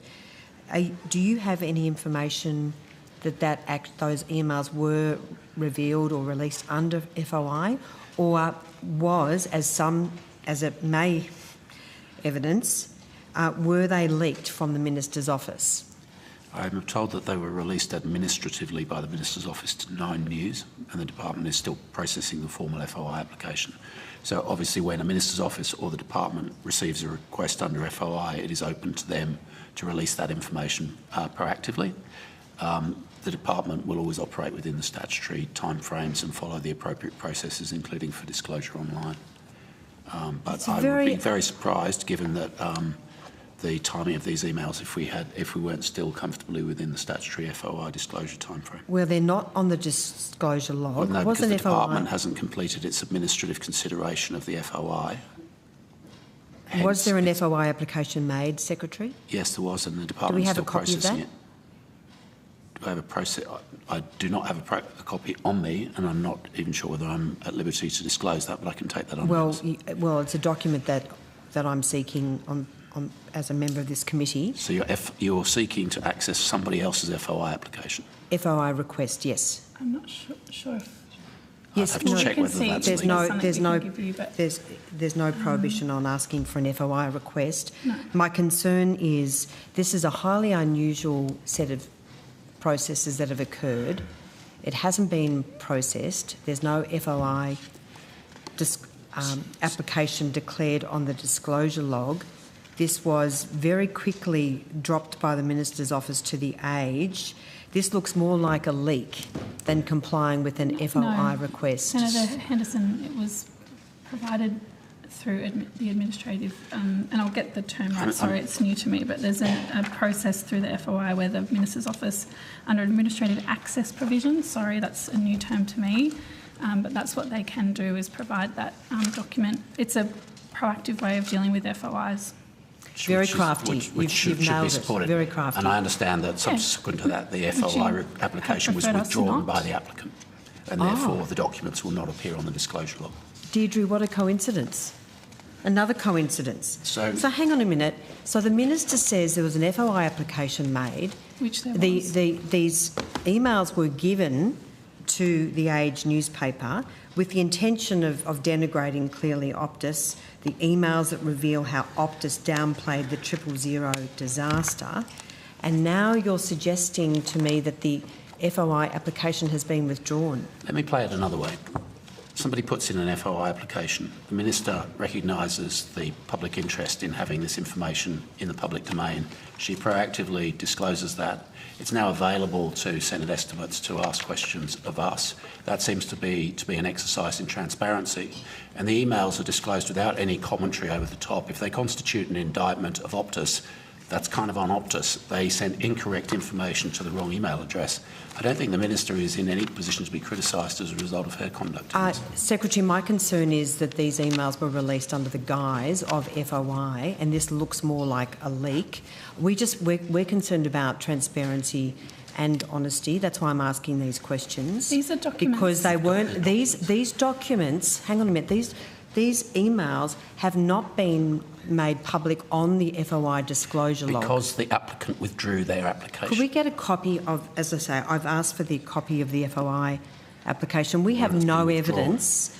We have no, that doesn't matter. We have no evidence that an FOI application was ever made. This looks like a leak straight out of the Minister's office, and I would Senator, welcome... These are documents that 4 hours ago you and other senators were wringing your hands to try to get a copy of, and now you're complaining that they were released 2 weeks ago. No, I'm not complaining. I don't like the fact that there appears to be a lack of transparency. There was... Not only were they released, but they were reported on the national Assistant Minister, you characterise these emails as...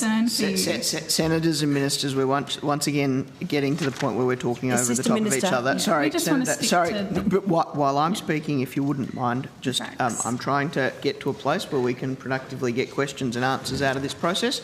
So, Senator Henderson, do you have a question? I do. Secretary, and I'm going to hand over to Senator Smith, So, Secretary, I would welcome if you could please provide the committee with evidence that this was an FOI application and it wasn't a leak out of the Minister's office, because at the end of the day we are trying to endeavour and find out what happened, because this is a very serious matter. It is a scandal, and we are scrutinising what happened, what the Minister knew, why and when was appropriate action taken.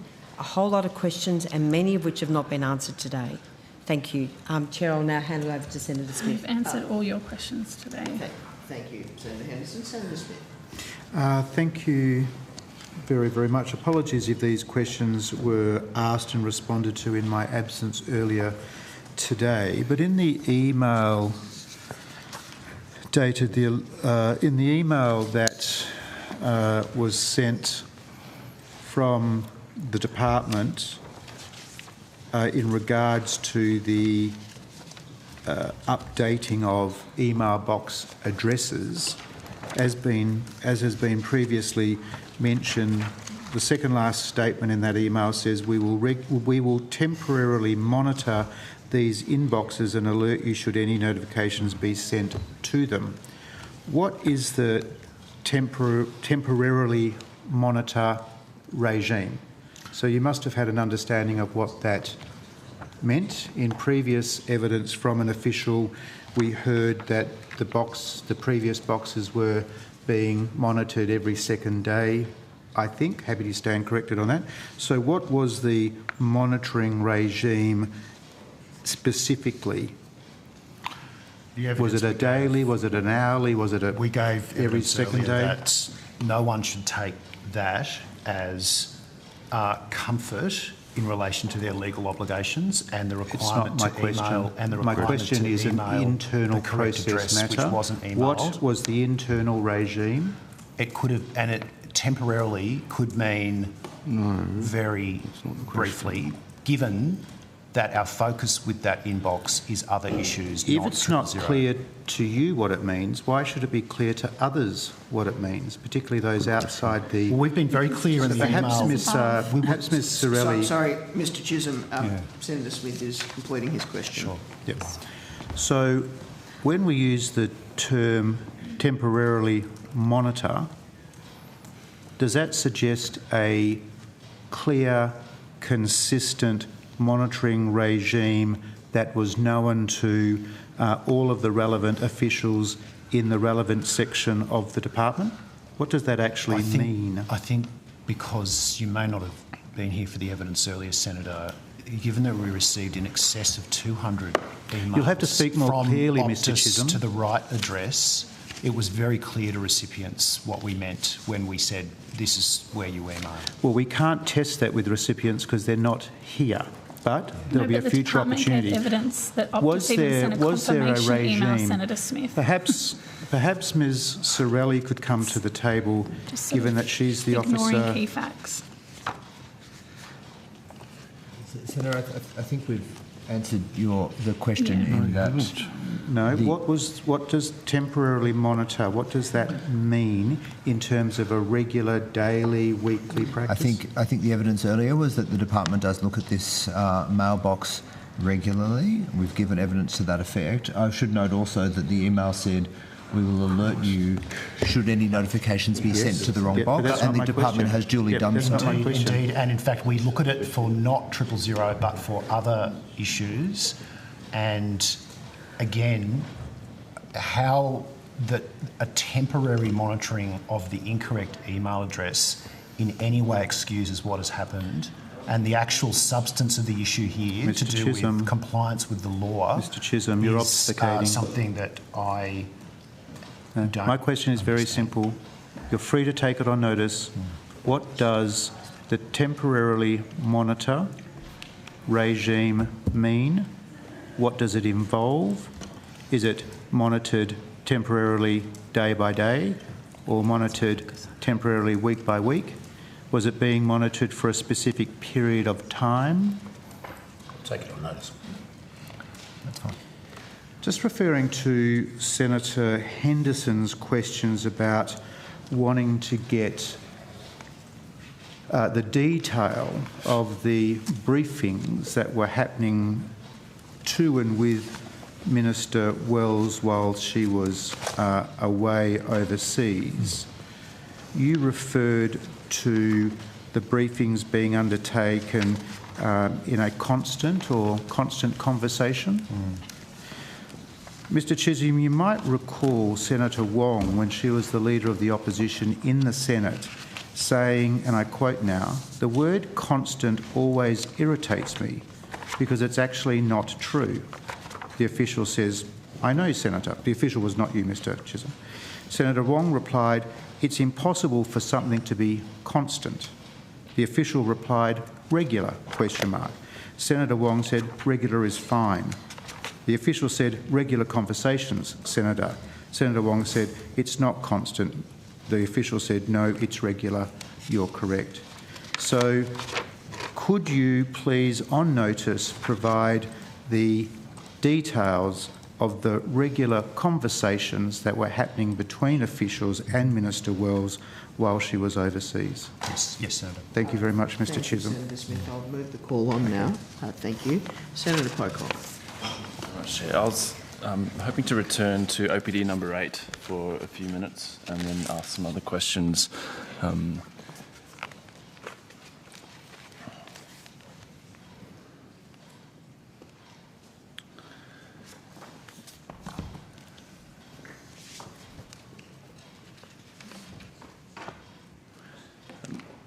Ms. Lopez, I assume the department cleared this brief, and I was wondering if you could tell me what this document is. It's attachment D to a briefing you gave to Minister Wells for a meeting she was in with the Prime Minister and the CEO of Nine on the 23rd of July. Senator, I don't have the documents that were attached to the OPD with me, so I'm not sure what was redacted out of that document. Okay, maybe on notice if you can. Sure. If you can take that. Were you at that meeting with Minister Wells and the Prime Minister? No, Senator. Was anyone from the department? No. No. Minister, do you know if that meeting went ahead between Minister Wells and the Prime Minister and Channel 9? I'm not 100% sure.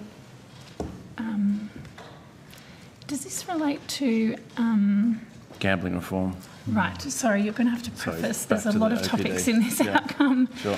I'll have to take that on notice. Okay. I know you've asked some questions yesterday yes. About the Prime Minister and obviously questions about him directed to his department, but we've provided you that information through the OPD process, I believe. Okay, yeah. Thank you. It may be on notice if the Minister could confirm if the Prime Minister attended that meeting or not. Minister Wells was recently asked why the government hasn't responded to the Murphy review yet, and she responded saying that there were no blockages and that discussions were ongoing on the response. And it's been widely reported that discussions are underway between the Minister and the industry. I'm interested if you can give an indication of when we'll see a response to the Murphy report. Thank you for the question, Senator. I know you are very engaged in this topic, and I am going to refer you to the Minister's comments, so I'm glad that you've read them. And I'm not going to deviate from what she has said publicly. The work is continuing. It is incredibly important. And the Minister has had several meetings, not just with the industry, but also harm reduction advocates to work through these issues to plot a pathway forward. Thank you. And maybe to the Department, what date did the Department provide a first draft response to the Murphy review to the government? Our work on that review is done in conjunction with the Department of Social Services because, as you know, Senator, most of the recs are in a, correct me if I'm wrong, Ms Lopez, different portfolio. That's correct. But the briefing on the topics that we're responsible for in relation to advertising and the promotional content, we've been, the earliest briefing, and again, I do want to check and make sure very soon after that report, but I wasn't in the department then and I'd have to go and check. And we've provided a number of briefings on that work since then. Yep.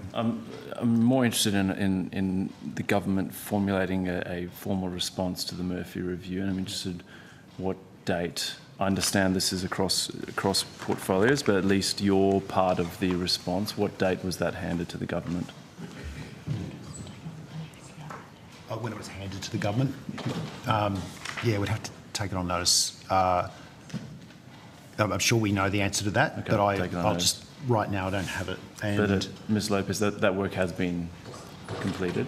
Yeah. I wouldn't say it's been completed. I think it's still underway in terms of the actions that the government's taking. So it's been completed or it's underway?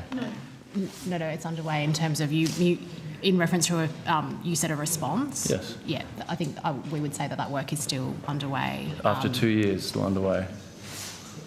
That's correct, Senator. Why is it taking 24 months? It's been done on bet stop. No, sorry, Mr. Banning credit cards. We've heard this from on mandatory minimum classifications in relation to games and customer pre-verification. So a lot of work has been done on wagering issues. I understand that. And the actual response to the report, the timing of that is a matter for government. Thanks, Mr. Chisholm. I understand, the government have done a number of things. I'm asking very specifically about the Murphy report. I acknowledge bet stop, all those other things, but in terms of the Murphy review, there's been two years of work in just formulating a response to the report. Senator, I think you're asking an official about when the government will respond. No, I'm asking what the department's been working on. Senator, as Mr. Chisholm said, a number of those recommendations are actually with the Department of Social Services. I've clarified your part of it. We've previously given evidence in this committee that we have worked extensively on advice in relation to those recommendations. We've met with community organisations, we've met with victims, we've met with industry, because the number of organisations, as you'd appreciate, is quite wide. It's not just the wagering industry, but of course media and sporting codes, and not just football, but many sports. And in doing that work, we have gathered evidence, data, information, and provided advice that would assist in relation to the response. So my answer to your question is we have done that work, but the timing of the actual response is very much a matter for government. Thank you. Maybe just on notice, if you could detail the stakeholders that you have met with, and I assume you have visibility of who the ministers also met with. We will. So maybe both department and minister. We'll get whatever we can to you, but certainly our meetings and yes.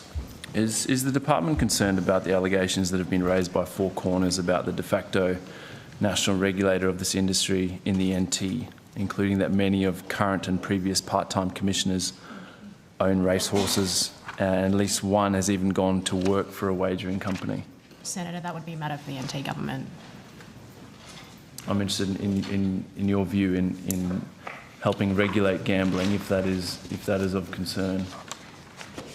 Senator, in terms of the Commonwealth's role, we obviously are working quite closely with the ACMA on this issue, who are regulating online gambling from a Commonwealth perspective. One of the Murphy report's recommendations was for a national regulator, so I assume you've done some work on looking at that. Senator, in terms of that recommendation, that is work that is being led by the Department of Social Services. Okay, I'll take it up with them then. Yeah. Thank you. Yeah, because our focus is about the advertising, that the broader issues in relation to wagering and gambling does have to be done with Department of Social Services. We're not responsible for all issues to do with wagering. Okay, so I'll speak to Social Services about a national regulator. I had a few questions about streaming and just wondering if this is the right.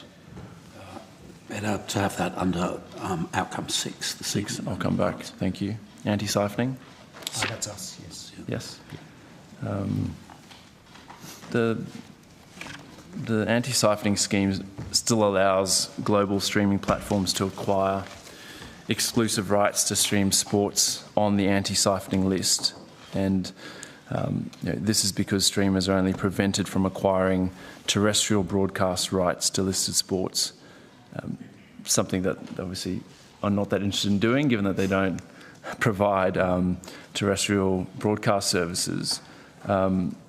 That's probably more for the Minister, and I accept you may have taken on notice, Minister, but are there plans to close this loophole, or are we heading towards a situation where lots of our favourite sports are behind paywalls streaming? Senator, I will get officials to assist because I know that there's a very important policy area behind your question, and I want you to have the right information. What I would say is that the government is committed to making sure that Australians can watch and enjoy the sports that they love, but the officials can fill you in on the work that's ongoing. James Penpraise, Assistant Secretary, Media Reform. Just to correct the way the anti-siphoning scheme works, it works like this. No party, whether they be a streaming party or any other party, can acquire any right to provide coverage of an event that's on the list until a free-to-air broadcaster has got a right to broadcast that. So, Amazon can't pick up a right to anything that's on the list until a free-to-air broadcaster has a right to broadcast the event. Mm-hmm. And so why are we seeing so many sports go to streaming services? Well, most major rights that have been acquired before the changes to the scheme are in place and after include digital rights for free-to-air broadcasters. So the National Rugby League, the AFL, the Olympic Games, the Australian Open Tennis, all of those, in those circumstances, a relevant free-to-air broadcaster acquired both the terrestrial rights to broadcast the event and also digital rights to provide coverage of those events on their broadcasting video-on-demand services. Okay, so you don't see there's a problem here at all? I would say that the scheme, which was revised and reformed last year, recognised the challenges that are being presented by the online platform and the potential for rights to events to be streamed behind paywalls that are online. And the anti-siphoning scheme was set up with that concern about the streaming away from free platforms to paid platforms. That was one of the fundamental drivers for the reforms that have been put in place last year to address the absence, and prior to these reforms that were put in place, there was nothing to stop Amazon or Netflix or anyone else acquiring a right, digital rights, before a free-to-air broadcaster acquired a right. Mm-hmm. So the changes that were made were done to address the concerns and the potential risks of siphoning events behind paywalls in an online environment. Mm-hmm. And so, Senator, I just need to move the call on after one more question. Sure. So as far as the department is concerned, there are no further issues when it comes to this is a fast-moving space, Senator, and we see the streaming platforms, both in Australia and overseas, starting to look more seriously at acquiring sports rights. It's one that's going to require ongoing I guess, oversight and observation. I would note that there's a statutory review requirement for the anti-siphoning scheme, with a review required to be conducted or commenced effectively in early 2027. So that's, I suppose, an opportunity to assess how the operation of the scheme and developments as they take place. So I've got some more questions, but I'll pass the call. Thank you, Senator Pocock. Senator Hanson-Young. Thank you. Minister, when was the Minister's office informed that the outage had resulted in, or had been linked to 3 deaths? When was the Minister first informed that anyone had died? Sorry, Senator, I think that's a matter of public record. Well, I'm just wanting to check.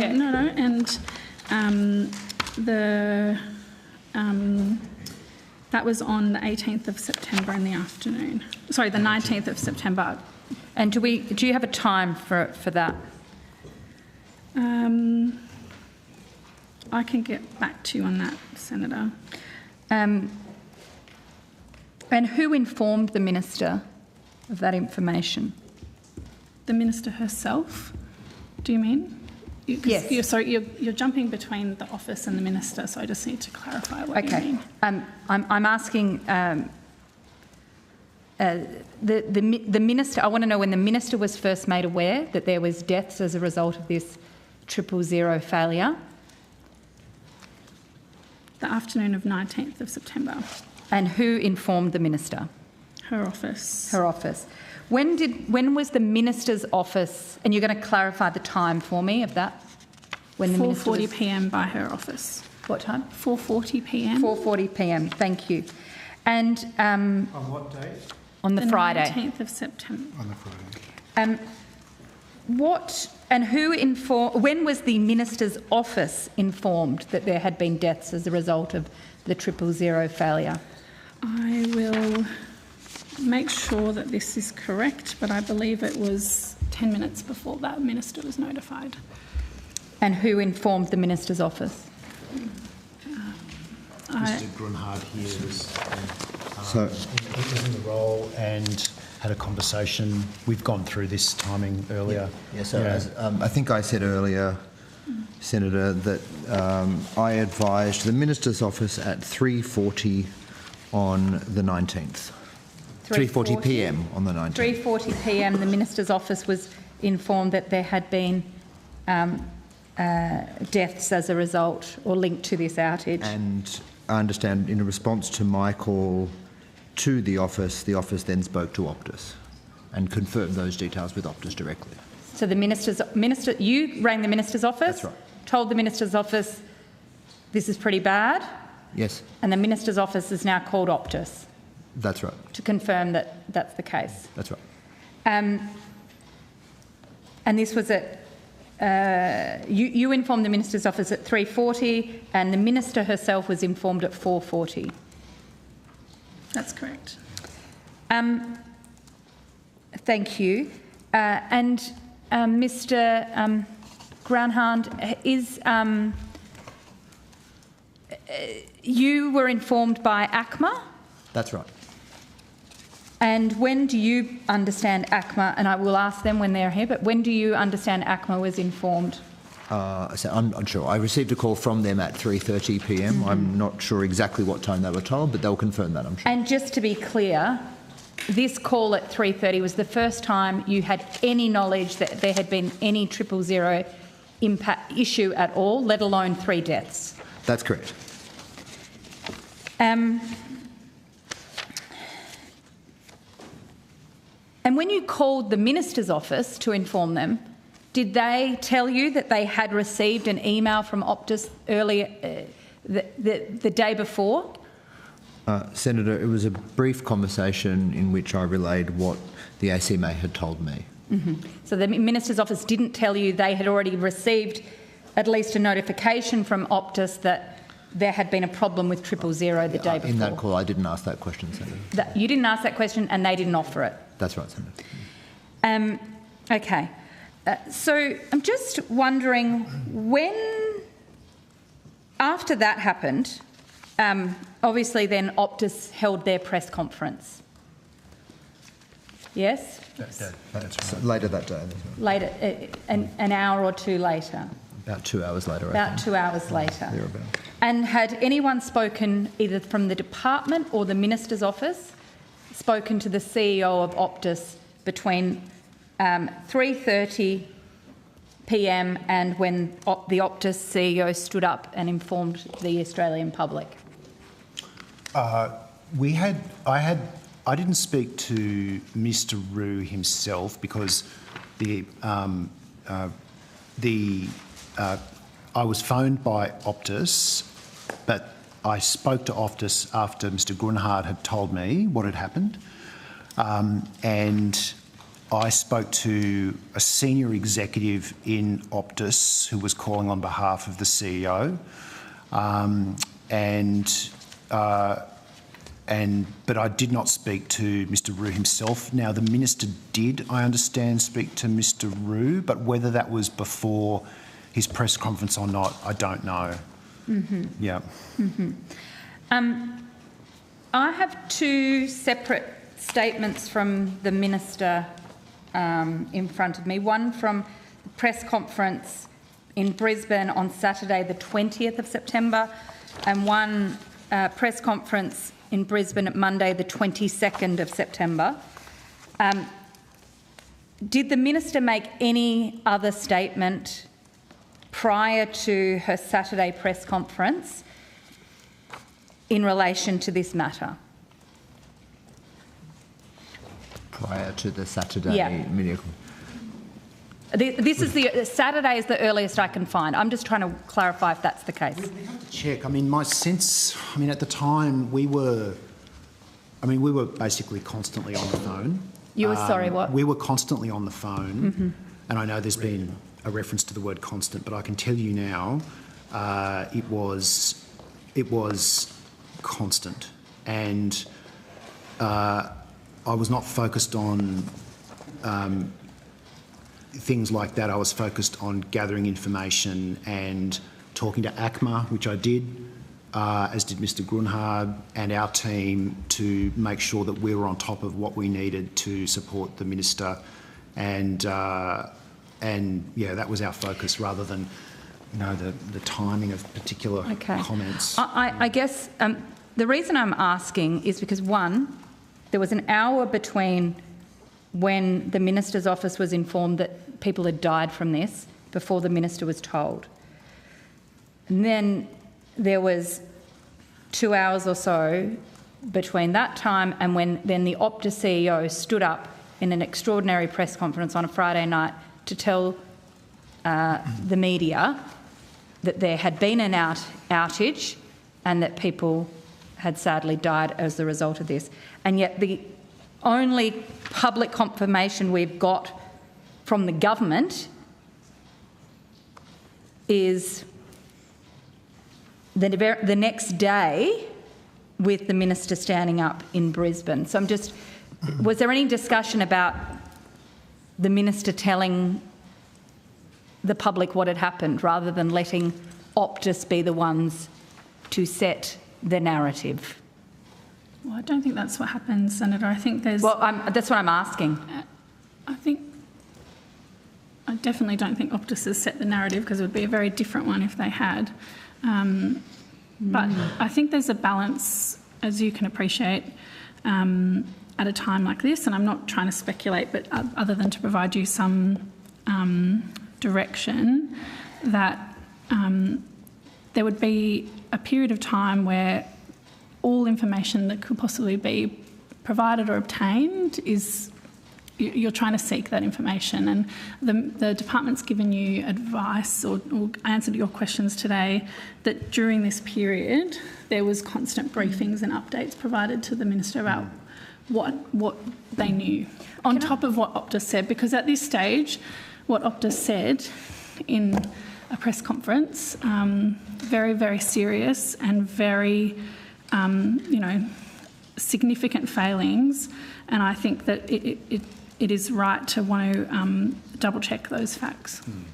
Yes, just like the facts should have been double-checked 24 hours earlier when the Minister's office received the email. But could I ask, different facts. When does the government understand, when was the department informed,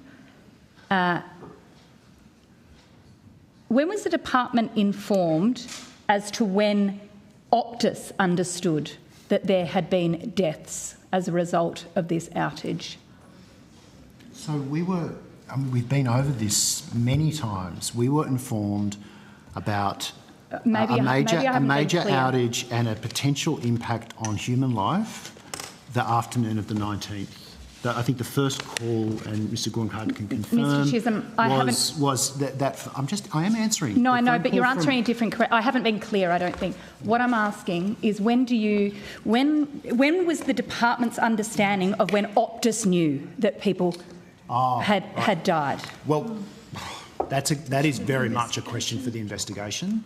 We do know, or it has been reported on that Optus was informed by other parties, including the Ombudsman, that there were problems with 000.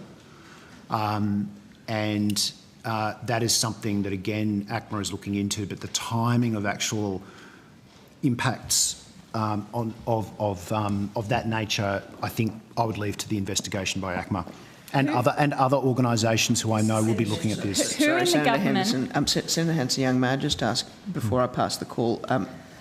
This is an important line of questioning just on this particular point. If my colleagues allow me to finish this particular line of questioning. Certainly, may I just ask for my purposes as chair whether this will conclude your line of questioning?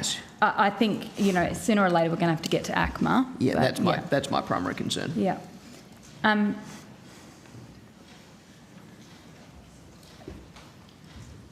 The reason I was asking who spoke to Optus on the afternoon of the 19th is because I want to know what Optus told you. Did the CEO tell you that he was informed at 9 a.m. on Friday morning that people had died? We were told that, so we had spoken to ACMA, and then certainly when I spoke to Optus, and Mr Grunhard can speak to this too, I was told that there were impacts on individuals in relation to 000, including potentially serious impacts, and we were then very focused on getting the facts. We were asking those questions, and in fact we knew that when the CEO addressed the media, he was going to address those questions directly. We were also monitoring reporting by police and emergency services who were investigating the circumstances surrounding those deaths to ensure that we had those facts as well. So we heard this from Optus, and then we were gathering that information from a range of sources, not just relying on what Optus was saying. Mm-hmm. Did the Minister seek to speak to anybody at Optus on Friday the 19th? Well, we'd have to take that on notice. I'm sure people in the Minister... Sorry, can you just repeat the question? I'm just trying to get the... Did the Minister speak to anybody or seek to speak to anybody at Optus on Friday the 19th after she was informed that people had died? I will take that on notice. I know that the Minister did speak to the CEO of Optus, but she's made that clear in a press conference. I'll clarify when that happened. Do you find it extraordinary, Minister, that the CEO of Optus is reportedly knew on Friday morning that people had died, and the Minister wasn't told? The Minister wasn't told until 4:40. I think Optus's conduct is extraordinary and their failures are unacceptable, and that is why ACMA is going to be conducting a thorough investigation as the independent regulator and I'm sure that when we get to ACMA, you'll be able to ask them what that investigation will cover. But I would have thought that the notifications or lack thereof is certainly part of the conduct that we are talking about. When we are talking about Optus's serious failures, we're not just talking about the outage itself, the failure to comply with the law, which requires that 000 should not fail. We're talking about the way that they went about notifying the department, the Minister's office, and the way that and the information that they did or did not give will be part of the investigation that ACMA undertakes. Final question, Chair, and I know you want to move to other colleagues. So in the Minister's press conference on Saturday the 20th, Saturday the 20th, the next day, the Minister says she'd spoken to Mr Roux that morning. So she didn't speak to the CEO of Optus that night or that afternoon after being informed that people had died. And I'm wondering why that was the case. We know the South Australian Premier spoke to the CEO as soon as that press conference had happened. Why didn't the Federal Minister at 4:40 or at 3:30 when the department first found out, or when her office found out, why didn't the Minister pick up the phone and speak to the CEO? We can provide you some information about the logistics of those, 6 hours between when the Minister found out and midnight. Not midnight. She didn't speak. She doesn't claim to have spoken to the CEO at midnight. No, you're saying the next day. Well, I don't know when it was the next day. I'm asking. But not when she first found out. I'm saying to you, if you were the Minister, no. If you're the Minister and you found out someone was dead, you pick up the phone. Senators, can we please come to order? Senators and ministers, Minister and Senator, if we can avoid talking over each other, please. We will get through this quicker. Senator Hanson-Young, is that the conclusion of your questions? I'm happy to hand the call over. Thank you, Chair. Do you have further questions for this, or can we move to ACMA once we've concluded? I've got so many questions. This is part of the problem. Today has created more questions than answers. I'm sure we'll support you in your calls for Senate inquiry. But hold on, before we sorry. Email that didn't even notify about that. This wasn't a general invitation to have a discussion. I was simply asking Senator Hanson-Young if. I'll consider. I'll come into it. Thank you. Yeah. Thank you, Senator Smith. Just finally, from me, and you might choose to take these on notice. How common was it for Optus to CC the Minister's office in on emails relating to outages?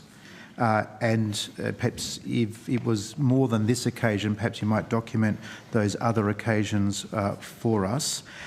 Is it a regulatory requirement that when a telco provides information about outages to various email addresses, that there is a requirement for, in the subject line of the email, there to be an explicit statement about 000 impact? Perhaps you might just take that on notice. Sure. Yep. So we'll check both of those things for you. When did the department advise the Department of Prime Minister and Cabinet on the deaths? Senator, I spoke to the Department of Prime Minister and Cabinet that afternoon. It would have been between. It was between 4 and 5. It was. I can get you the exact time, but it was. I had a conversation about all of this to ensure that there was that to my mind was the best way of ensuring all of government was getting the message, and that the Prime Minister's office was aware of it, and that I know that the Minister's office was talking to the Prime Minister's office as well. And who did you speak to in the Prime Minister's department? The Deputy Secretary, Ms Williams, who, was responsible for our portfolio. Secretary, when did you speak to the Department of Prime Minister and Cabinet on the deaths? I was on leave at the time. Mr Chisholm was acting as Secretary. Thank you very much. Minister Wells had been speaking to the Prime Minister that afternoon, is that correct? Pardon, I'm sorry, Senator, I missed that.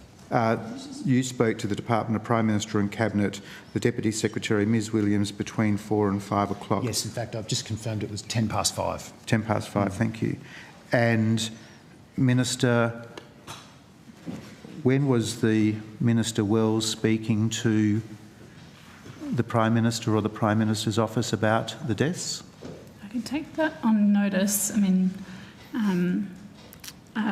I think the Prime Minister's also made comments about when he was notified, but we can take that on notice. Thank you very much. Thank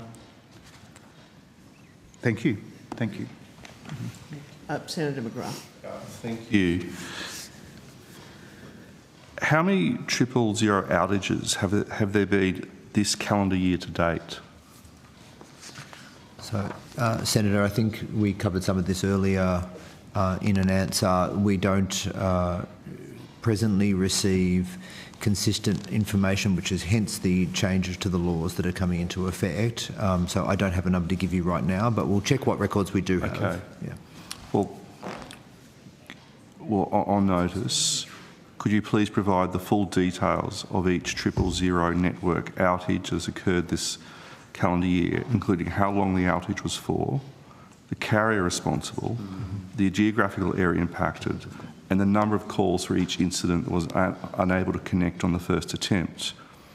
And can you also please advise the time and date you were notified of each outage?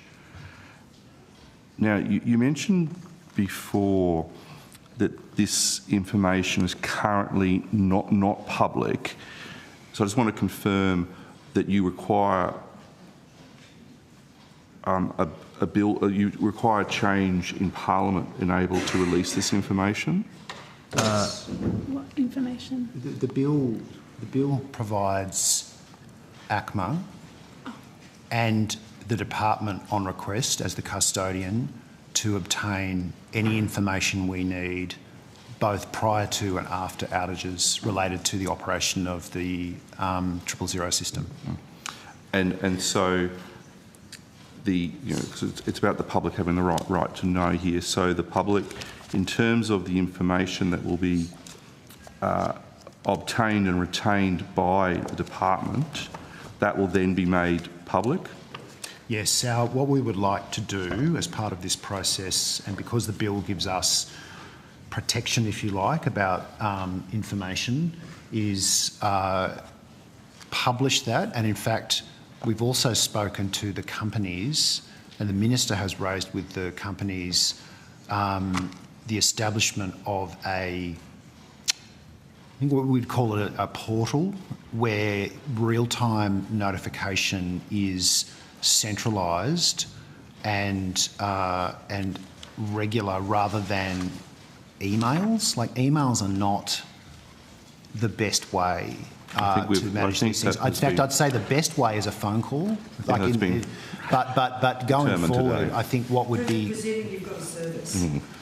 Well, that didn't prevent phone calls being made to me and to Mr Grunhard when people decided to let us know what was happening. The issue here is that we do think there is real benefit in whenever we receive that everyone receives it. But yes, sorry, Mr Grunhard was going to say. The only thing I'd add, Senator, is there are some requirements for public reporting of these things that have been introduced as a result of one of the Bean Review recommendations. So there is a industry standard as directed by the Minister by the previous Minister following the Bean Review, requiring telcos to report major and significant local outages. So those rules are in place. So they are required to publicly report those if they're above certain thresholds. So there is some public reporting requirement, but it's certainly not a requirement to report any dropped 000 call, for example. There's nothing at the moment. Are you precluded from doing that at the moment, or are you precluded? Is the department precluded from doing that at the moment, or do you need this change to go through? We ask for information, and when we get it, and in what form we get it, is very inconsistent.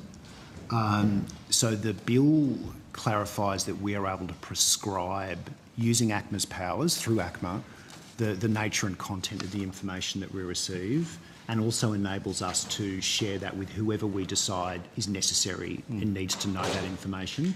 Given it's 000, that would be pretty much everybody. But in particular, our focus is ensuring that other agencies at state, territory and Commonwealth level are receiving that information, and not only just getting a feed of data, but that it's interpreted by us and ACMA. So giving people lots of data about the outages will be helpful, but what will be really helpful is interpreting the significance of that data. And in this case, as you've heard, the view being taken, it seems, within Optus was that the normal call volumes were occurring, which didn't raise alarm bells for them, but that didn't include 000. And that is the problem at the moment, because those normal call volumes did not disclose the fact that 000 calls were not connecting.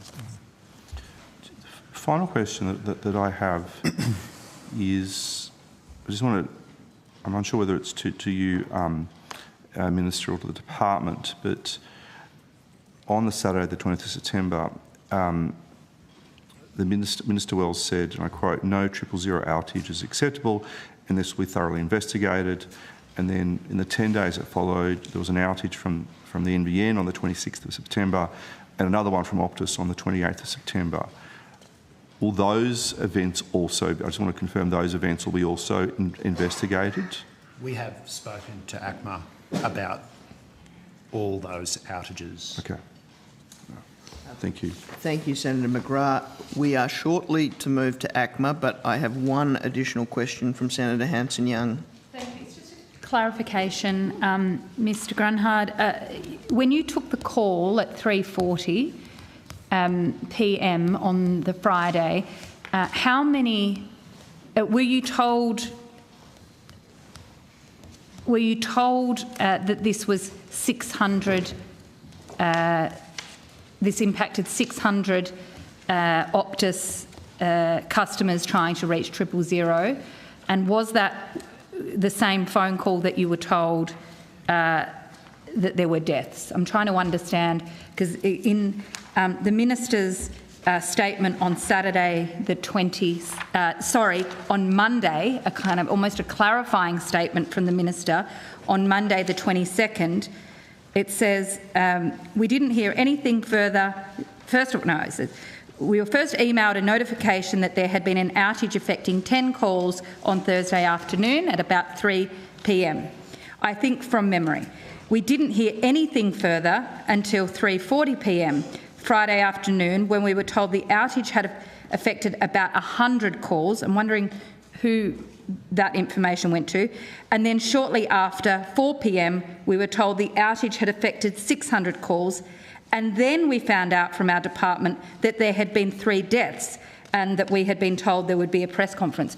So what you've told us that you told the Minister's office at 3:40 that there had been deaths, but the Minister is saying she didn't know that until later. So, Senator, the call I received was at 3:30. It did mention around 600 calls. Remember, this is from the ACMA passing on what they'd heard from Optus. It mentioned around 600 calls. It mentioned it is believed 3 people are deceased in connection with the incident. So that's what I was told at 3:30. Okay. Of course, different people were calling. It seems like different people were calling from within Optus, and people. So obviously, I can't guarantee exactly who said what to whom. Yes. But that's what I was told at 3:30.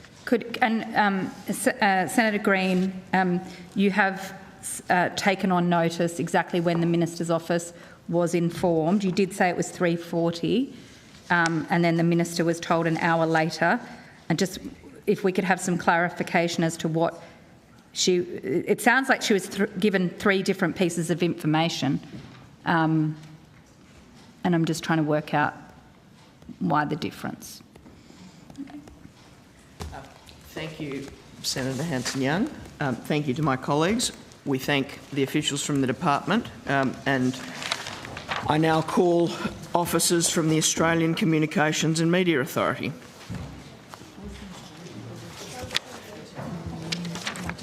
suspend while the officials get organised? We'll just briefly suspend while the officials get organised. Broadcasting can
welcome representatives from ACMA and welcome Ms Nerida O'Loughlin, Chair. Do you wish to make an opening statement? I make the same invocation earlier, given the time short as possible, but if you do, there's no difficulty with that. I'll also make the same comment, Chair. I think in these circumstances a fulsome opening statement would be helpful to the committee. But, certainly, Minister, I understand that perspective. Ms O'Loughlin. Thank you, Chair. Nerida O'Loughlin, Chair, Australian Communications and Media Authority. I would like to make a bit of an opening statement, and I think it comes to some of the issues that have been discussed throughout the day about timing of who knew when and what. So I will go through that as well as what we're going to do in terms of investigations. The ACMA was first made aware of a problem by Optus in a phone call at around 2:40 p.m. on 18th of September. At that time, we were advised that the outage has been resolved, had impacted 10 calls delivered on the Optus fixed line network. We then received further emails at 3:17 and 3:27 advising of an outage affecting mobile users in Western Australia, South Australia and the Northern Territory that had been restored and resolved. No information was provided in those emails about any impact of that outage, and we now understand that those emails related to the same outage advised earlier in the day that it impacted 10 calls. The full impact of the outage was only advised in a phone call from the Optus CEO to me at around 2:40 p.m. on the 19th of September. In that call, the CEO indicated that the outage had impacted over 600 calls. Welfare checks had been undertaken by Optus for around half of those affected customers, with the remainder forwarded to the police to undertake checks. The CEO advised that the welfare checks had identified that 3 people had passed away.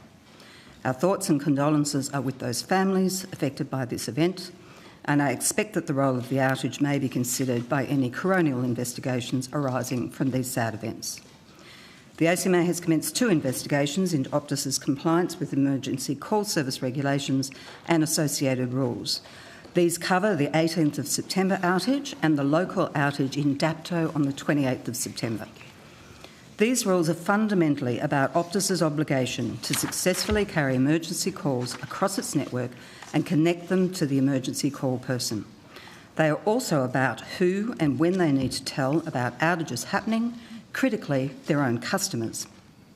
It's fair to say that some of the public comments by Optus raised questions in my mind about its systems and processes, included why did their systems fail their customers? What testing was done before, during and after the upgrade to make sure 000 calls were working? Why did they not know sooner that there was a problem, especially when it had been raised with their call centres? As the regulator, our core responsibility is to look into compliance issues arising from such events, and we are doing so as a priority. The ACMA also welcomes the move by the government to enshrine the 000 custodian role in legislation.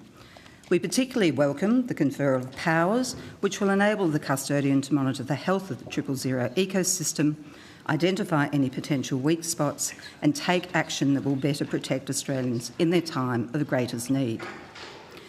The ACMA's current investigation covers the same rules that we found Optus breached in 2023 during a nationwide network outage. Optus was penalised $12 million by the ACMA for those breaches. It's now clear that even a substantial financial penalty did not prompt Optus to review and update its network management to ensure that similar outages would not be repeated. The ACMA has now sought detailed information from Optus about the cause of the outage and the actions it took in response. The ACMA expects that Optus will fully cooperate with this investigation, and we will make our findings public once the investigation is completed. That said, Optus does not need to wait until our investigation is completed to make every and all improvements to its network, its systems and its processes so as to restore the confidence of its customers and all Australians in this critical safeguard. Thank you, Chair. Thank you. At this point, I will pass the call to Senator Henderson. Thank you very much, Chair. Good afternoon to everyone. Ms O'Loughlin. Just referring to your opening statement, you first became aware of an outage when you had a phone call from Optus at 2:40 p.m. One of my team had a phone call from Optus, yes. On the 18th of September. That's correct. Who from Optus called a member of your team? I think it was one of the regulatory people from Optus. So from Government Affairs? I think I'd have to check the exact title, but probably in that area, yeah. Is it possible just to check that and come back to us? Because it's important just in terms of the other Indeed, we understand notifications. Okay, so you had a phone call at 2:40, just a phone call, no email? That's correct. And yet the advice was the outage had been resolved at 2:40? That's correct. That's very contradictory with the email sent at 2:45 p.m. by Optus Government Affairs, which stated that the matter was not resolved. That's correct, Senator. Meaning it was still an ongoing issue. And listening to the discussions here this morning causes us even more concern about what Optus was doing, who they were telling, what information they were sharing, what information they had to share. And I think that's what we're going to be looking at as part of our investigations. This is one of the matters I raised with the department, and it's highly unusual that a member of the Government Affairs team would be undertaking a notification. Normally that would be an operational matter. It's a very important regulatory requirement. So is it possible to find out who from Optus was giving you that advice as soon as you can? Because we're trying to reconcile the two conflicting stories that we've got here. Senator, we're happy to do that. I also think, though, that our investigation is probably the place to try and reconcile all this information, because we've got department, we've got Minister's Office, we've got us. There are also obligations for Optus to tell other people, like the Industry Ombudsman and also the ECP. And we're going to have to work out who was told what by whom and when throughout the investigation process. And this morning's discussion here just points out to us again just how confusing the process was and the limitations on Optus in providing correct information to pretty much everybody. do you have notes in relation to that telephone call? Any It didn't come to me, notes, Senator. file notes of that telephone call? I would expect we'll have file note. Sorry? It didn't come to me, but I will expect we'll have a file note. So if we could have on notice a copy of that file note. We'll take that on notice, Senator. Also, you then received 2 further emails at 3:17pm and 3:27pm advising of an outage affecting mobile users in Western Australia, South Australia and the Northern Territory, and that had been restored. Can we have a copy of those 2 emails? I expect we'll take those on notice, Senator, yes. Do you have a copy of them now that we I don't could have see? a copy with me, no. Well, this...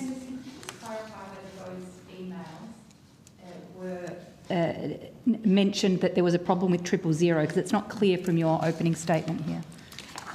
Yes, thank you, Senator Hanson. So in those emails, it would be very helpful if they could be produced, because we don't want to do what happened this morning when we went round and round in circles for a long time with the department, not getting a proper, quick and frank understanding of what transpired. If I can clarify that, we were first notified, as I said, approximately 10 000 calls from WA and SA had failed since an upgrade was implemented. The problem had only impacted fixed line calls. So that was not what we were told at 3:17. So that was the advice at 2:40pm, was That's it? right. At 3:17 we had email notification, which was a formal notification under Section 27 of the Emergency Call Service Determination, advising that it had become aware of an outage adversely affecting the carriage of emergency calls over the Optus network before handover to the emergency call person. Mobile users unable to dial emergency calls were from South Australia, WA and Northern Territory, and the incident had been resolved. So, in relation to the outage, did it just concern 000? It did. Our understanding is it was only affected 000. It didn't affect any other voice calls going across the Optus network. And was there any explanation as to why there was that outage? No, Senator. All right, well, as I say, we're very keen to see those emails and try and reconcile the advice and the conflicting advice that was sent to the department. I think that would be a challenge for us as well, Senator. Who sent those 2 emails? I think they were from an operational area, from memory. So we've had regulatory affairs ringing up at 2:40pm. We've had an operational network outage advice on 3:17 and 3:27, and yet we've had government affairs involved in 2 separate emails advising the department. I mean, that for a start is a mess, isn't it? We don't have proper streamlined processes, Senator, in relation to the notifications. And this will be what we investigate, because there are requirements under what's called the Communications Outages Standard that was put in place, and which telcos needed to comply with from December last year. If there is a major outage, they have to notify a number of stakeholders, and if there is a significant local outage, they have to notify stakeholders. Those stakeholders include ourselves, the department, the telecommunication industry ombudsman, the emergency call person, and NEMA, the National Emergency Management Agency. So our investigation will look into whether or not Optus complied with the obligations that have been in place since December last year, and if not, why not? Well, the department has already said that they acted unlawfully. Do you agree? I'm not quite sure I heard the department say they acted unlawfully. Well, the Deputy Secretary said that on a number of occasions in his evidence. No, I think that's a bit unfair, and we don't have the Hansard in front of us, but I think what the point that the official was making was that there are laws in place that mean that, and I'm sitting next to the regulator, so I don't want to tell you what the laws are. I'm sure the regulator can tell you what they are. Thanks, Minister. But on the face of it, there's very seriously consideration about whether those laws were breached, and that's what the investigation will look at. So I think the words, whether they were unlawful or not lawful, the Deputy Secretary made very strong references that Optus was not acting within the law. And my question to you as the regulator, Ms O'Loughlin, is, have you reached that conclusion? No, Senator, we have not. So on what basis has the Minister's own department reached the view Now, I know you can't speak for them, but you're saying that you have not reached the conclusion that Optus has acted contrary to their legal obligations. Well, Senator, there's a couple of points in there. I think the point that Mr Chisholm was making is there's an existing emergency call service determination that requires Optus to carry calls on its network to the emergency call person. We will investigate that matter, but I think Mr Chisholm's comments were more about, on the face of things, it looks like, well, that didn't happen, so there must be some potential breach of the law there. And then the second thing that we're investigating is exactly what you've been talking about this morning, about the communications during outages and whether or not Optus complied with that standard as well. So those are the two core determinations and standards under which we will investigate, and I think as a regulator we would not speculate on the outcome of that investigation until we've got all the facts before us. Ms O'Loughlin, after the two phone calls on the 18th at 3:17pm and 3:27pm advising the affected mobile users and that issue had been resolved, did you take any action? Did you advise the department, the Minister's office, any other agency or stakeholder? Senator, I don't believe we did. We were told that there were potentially 10 calls and they had been resolved. My understanding is that my team member who took that call from Optus specifically said to them that 10 looked a bit low, given the amount of calls that usually go through. We're talking about 3 states. We're talking about 3 states, and that we would like further information from them as soon as they could provide it. And so that request for further information, so your concern was raised because it didn't seem to correlate, 10 phone calls, and we're talking about 3 states. Optus customers across 3 states. So when did Optus, so you asked for further information, and if we could have that on notice, that correspondence, please. We'll take that on notice. When did Optus respond to that request for further information? The next information, apart from those emails at 3:17, the next information we received was when the CEO of Optus rang me at 2:40pm on the 19th, so the following day. And in that phone call, Mr Rue indicated that during the day they had looked into the matter more thoroughly. They thought that there was only 100 calls missed, which is different to the 10 we were told the day before. But they had determined by that stage that there were over 600 calls, emergency call services, which were not delivered to the emergency call person, that welfare checks had been undertaken on around half of those people by Optus, and the other half had been referred to state and territory police for them to undertake the welfare checks. And that in undertaking those welfare checks, Optus had been identified that 3 people had passed away. So that's half of the 600 calls?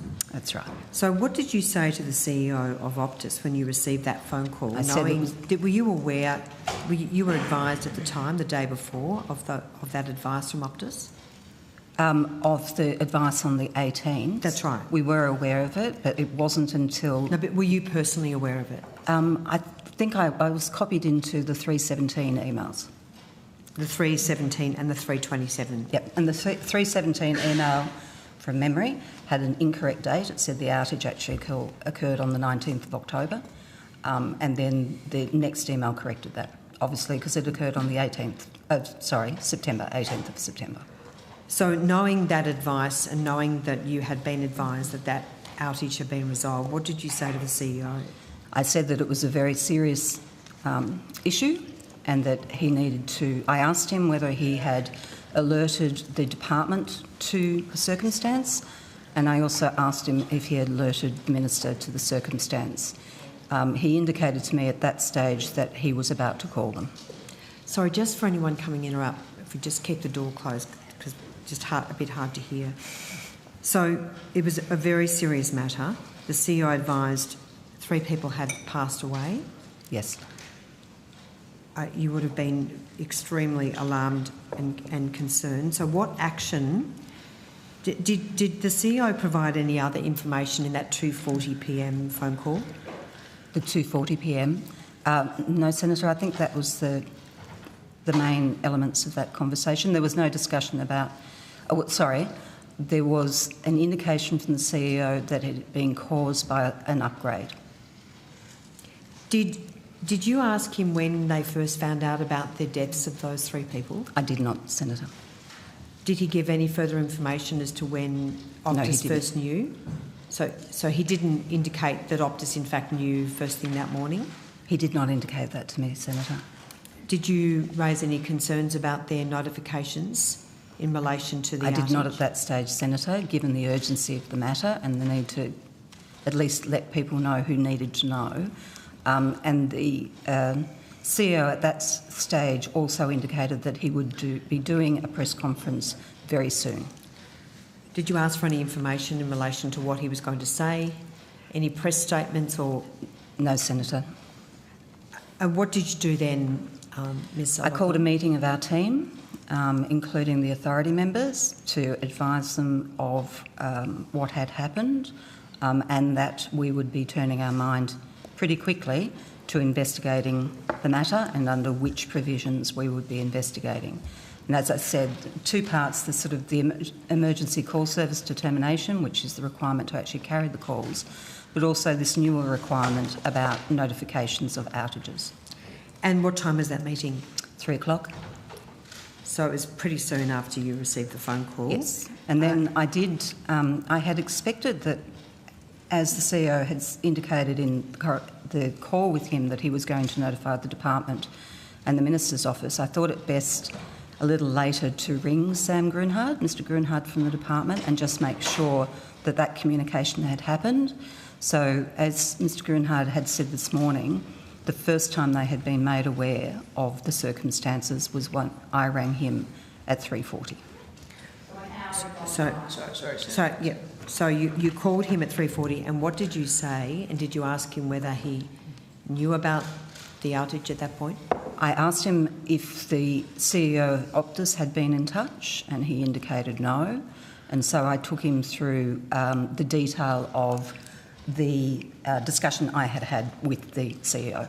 Did you also notify the department or the Minister's office? That was the department I notified. Oh, sorry, apologies. Yep. And then Mr Grunhard indicated that he would appropriately check with the Minister's office to see if there'd been communication with them. So did you have any communication? Senator Henderson, just last question before we go to our break. Did you have any communication with the Minister's office at any stage on either the 18th or the 19th? I think very late. I'd have to check my records, but I think I did have conversations with the Minister's office on the Friday night after the Optus press conference. Just in relation to the people who died, there's been conflicting reports about whether 3 people died or 4 people died as a result of the outage. Are you able to give some clarification? I don't believe so, Senator. I think we're working off the same reports, and I think that's probably a matter that the states and territories, the involved states and territory organisations, will need to look into and assess. And I too join with you in passing on our sincere condolences. It's an absolute tragedy. Look, there are more questions, many more questions, of course, that other senators and I have, but we do need to go to a break, so I'll stop here and I'll hand back to the Chair. Thank you, Senator Henderson. Before we break, I'll just announce that we are able to release the personnel from the Museum of Australian Democracy. Thank senators for their cooperation in that respect, and thank the attendance of officials. We will be back at 3:45 to continue with ACMA. Thank you very much. We're suspended.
very much again to the officials. Thank you to broadcasting, and I will hand the call to Senator Hanson-Young.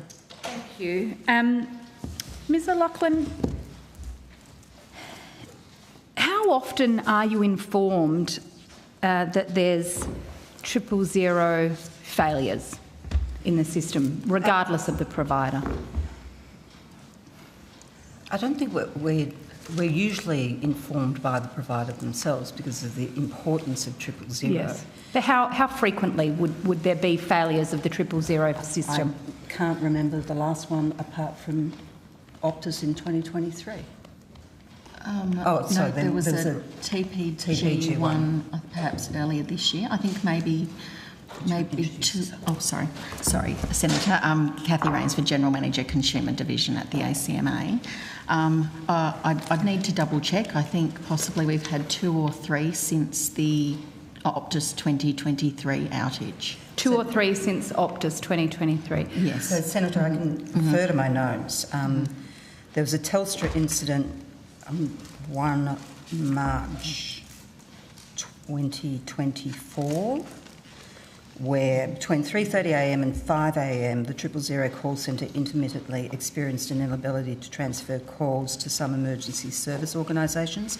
So that was more Telstra in the role of the emergency call person. There was the Optus incident of 8 November 2023 and there was a outage by Telstra on 6 July 2024 regarding an outage that impacted access to the 106 emergency call service. And the TPG, 15th of August 2024, conducted a network upgrade which resulted in all the 4G signalling links, including those carrying live traffic, going down. During the outage, most customers were unable to make or receive calls, including emergency calls between 12:40am and 2am across the country. And Senator, I can give you that information because each of those matters were investigated by the ACMA and each of those found breaches of the rules and each of those imposed penalties. So each of those incidents were investigated and there was penalties applied? So obviously the Optus incident 2023, which was a very broad-based outage, resulted in penalties totalling more than $12 million. The Telstra incident of 1 March 2024, November 2024, Telstra paid a penalty of more than $3 million. And, just one moment. And the Telstra incident in July 2024, they paid a single penalty of $18,780 because it was deemed to be a single contravention. That was the only thing we could put on them in March 2025. And in June 2025, we gave TPG a formal warning. So there wasn't a penalty, but there was a formal warning. So I'm interested then as to why an initial notification that there had been a problem didn't warrant a more fulsome investigation, prompting of what was going on. And if you received the phone call at 2:40pm from Optus saying that there was a problem, you then received emails at 3:17 and 3:27 advising that there was a problem across 3 states. Why didn't you do something? Why did you wait until Friday when the CEO called to say people were dead? Senator, as I said, we were advised by Optus in the original call that there were 10 zero calls from WA and South Australia had failed and that the problem had been resolved.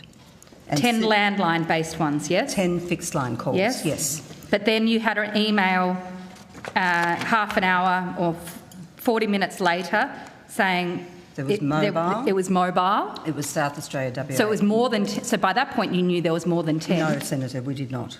Well, you said you said you were told there was 10 calls delivered on a fixed line that didn't work, and then you're emailed saying actually there's an outage affecting mobile users, So you knew there must have been more than 10 individual calls. We were not advised that there was more than 10.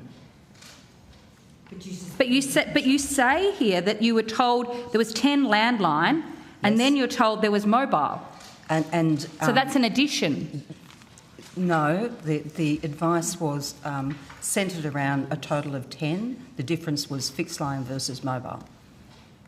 So it doesn't say that here in your opening statement. So how many calls were you told in the email that was sent at 3:17 and 3:27? I don't think there was any notification of any additional calls beyond the 10 that we had been notified about, but the clarification that it was mobile.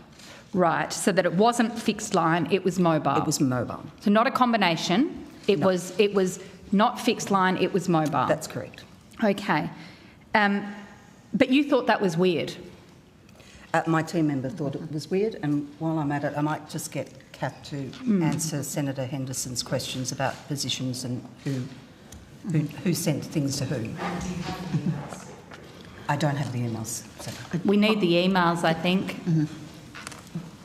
I'm happy to provide those on notice. Absolutely. I'm so sorry, I can't see your name tag there. Ms Rainford, it was you, was it, that found the emails, that saw the emails? No, Senator, it was one of my staff. One of your staff. And were you notified by your staff that these 2 emails had come in? I was actually on leave that week. So is there anyone on the table here? Senator, I received those emails. There are a number of us right across the organisation who are looped into that email link. Okay. And when those emails were received, who was it that didn't believe that it could only be 10 calls across 3 different states? Yes, so Senator, just to cover off Senator Henderson's earlier question, the phone call at 2:42 came from Optus's Director of Security and Public Safety in the Government and Regulatory Affairs team. That was the call where that person advised my staff member that that they had identified an issue with 10 fixed line calls from WA and SA having failed to go through to the emergency call service, and that problem had been resolved. That was the call where my staff member said to that person something to the effect, and we've taken on notice to provide a copy of the file note, that 10 seemed like a low number, and are they absolutely sure of that, and can they double check and confirm to come back? And so when we so then at 3:17 we got the email from a person who is the Principal of Major Incident Management in the Operations section at Optus. And that was the email which led us to understand it was a mobile issue rather than a fixed line issue. That email didn't have any indication of different numbers in terms of what we were dealing with earlier.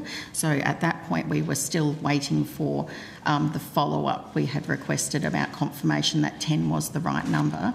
And as my chair said earlier, the next we heard from Optus on that was when the CEO called her the following day. 24 hours later. Or 23 hours later. I don't understand if 000 outages are not usual, thank goodness, but when they do occur, they're serious, you accept that. You didn't seem to... you were worried about whether the information Optus had given you was correct, but you did nothing in that 24-hour period to check. You were not proactive at all. You waited till the CEO called to tell you people had died. Senator... What is you are the watchdog. It is your job to keep these companies in line and to the law. But you waited for them to come back 24 hours later with the worst news possible. Senator... Was everybody out to lunch on Friday or something? Sorry, Senator. Just at that point, if you'll allow the official to answer. Thank you. Senator, I think these will be matters that we will fully investigate.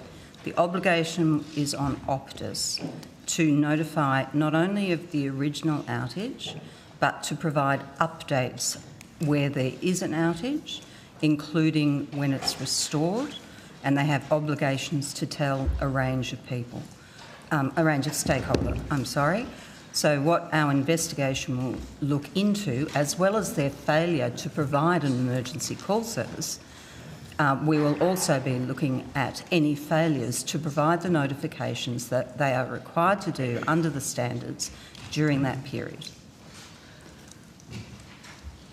Ms O'Loughlin, I understand that Optus is required to follow the rules, but it is your job as the regulator to hold them to account. And as the regulator, you knew 24 hours earlier that there was a problem that was highly unusual, that risked personal safety, and you had questions about it, but you didn't follow it up. Now, at what point were you going to get on the phone and ask Optus yourself what was going on?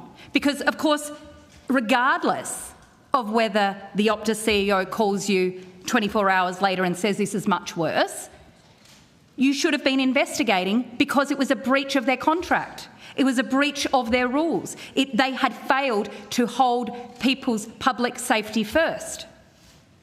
000 had failed, regardless of whether it was 600, regardless of whether it was 100. You knew at least 10 calls had failed. They were in trouble, weren't they?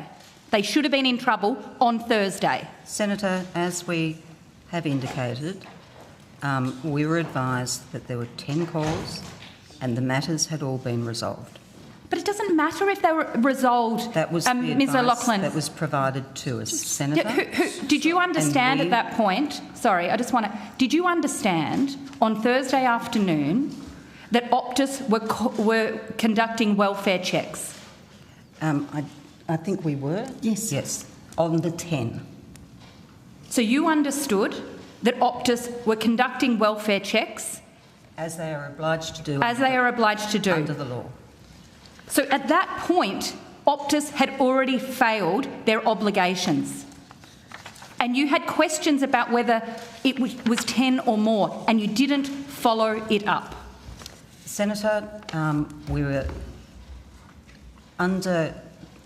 acting on the information that was provided by Optus, which turned out to be incorrect. I understand that. Your concern. We need a watchdog with teeth. We don't need a lapdog. Senator Hanson-Young, we will exercise. I'll give the chair a chance to answer the question or the proposition, and then I'm going to move the call on to Senator Roberts. Sorry, Chair, the issue is the way that the Senator is asking the questions. You gave a lengthy statement at the start of the day about the way we're going to conduct these hearings in a courteous way.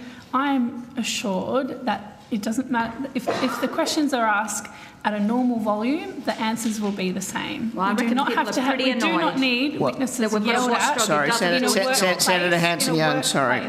Just please hear the Minister. Minister, I understand the point you're making. I think it's a good time for us to reflect on the temperature in the room, to reflect on the need to treat officials with respect. I appreciate that this is a very important issue as well, and so I will stay actively monitoring that situation. At this point, I'm going to move the call to Senator Roberts. Thank you, Senator Roberts. Thank you, Chair. Thank you all for hearing me today. Minister, the inquiry into modernising Australia's national classification scheme, Stage 2 reforms, was flagged to me in Senate estimates back in 2023 as being about to start at that time. In fact, the inquiry started in April 2024.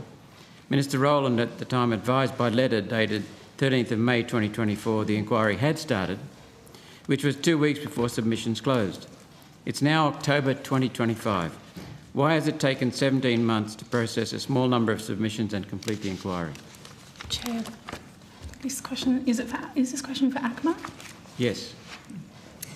Senator, unfortunately, we can't answer your questions. That would be a matter for the department. The department's undertaking that review. I apologise. Okay, thank you. Minister, can I ask you to consider an inconsistency in your department's agendas? The Office of E-Safety is pursuing an age ban of 16 years on material available online. and is now trying harder to police the 18+ age limit for pornography. Yet a child can go into a library anywhere in Australia and access obscene material like Let's Talk About It, which is unclassified, meaning available to children of any age and which carries an age advisory of 14+. This publication advises children to, quote, look up interviews with your favourite porn performers. I have to ask, how does a 14-year-old have a favourite porn performer? And why is your department encouraging children to watch pornography, which is the assumption in asking them what is their favourite porn performer? Again, your questions do not relate to ACMA, Senator. Senator Roberts, I understand the classification board on the current schedule are due to appear later today, so they may be more appropriately addressed to the classification board. Perhaps, Minister. No, you can't. You can't just sort of say, oh well, I'll just ask the minister, even if it's in the wrong section, because we've an incredibly behind schedule. No, sorry, Senator Henderson. I'm okay, thank you. Minister, I understand the point. Senator Roberts, it may well be, as I understand the question, the response from the chair, that these may be questions that are best put to the classification board rather than this agency, which I appreciate. Us is still on our list at the moment, so. I'll be asking it of them as well, but this is about consistency across various departments, Minister. So let me finish with a compliment. Will you ensure the inquiry report harmonises the agendas of your various different agencies so that firstly they make sense and secondly so they keep pornography out of the hands of children? And I just want to compliment the choice of award winners for the Prime Minister's Literary Awards this year. I've been critical of them in the past. We now see a return to literature of no children's pornography this year. Well done. Thanks, Senator Roberts.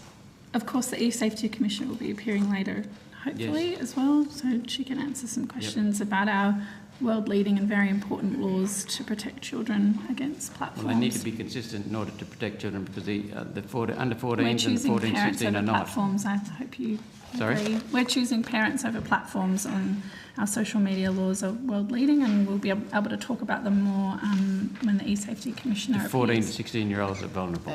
Thank you, Thank Minister. you, Chair. Thank you, Senator Roberts. I'm going now to Senator Walker. Thank you. I'm interested to know, sort of prior to the Bean review, how were telcos required to report 000 outages? Yeah, certainly. Thank you, Senator. There has been in place an emergency call services determination which regulates emergency call services for many years now. Up until the changes that were made and came into effect, there are a range of changes, but up until late last year when some new obligations in relation to notifications around major outages came into place, the telcos were required to provide notifications to various entities, including, importantly, the emergency call person. So Telstra performs that role when they experience significant network outages. Those are the obligations that, if you like, have evolved into the requirements that now exist to notify a broader range of participants, including the public and customers, as well as the ACMA, the department, the Telecommunications Industry Ombudsman, the National Emergency Management Agency, as well as the emergency call person, under the new outages standard, which apply both when there is an experience of a major outage and since June this year when there is a significant local outage. Thank you. I apologise, I've got quite a few questions on an assortment of things. Something else I'm wanting to understand, we know BetStop has come in the past few years. I'm interested to know about what the uptake of that's been within the community. Thank you. Senator, I might start and then I'll pass over to my colleague, Ms Field. So as of 31st of August 2025, since the... I'll get my numbers right here.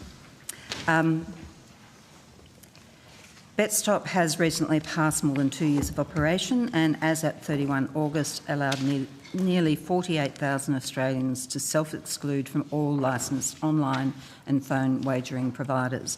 But I might ask Ms Field to dig into some of those numbers. Of course. Thank you, Senator. Autumn Field, General Manager of the Content Division.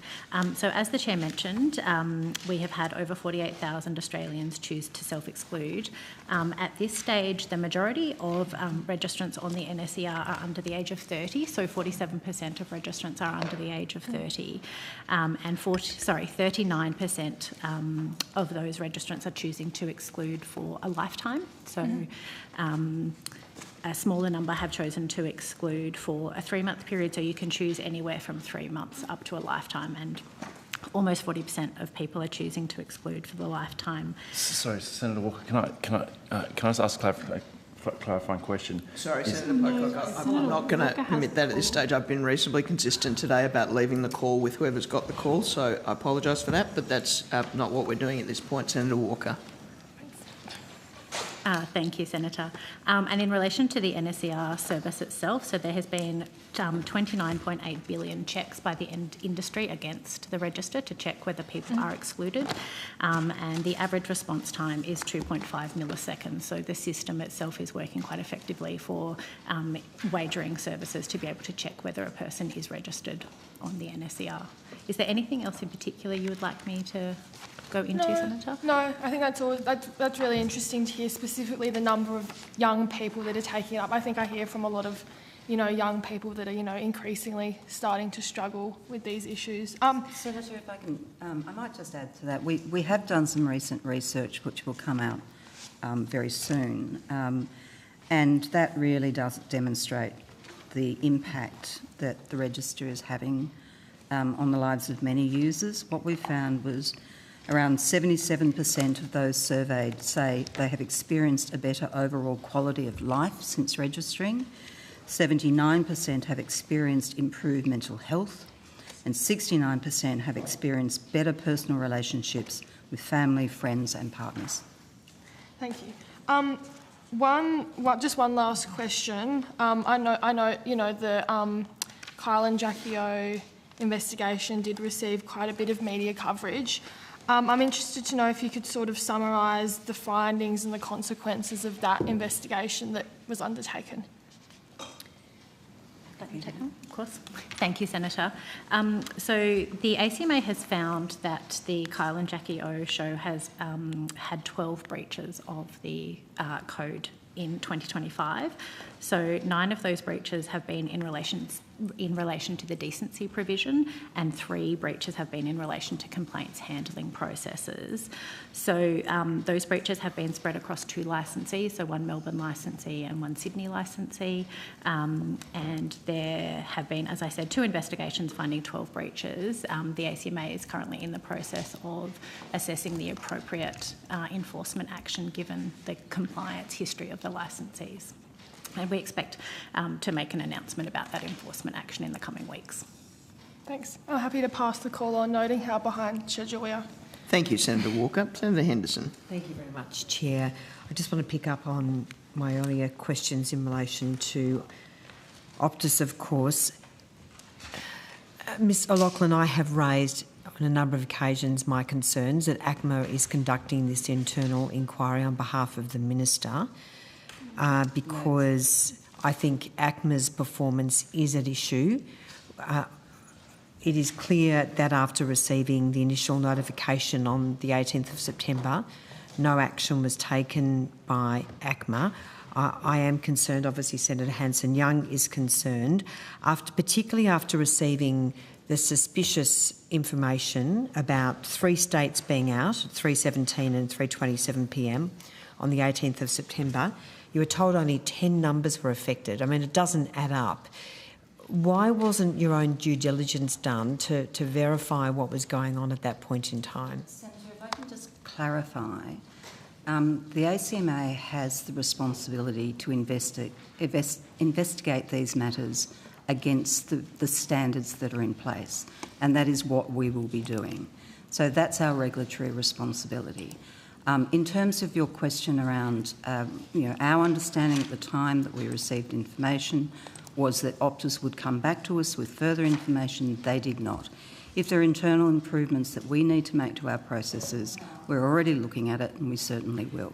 But our job at this point in time is to actually investigate compliance with the law. Well, you understood Optus was conducting welfare checks. Did anyone inquire at any stage as to the results of those welfare checks? I don't believe we inquired, and I don't believe we were told the outcome. So, I understand your regulatory requirements, but the Minister has delegated ACMA with the responsibility of running this inquiry. That's not the case.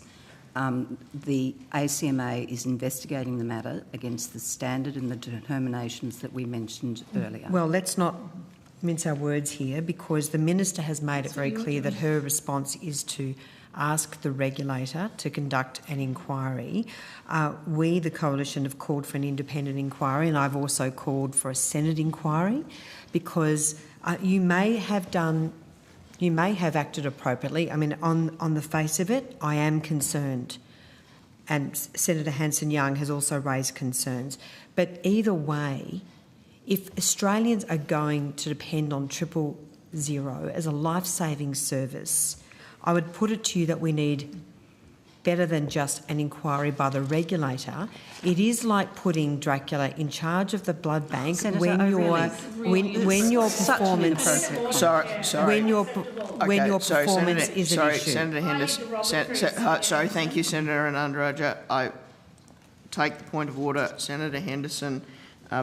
Perhaps if you would withdraw that, you are. But in the sorry, no point of order. Well, sorry. Let's once again. I've said this a few times this afternoon. Bring the temperature in this room down. We are asking questions about a very serious issue. I appreciate that.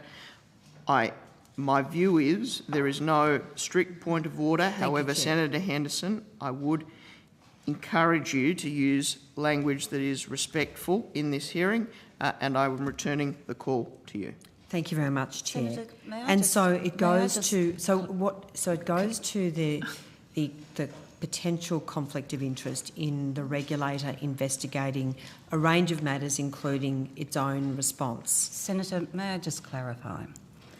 We'll be undertaking investigations into whether Optus actually provided the emergency call service, and we will be looking at whether they complied with the standards that they needed to undertake in terms of outage clarifications. If there are other matters that the Senate wishes to look into, that will be a matter for you and for the Senate. I can reflect back on the 2023 outage. We investigated those matters, we found substantial breaches, and we put penalties on Optus of $12 million. At the same time, there was a Senate inquiry, and at the same time, Richard Bean was engaged to do the full Bean report. That Bean report resulted in substantial changes to the emergency call service arrangements, and including the communications outage standard that we've been discussing, and that has led to the implementation of a whole bunch of new rules in this process. We will again now, in 2025, look at the rules that were in place in 2023 that Optus breached, but also these new rules that have been put in place after the Bean review. So I think there was a very comprehensive look through in 2023. We will do our role. If there are other matters that people consider need looking into, that will be a matter for the Senate rather than me.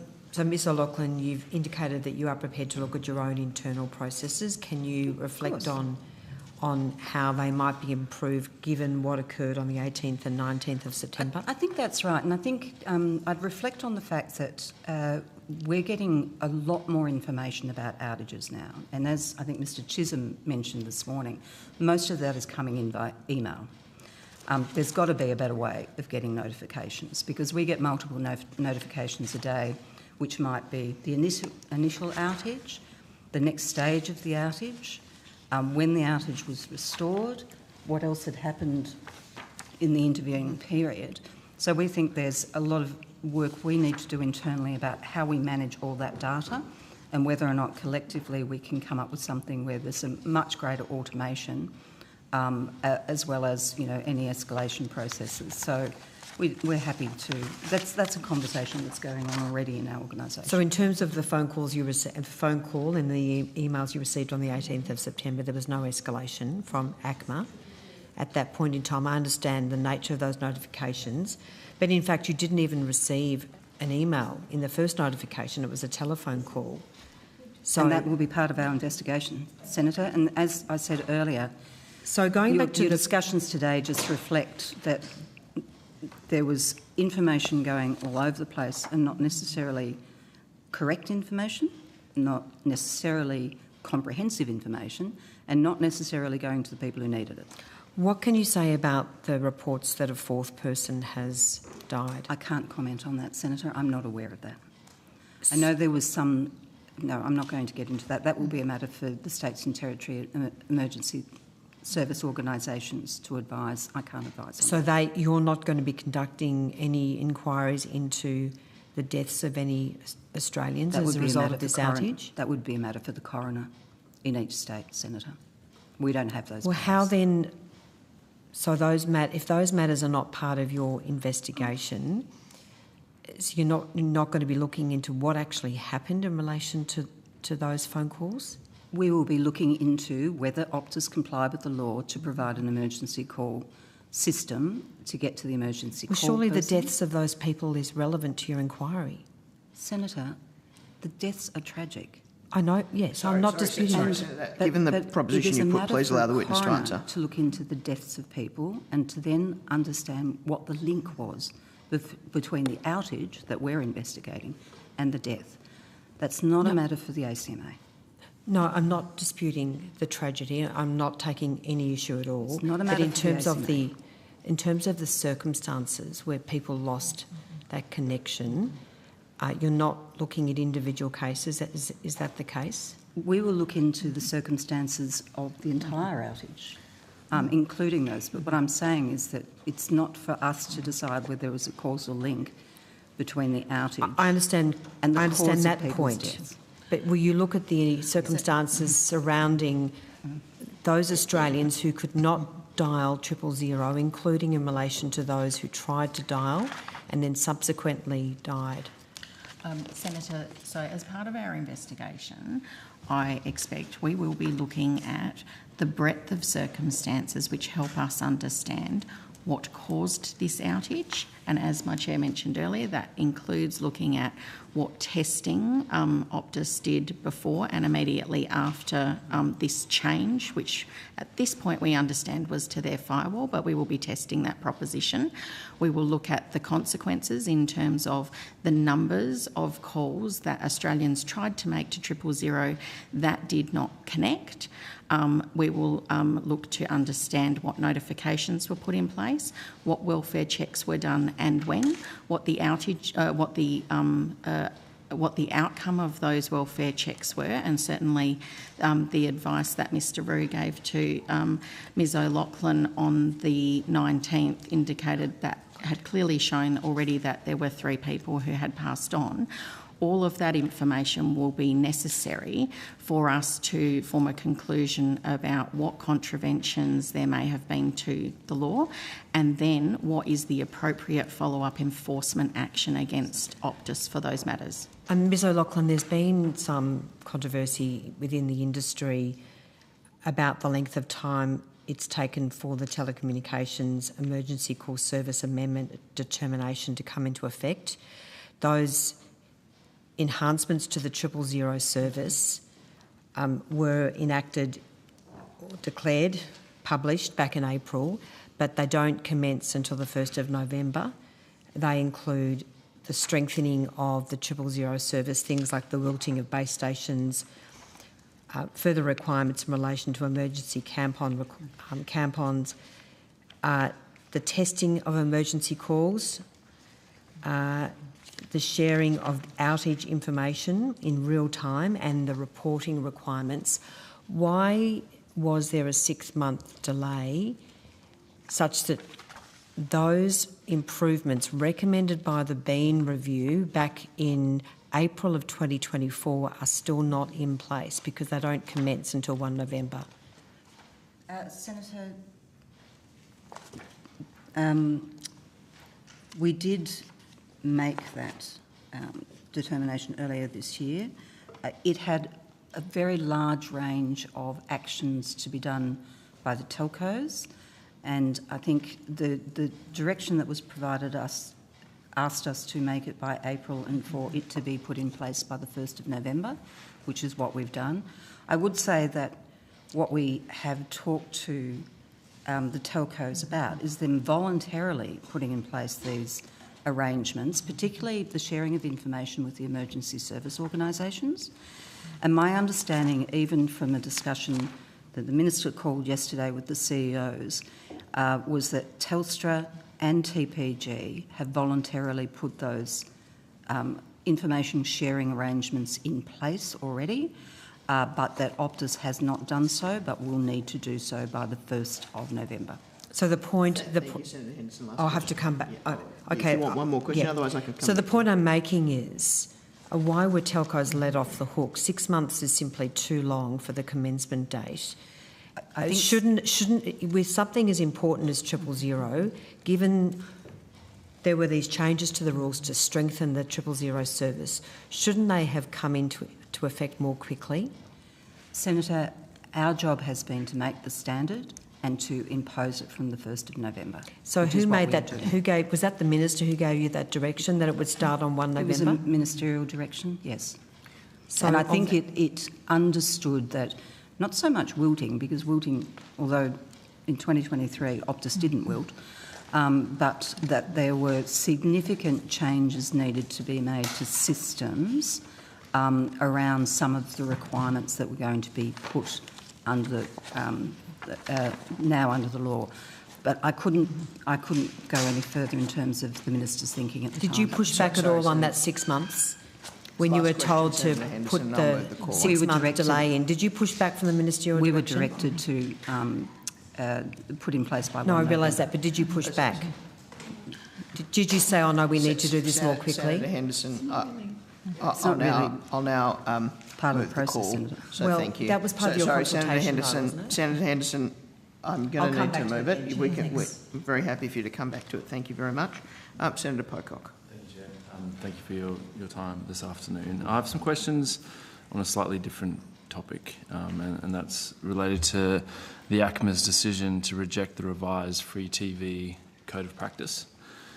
And in making the decision, I note your statement and wanted to quote, "Since the code was last updated in 2015, there has also been significant research into the impacts of alcohol advertising, including in relation to sport. To address outstanding community concerns of this matter, the ACMA is commencing a body of work to assess the suitability of alcohol advertising restrictions in the current code, including exemptions for sporting events." The statement also says that further updates on this work will be provided in due course. And then just noting on AFL Grand Final Day, I was informed that the first alcohol ad ran at 9:10 a.m. on Grand Final Day. I'm just interested, is there an update of where this work is up to? Has it started? When will it be completed? Senator, we did make that announcement, and we are doing some preparatory work. So the first, as you're aware, the first decision of the authority was to reject the code, and that was very much around the proposal by Free TV to extend the M classification time, which would potentially allow more alcohol advertising during the day, which was not supported by a vast range of people, including some from the alcohol industry. We also, and we've discussed this before, thought that it would be timely to look at the existing provisions in the code to see whether they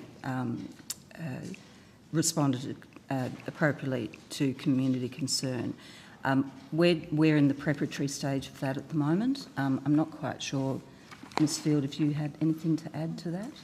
Thank you, Senator. So we have commenced discussions with a range of stakeholders, including the Foundation for Alcohol Research and Education, the Alcohol Beverage Advertising Code and also Alcohol Beverages Australia. So at this stage where we understand obviously Free TV's position and we understand the position that was put forward by submitters to Free TV's code, we just want to make sure that we have the correct information relating to other stakeholders' views about that. So we are certainly undertaking that work at this stage. Thank you. That's good. That's good to hear. Maybe just on notice, if you could provide a list of the stakeholders that you have met with so far, and do you have a time frame for this to be completed and made available to the public?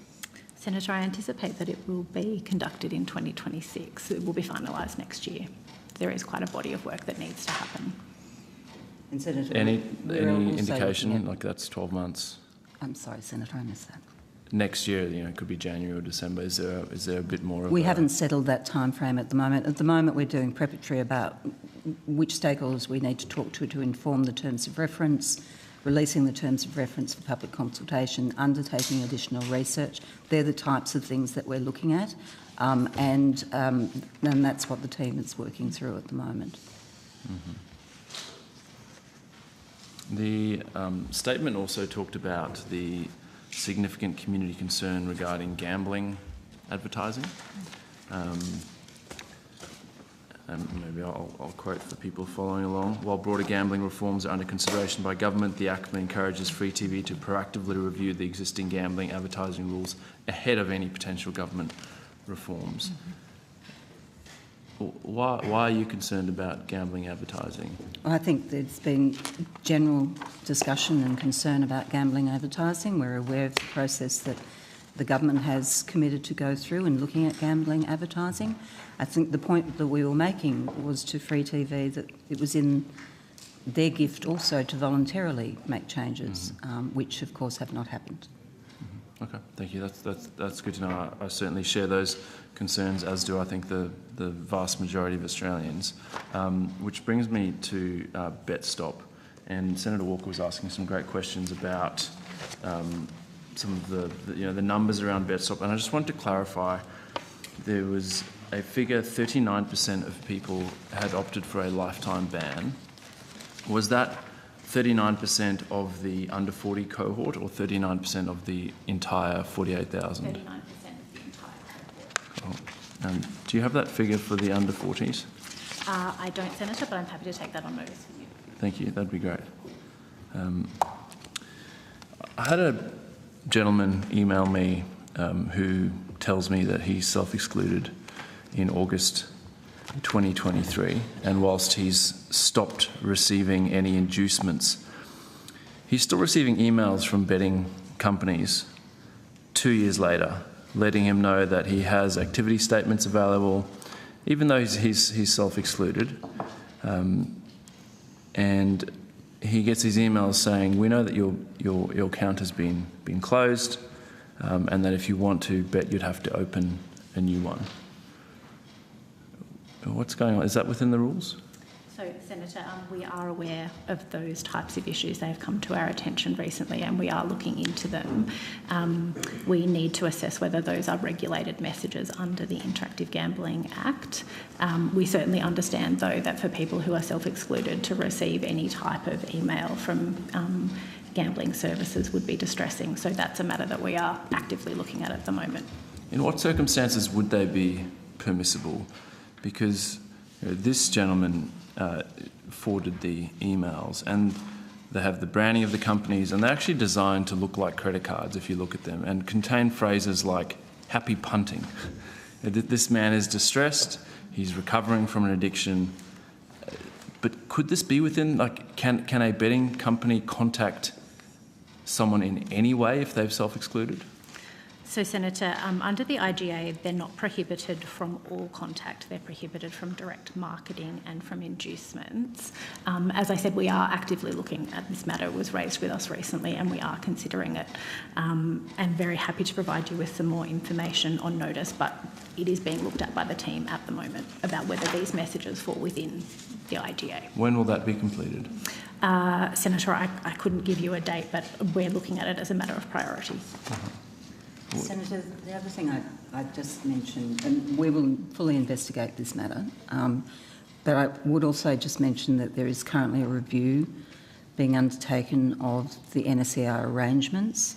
And so as part of that, we will be, of course, discussing with the reviewer if we're identifying issues of concern to people that may or may not be captured by the current law. But why do we have a system where you can self-exclude forever, and we hear the positive impact that's having on people, and yet you can still be contacted by a gambling company, and then you have to do a review to ascertain whether or not that is within the rules or not? Well, I think we only were alerted to this matter quite recently, so we need to actually investigate the matter fully to understand what the circumstances are. But surely there's a way for you to, I assume you make the rules? No, Senator. Who makes the rules? Parliament, Senator. Parliament does. Well, Minister then? This is, I find this outrageous, that you can have a gambling addiction, be doing all the right things, self-exclude, and then have these predatory companies, as we saw in Peter Murphy's inquiry, sending emails saying, hey, we know you've self-excluded, but just a reminder, we're here if you want to punt. Happy punting. Ultrabet support team. What is going on there? Senator, that does sound incredibly distressing for that constituent of yours. ACMA has provided evidence to you that they are investigating how that could happen, or under what circumstances that might have happened. The review is not linked to this new information. I think I understand it's a statutory review that was required, and that's why it was required after 1 year of operation, so that we can assess if there are any additional things that we need to have a look at. Of course, I think Parliament anticipated a statutory review might be necessary because betting companies might try to find loopholes in the system, as lots of laws, and that's why we're looking at these things more broadly, this specific incident or the specific type of behaviour, but also through a statutory review. Thanks, Minister. And I'd love your comments on whether you think the government could act on this. I think there'd be broad support in the Parliament. And for me, this really highlights the fact that Peter Murphy's report, landmark report, acknowledged that any sort of partial ban will be taken advantage of by these companies that are predatory in their behaviour. And I think for me, I know this is not the ACMA's problem, but it just highlights the need for that comprehensive ban on gambling advertising and the implementation of all 31 recommendations. And we turn up to estimates for the last 2 years, and government's sort of missing in action on this one, unfortunately. We had this conversation earlier today, Senator. And we'll continue to have it until you guys act. Yeah, well, we are working on it. It is very important work, and we will continue to do that work. Thank you. Thank you, Senator Pocock. Senator Hanson-Young. Thank you. Ms O'Loughlin, when did you understand that that Optus knew that people had died as a result of the 18th of September outage? I was not advised of that, Senator. Do you want Friday? Sorry. I'm sorry, Senator. Would you mind asking the question again? I'm wanting to know what your understanding is of when Optus first became aware that people had died. Senator, I can clarify that.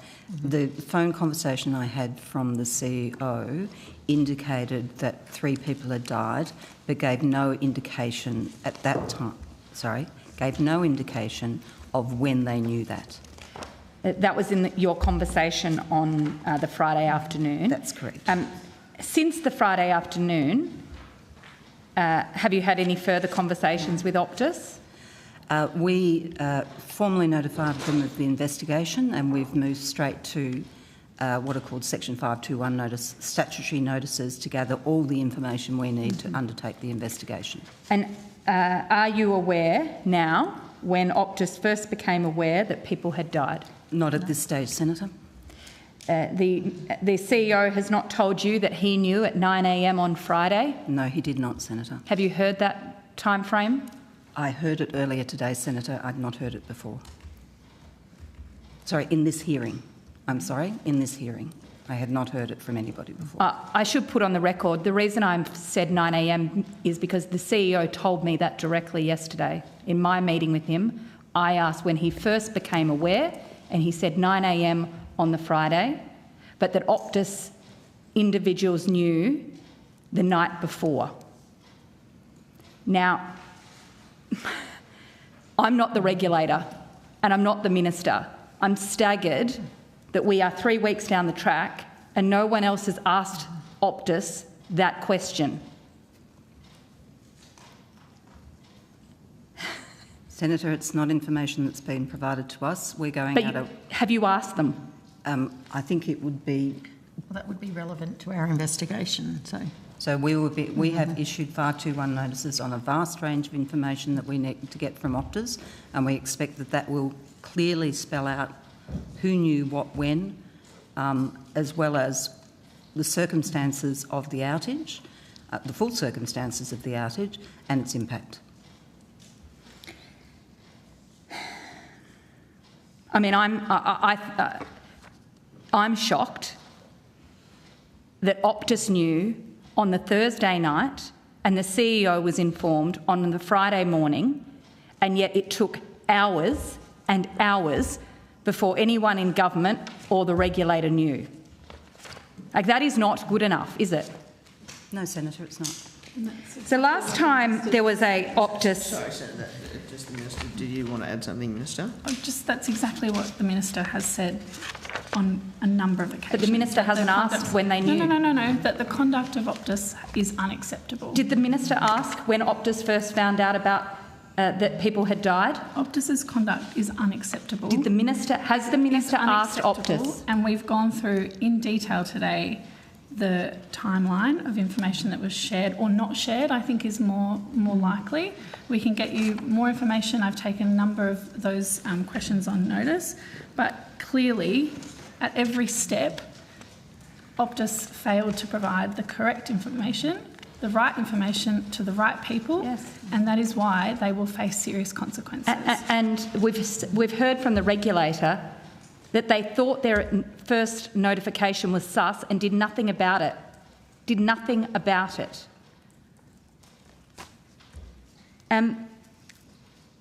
Ms O'Loughlin, in your opening statement, you referenced the $12 million that ACMA fined Optus in the last outage back in 2023.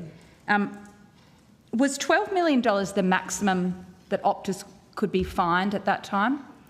Senator, it's a bit difficult for me to speculate on that because that would be a matter, presumably, if the matter had gone to court. Senator, there are different penalties that we can apply with administrative enforcement, being the infringement notices, compared to the case where we might take a case to... But I'm not talking court. Hypothetical. Mm-hmm. I'm talking about the fine that was issued for the outage in 2023. Who issued that fine? It would have been an infringement notice officer in the ACMA. Mm-hmm. And why was it for $12 million?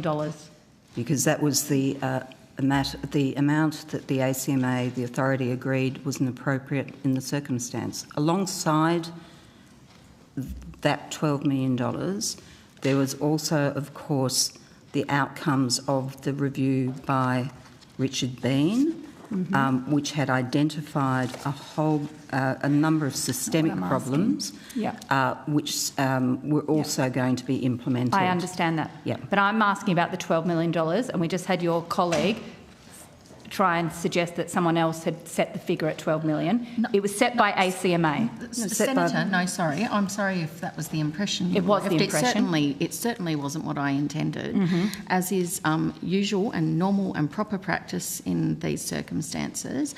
The outcomes of that investigation were put to the authority along with the enforcement options that were available. A decision was made that in that matter, an infringement notice of just over $12 million was the appropriate infringement notice that, as Ms O'Loughlin said, took into account the fact that there was a raft of changes coming in response to the Bean review. That notice was issued to Optus, and Optus paid the fine in that amount. Yes.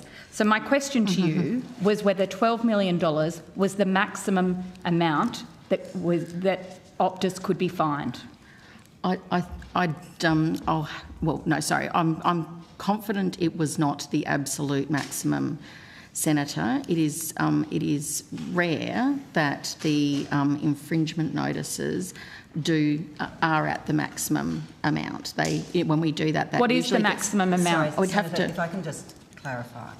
So we're in the federal court with Optus on the data breach. The court will make the decisions. Yes, I know. I'm talking about I'm not talking about any of those things. So I'm not talking about ACCC. I'm not talking about the data breach. I'm talking about the 20. Senator Hanson-Young, I understand that you are. Sorry, Minister. I understand that you are trying to elicit information. The officials, I think, are endeavouring to assist you. If they are not getting to the point that you need, I appreciate that you are entitled to clarify that. But can we just could I ask once more keep the temperature in the room? Could I ask Ms O'Loughlin to keep her answer to the question I have asked, and it's in relation to the outage in the 2023 outage, of which the $12 million fine was issued? So, Senator, I don't have the details of the maximum in front of me. I'm happy to take on notice that question for you. And again, that would be a matter for the court. The maximum amount that ACMA could issue? No. That's not a matter for the court. Senator,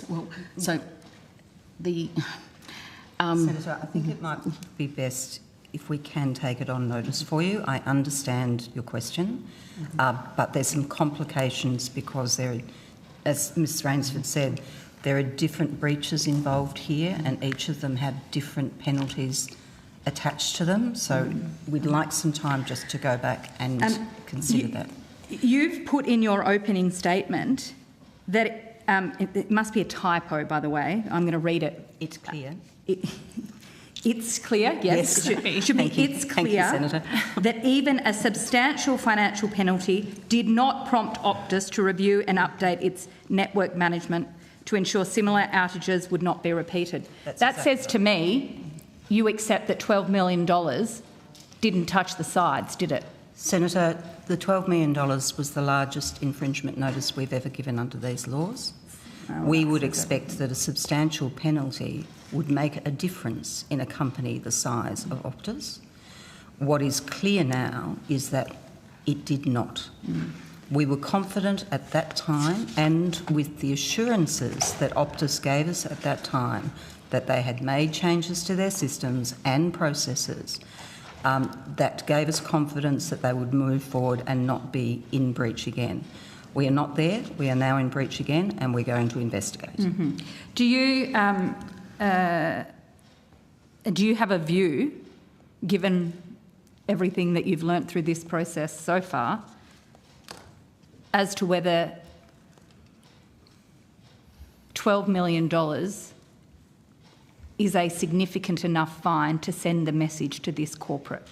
Senator, I'd say that at the time we made that decision, yes, and the assurances that we were given by Optus at that time and the Bean review process, we were confident. That hasn't played out, and Optus has let down the Australian community yet again. And do you think the fines should be increased going forward? I think the current bill before the House increases those penalties, but I'll ask my colleague to comment. Yes, that is true, and and we're looking forward to the passage of that bill. So we will have a greater suite of both enforcement actions and higher penalties. I understand the government voted down an increase in penalties today in the House. Senator, I'm not sure the officials can answer. Sorry, just for clarity. Different bills, I think we're talking about. Different bills. Yes, it's the Enhancing Consumer Safeguard Bill that's in. So I'm not quite sure of the status. Yes, and the government voted against an increase of penalties today in the House. Senator, the other relevant point to your question is that when we are looking at what is appropriate enforcement against a particular, in this case, telco, its past record of compliance and its response to previous enforcement action is always a critical component in assessing what is needed going forward to achieve the right outcomes. So the fact that we are seeing repeated, substantial, very serious consequences here would absolutely, within 2 years of having imposed that penalty, would be absolutely relevant to any decisions on any future enforcement actions against Optus, not only in relation to this particular outage, but in relation to any other breaches of law we might find by Optus. I would like to know what is the maximum penalty that you believe you could have put on Optus. We've taken that on notice. Thank you, Chair. Thank you, Senator Hanson-Young. Senator Henderson. Thank you very much, Chair. Just going back to the ministerial direction, the 2025 ministerial direction, which included the important 000 service improvements. The commencement date is 1 November 2025. I've raised serious concerns about the 6-month delay that the government should not have sat on its hands. Ms O'Loughlin, you've said that that was a ministerial direction. Did ACMA push back at all and say we need to implement these rules more quickly? I'd have to check our records, Senator, but I don't recall. I don't recall off the top of my head. I know at the time we received these directions, there were a number of directions and there were substantial discussions with our departmental colleagues about the substance of those. As you'll appreciate, there was a tranche of reforms, starting with changes to the ECS direction determination that came into effect last October, the new standard in terms of major outages from December, and then the later changes both to the outages standard and the ECS determination. So I don't recall off the top of my head the specifics that go to your question, but we certainly had substantial discussions with the department about the forms of the many directions we received. Because I've looked at another instrument that was the Telecommunications Emergency Call Service Amendment Determination 2024. That came into effect within 5 days. And yet this 2025 determination took 6 months. So here is an example where you did act quickly to get those improvements into place straight away. So again, I'm concerned about the 6-month delay because they're really important changes to the rules that enhanced the 000 service, and had they been in place, we would have certainly seen some improvements. As Ms O'Loughlin has already indicated, Optus didn't have some of those notification arrangements in place in relation to an outage. Determination in 2024 was in relation to the 3G shutdown. So it was a matter that was dealing with a particular issue in the 3G shutdown, from memory. Yes, and that was so the changes that came into effect, and you are correct, Senator, that it was the determination was made and the changes came into effect very quickly, was to address the then imminent shutdown of 3G networks and put in place the blocking rules to ensure people were not able to, or not unable to access the emergency call service because their device would never have been able to without that 3G. That's right, but they related to emergency calls. They did. And yes, it related to the 3G service, but this change in the rules reflected, which came into effect within 5 days, reflected the urgency of the situation, that you needed to ensure that Australians could get the best possible service on 000 and those changing from 3G. I'm just making the point. Here we saw an earlier determination 5 days, and yet this latest determination was 6 months. Anyway, there are more questions for the Minister in relation to that. I just want to quickly ask about the number 112. So my understanding is that 112 is an alternate emergency service which diverts directly to Telstra's call centre. Is that correct? Yes, that's correct, Senator. Well, I think 112 is broadly referred to as an international emergency calling. So 000 is Australia's number in the same way that 911 is the US number.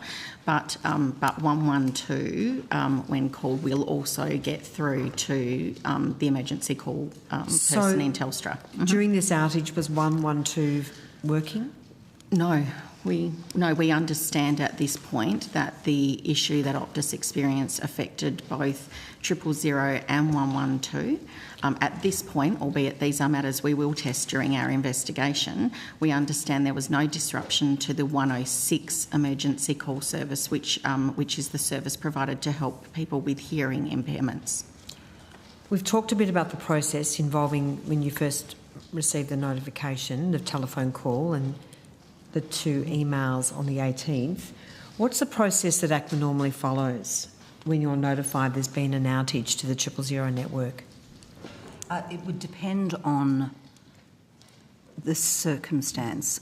Many of the notifications that we get, the standard notifications, and I think the department talked about this earlier, do not indicate whether there was an impact on 000. But I'm talking about when there is an impact on 000, outages concerning 000. Do you have a standard process that you're meant to follow? These rules came in July, so we're getting much more visibility of those outages. So we've put in place some procedures internally around, who gets told what and when. And they're the things that we'll also have another look at through this process. But a lot of the outages... So you changed your internal processes, did you? Well, we had to develop new processes because we had not been advised. The communications outages standard that came into being... Sorry, it's December 2024, I apologise, were new. Before that, the only time we really knew about outages was when somebody bothered to notify us or we found out ourselves. So this is a new process which both notifies us of significant local outages as well as major outages. It also notifies us of updates to when those outages happen. So there's a huge amount of information that we're now gathering. It's fair to... Sorry, I don't want to interrupt you, but just because I'm so limited with time, could I just ask on notice for your internal processes in relation to notifications? We'll take that on notice. Thank Senator, I just make one point that was raised earlier. I think there's more work for us to do in that area because the quantum of notifications we've been receiving, most of them significant local outages, has been quite substantial, and I think we need to turn our mind, as the department said this morning, about better ways from systematising that internally. So that's to my next question. How many 000 outages have there been in this calendar year to date? We don't have that information, Senator. I know that you asked that earlier today. We would have to seek that information from the carriers and we'll turn our mind to doing that. So aren't you notified of those outages? Not that they're 000 outages. Well, normally we would, but the outage notifications we receive are about significant local outages or major outages. Mm-hmm. Yeah, so the obligations in the outages standard relate to outages across the network. So that could be an outage that affects call capacity, it could be ones that affect messaging, it could be ones that affect data, and when they meet certain threshold, there are notification requirements. Many of those will not raise any issues about capacity to call through to 000, but there are a range of things that can happen with these outages. So in terms of how they're manifesting and who they're affecting and how, we are now getting a very significant volume of notifications. I think certainly other than the ones that the Chair mentioned earlier, the latest ones relating during, obviously, the 18th of November one and the subsequent... 18th of September. 18th of September, and the subsequent outage we're aware of in the Dapto region are the only ones I'm aware of which have had where there has been a 000 impact as a result of that outage. And what about the NBN outage? I think we're aware that it's a matter we're still looking into, the NBN one. Okay, so that's a concern that you don't have visibility of 000 outages. I understand that you are going to provide us more information, so if you could give us all the detailed information on notice. And Senator, as the department mentioned this morning, the complexity here is that there are camp-on arrangements so that if a network goes down, they can be picked up and carried by another network if there is another network available to carry that call, and that is an obligation on carriers. So a lot of the things that we see where there have been outages, the camp-on arrangements have kicked in, the calls have been carried. I don't have the specific details, but we're happy to take it on notice. Following the first outage, which was obviously linked to multiple deaths, the government indicated it was speeding up the 000 custodian legislation, which of course is now before the Parliament. As the regulator, have you been involved in the drafting of that bill? We've had some involvement in the drafting of that bill, yes. And when did you get involved in that process? Was that before or after the 18th of September? Senator, we've been involved since the government announced the response to the Bean report. I think, as officials mentioned earlier, the TIO led a working group to explore options and advice for the minister about the best way to approach that role. So I don't want to interrupt you, but just I'm just speaking specifically about the drafting of the bill. When did you become involved?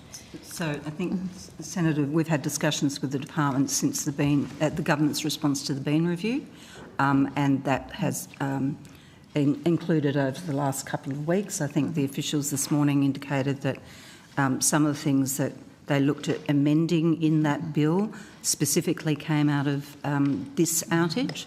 So obviously we've been in conversations with the department over the last while.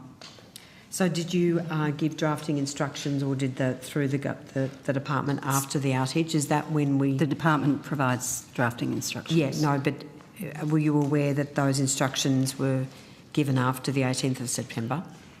We were certainly aware that that the department had another look at whether the then thinking on the policy settings for that would be reflected in that bill were appropriate for that, and we've had subsequent discussions with the department about the shape of the bill. That I just need the date. When did you become aware that the government was moving on the bill? We would have to take that on notice, Senator. Okay, thank you. Can I ask what the thresholds are for telco providers to report outages, 000 outages, meaning how many calls have to be impacted? Like, is there an obligation if it's just one caller? If it's 10, of course, you got the notification for the 10 calls, which were wrong, as we now know. What's the minimum threshold in terms of notifications? So, Senator, the thresholds don't turn on the number of 000 calls that are or are not attempted and whether or not they're successful. Under the outages standard, the notification obligations kick in when there is either a major outage or a significant local outage. So what's the definition? The definition of the... I'll just find my notes, make sure I've got that right for you. The definition of a major outage is an unplanned impact likely to affect the carriage of services, affecting 100,000 services in operation or more. So, for example, each mobile service counts as a service in operation, each home landline counts as a service in operation, each broadband connection counts as a service in operation. Or where the outage is affecting all services in any state or territory, and the outage is expected or likely to last more than 60 minutes. Are you concerned, and back to you, Ms O'Loughlin, are you concerned that that threshold is too high? Senator, this is about outages broadly, not outages to 000. No, I understand that. And what is unclear here is what was Optus's assessment of this outage, and why did it not follow the processes for So potentially under the standard you could wipe out a town of, say, 50,000 people with 50,000 services in general terms, and that wouldn't trigger the major outage or significant local outage obligations. So, Senator, if I might, that was the definition of the major outage. The definition of a significant local outage is similarly an unplanned adverse impact affecting carriage services, which affects 1,000 services in operation in a regional area that is likely to last more than 6 hours, or it's affecting 250 or more services in operation in remote parts of Australia and likely to last 3 hours. In addition to that, under the rules, as I mentioned earlier, there are obligations when there is a significant network outage in place under the emergency call determination, which certainly would include any time where there is any suggestion that there is an issue with 000. So they're the current. Sorry, just if I can we need to get that repeated, Sarah, because I didn't hear it, and I think it's important. I would defer to Senator Hanson-Young just to get that clarified. Yes, certainly. So at the moment there is an obligation where there is significant network outage, and certainly I would consider that any time where there was a suggestion that there was an impact on the carriage of 000 calls or 112 or 106 calls, that would constitute that. So you would consider that, but what about the telecommunications carrier? We haven't, well... that's a matter we'll investigate. That's a matter we'll investigate. Yeah. Okay, that seems to be an open wound in terms of where the threshold kicks in that case. And Senator, I think part of what we'll also investigate here is, I'll use the term unusual, but it's not saying that it's acceptable, that this was an outage that didn't seem to affect other calls. It only seemed to affect the emergency calls. And that's what we need to dig into and find out what happened. All right, so I'm just going to very quickly move to the nature of your inquiry. When will your inquiry be completed, and what updates will you be providing the government or the minister in relation to your inquiry? Yeah, Senator, I can't give a timetable on when we will deliver, but obviously it's a priority. We will also be expecting Optus to fully cooperate in a timely manner on all the requests and comprehensively on all the requests that we make of them. I think that... Are you inquiring into the Adapto outage as well? Yes, as well. Yeah. And what are the parameters of that review? It'll be the same areas of the ECS determination, why they didn't provide the service, the 000 service, and the outages. Can I just quickly put to you that your inquiry and the outcome of your inquiry is very urgent, because we've got millions of Australians with an Optus service. They need the confidence to know that their phone, when ringing 000, is going to work. Senator, we understand the urgency of it. As I said in my opening statement, it's also an Optus's gift to fix things that they discover through the inquiries that they are making. But we understand very well the urgency and the need for Australians to have confidence in 000. So are we going to see an outcome before the end of the year? Senator, I'm not going to speculate, but we will move it as one of our highest priorities in the organisation. Thanks, Ms O'Loughlin. Thanks, Chair. Thank you, Chair. Senator Hanson-Young. Thank you. I want some clarification on the rules for significant and major outage. I've got the rules, the ACMA rules that are on your website, including the page. I found the page that says which email addresses these outages are meant to be emailed to. There is not one mention in these rules as to what a provider must do in the case of 000 calls not going through. Senator, I'm not quite sure what you've got before you. That might be the outages standard. Just says rules for significant and major outages, which you just went through the terminology. The 100,000, for a local significant outage, the 200 or more in remote, the 1,000 or more in regional Australia. There's not one reference to notifications required for 000. Where are those rules? So the outages that are covered by that potentially cover the carriage of, cover the carriage of voice calls, which will include emergency calls. And then separately, we have the rules that are set out in the Emergency Call Services Determination, which is a separate legal instrument.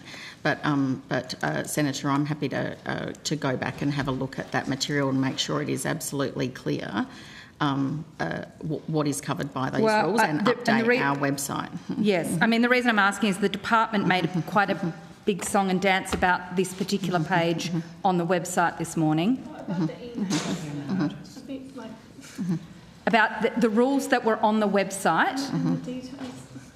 Can I mean, if you want to have a debate with me, Minister, I'm happy to, but I'm asking, what are the rules for 000? Senator Hanson-Young, I appreciate you have the call.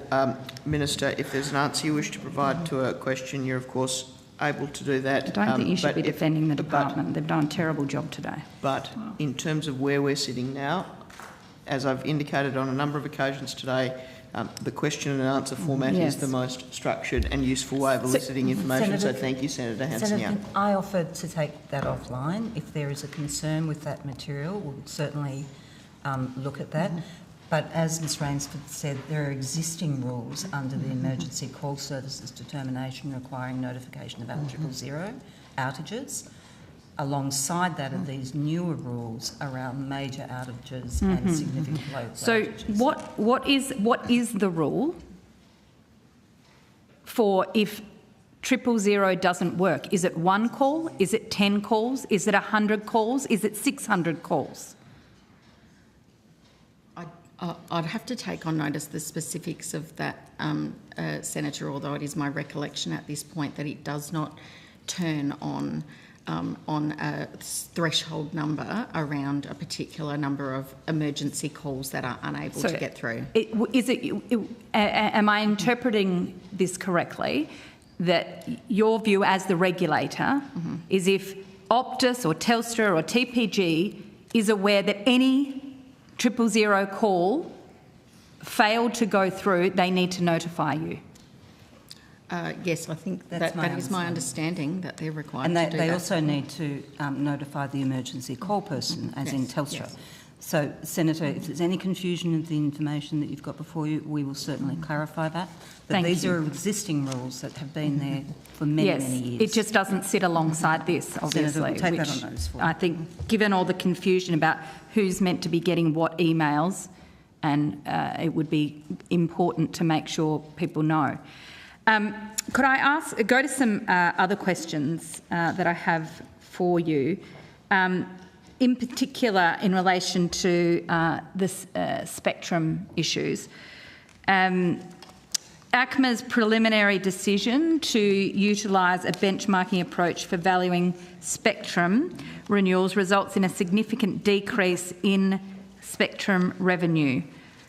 I'm wondering what level of engagement you had with the Treasury Department or the Department of Finance to determine the financial impact on this decision. Senator, I don't think we agree with that characterisation. We've gone through a process over a long period of time to assess what would be the appropriate process for these expiring spectrum licences and also the appropriate price for these expiring spectrum licences. But I will hand over to my colleagues, Mr Brearley, to go through that process with you. Thank you, Senator. I'm Michael Brearley. I'm the General Manager of the Communications Infrastructure Division. As the Chair mentioned, we have been through quite a detailed process and a lot of engagement with industry around the developing a preliminary views on the expiring spectrum licences.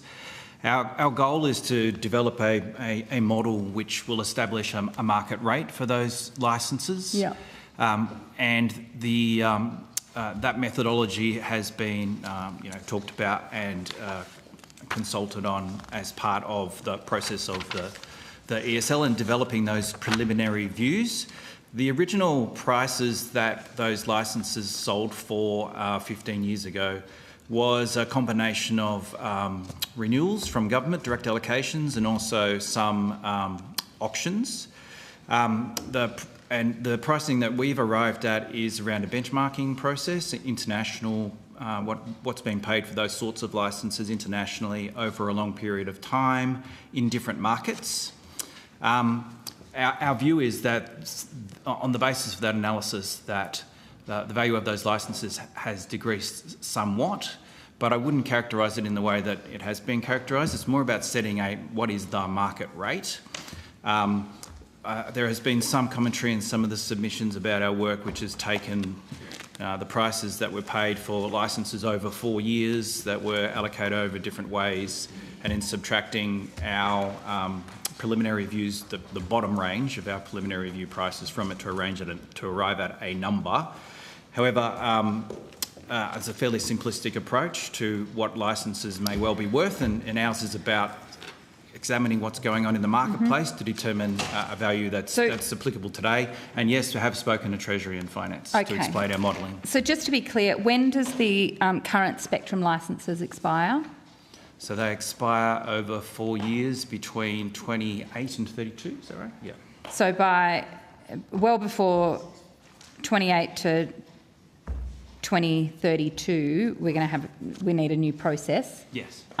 We engage really early so that everyone knows exactly how it's going to work long before the licences. And just remind us who are the current holders of these spectrum licences? So the mobile network operators, TPG, Telstra, Optus, NBN Co.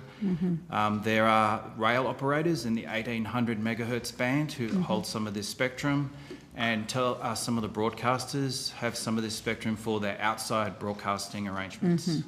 So how much is Optus's spectrum licence currently worth?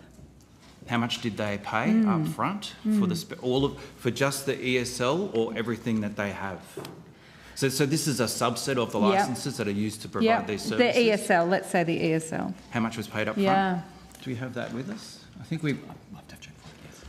we'll need to take that on notice for you, Senator. Could you give me the cost of the ESL and then all up what other parts of licences that Optus currently own?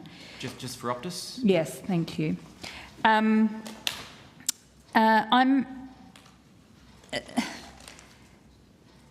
So are you rejecting the proposition that you're prepared to sell the new licences at a lower rate? Our goal is to establish a model which establishes a price that is a market rate today. Yes.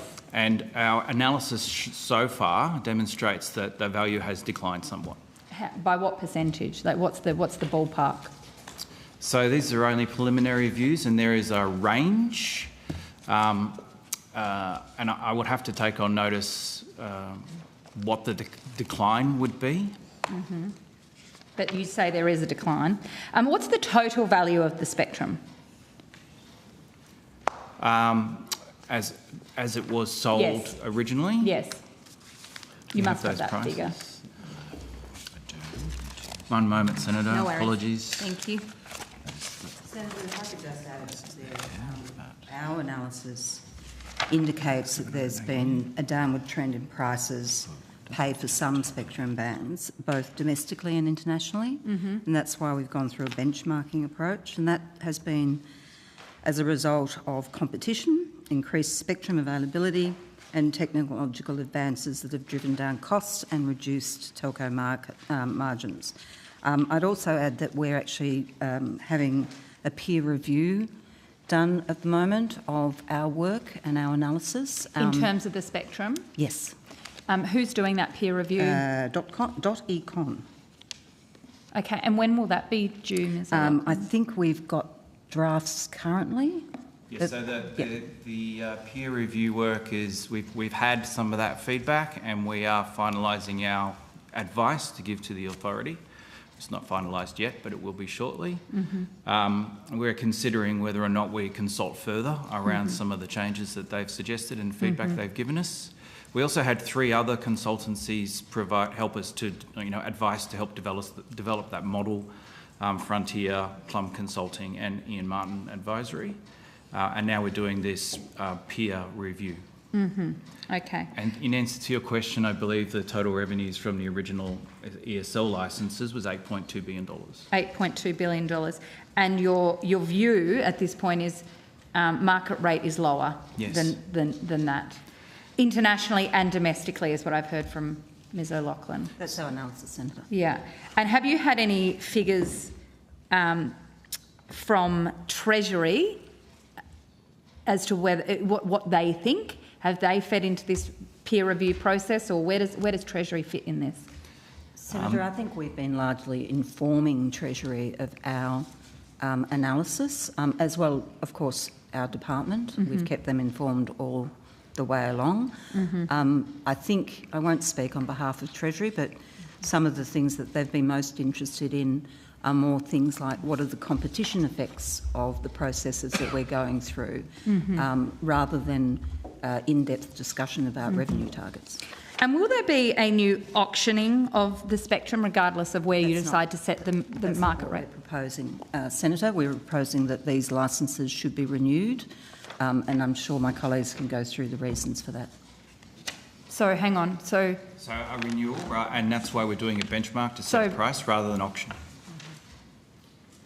So it doesn't matter how many stuff-ups Optus gets, doesn't matter how many lives Optus costs, it doesn't matter how many times they stuff up, they're just going to get their licence rolled over and at a cheaper rate. So our analysis around whether or not we renew licences sort of rests on a couple of key things that are spelled out in the ministerial policy statement around expiring spectrum licences.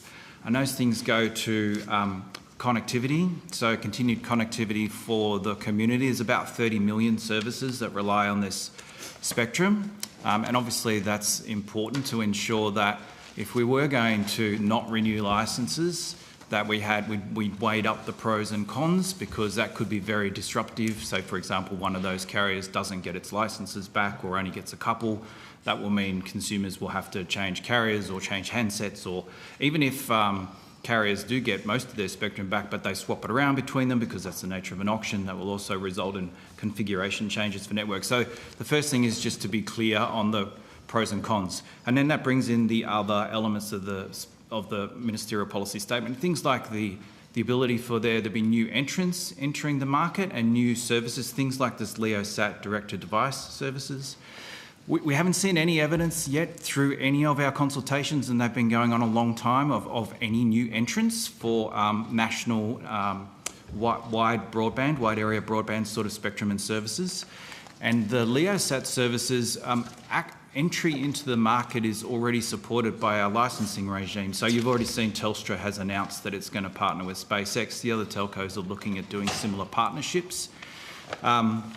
And that's because the version of that D2D technology that currently exists kind of relies upon, at least in the Australian context, a collaboration and a partnership with an existing MNO. So can I ask, whose decision was it? Who actually made the decision that there wouldn't be an auction and these existing telcos would just get their licences rolled over? So no decision is yet. We've just provided preliminary views. And we're going back out to consult again. So, Senator, it will be our decision. It'll be your decision, yes. And at this point you're saying you'd prefer just to roll over these? Our preliminary view is that the objectives of the ministerial statement and the objectives of a fair market value for the spectrum would be best achieved through the renewal of those licences and a fair market price being applied to the spectrum. That is out for consultation at the moment, and we expect to come to our firm views by the end of this calendar year, so that there is certainty for all concerned about the process going forward, and that's where we're at the moment. And does any of Optus's behaviour and failure and gross negligence factor into any of this? Senator, I think I'd say that that's a separate matter. There are licence conditions on Telstra under the Telecommunications Act, and if there are breaches of those licence conditions, there are penalties under that Act that we would do. The spectrum licence renewal process affects I understand all... I understand they're different things, but we've just had yourself, the minister, the department for days, and in fact, a couple of weeks now, lamenting how poorly and inappropriate and badly this company has behaved. And we're just about to roll over their licence at a cheaper rate. Senator, this is no wonder they think they can just run around doing whatever they want. Senator, they're quite different processes. We haven't come to a final view as yet, but if there were, if we find breaches of licence conditions by Optus, there are penalties under the TEL Act and the determinations that they have breached their licence already, though, haven't they? They did it as a result of the 2023 outage, as a result of the data breach. I'm not quite sure, Senator. I'd have to reflect on whether or not those were breaches of their licence condition or other. Aren't they required to make sure people can call 000? Under the emergency call service determination. Yeah, so that's surely a licence condition? Yeah. So the Optus, as other telcos, have a number of different licences. Yes. In this case, Mr Briley is talking about the spectrum licences. I understand that. Which is different to carrier licences, which are linked to these obligations. But they can't have a carrier licence without access to the spectrum, can they? That's correct, Senator. It's one of the other things we've considered is the impact of competition on the marketplace if one of the carriers was to exit or to not have access to spectrum to be able to provide a service. We think that if one of them was to exit, obviously that would be detrimental to competition. Maybe we should have someone in there who actually can answer the phone when somebody calls 000. I mean, what's the point of having a carrier on the spectrum if they provide a deadly service? Senator, we've already gone through that we'll be investigating the matter against the rules and responsibilities that apply to Optus. So you're saying the final decision on the spectrum, your final decision on the spectrum extension, expiry and rollover will be the end of this year? End of this calendar year. End of this calendar year, so December? Yeah, that's right. That's the plan. And at that point, if there's no, it sounds like you're not intending to do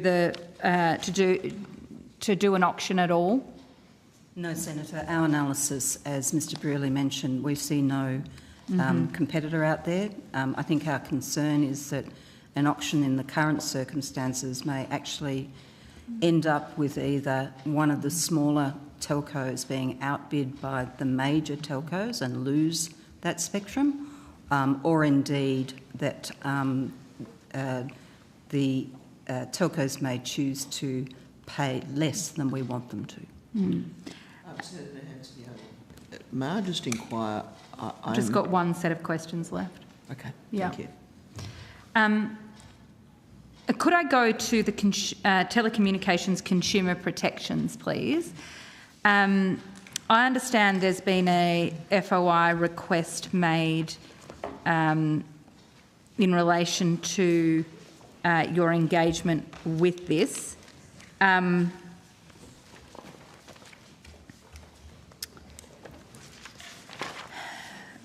What has been the process that ACMA has participated in relation to the telecommunication industry's TCP code?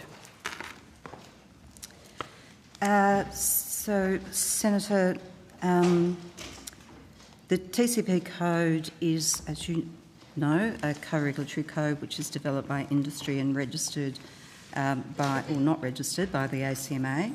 We've been engaged in this process for a number of years now as the industry has thought through the proposals that it intends to put to the ACMA for consideration.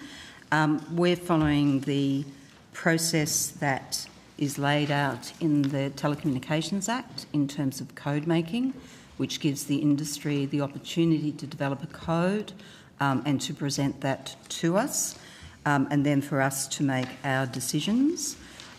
We, as early as, I can't even remember what year it was. 2023. We've given advice to the industry over through a number of processes about what our expectations would be.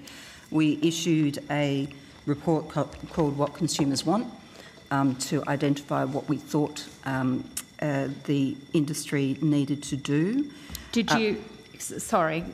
So you've given some feedback to the industry on their proposed code. We have been giving multiple feedback. And have you asked for have you proposed that the code be strengthened or improved? We proposed the code has been should be strengthened on a number of occasions. And has that advice been followed? That's a matter. The code is actually before us now, so that's the analysis that we're doing, just how strong they've made those protections.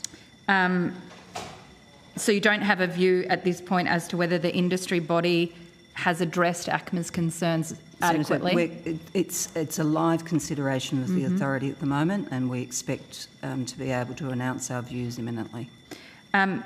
Obviously, there's been the recent case about Optus's engagement with customers and their unconscionable conduct case, which the ACCC, of course, took them to the federal court with the $100 million fine. I mean, I find it staggering that the ACCC can get fines of $100 million, but ACMA can't.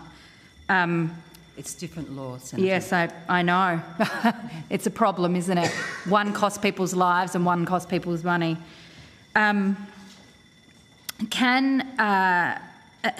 guess what I'm interested in is, do you believe that this code, this draft code from the industry, overcomes the issues that have been raised by this particular case? Senator, I'm sorry, by the unconscionable conduct. So that was pursued by the ACCC under the law that they have. We have different law.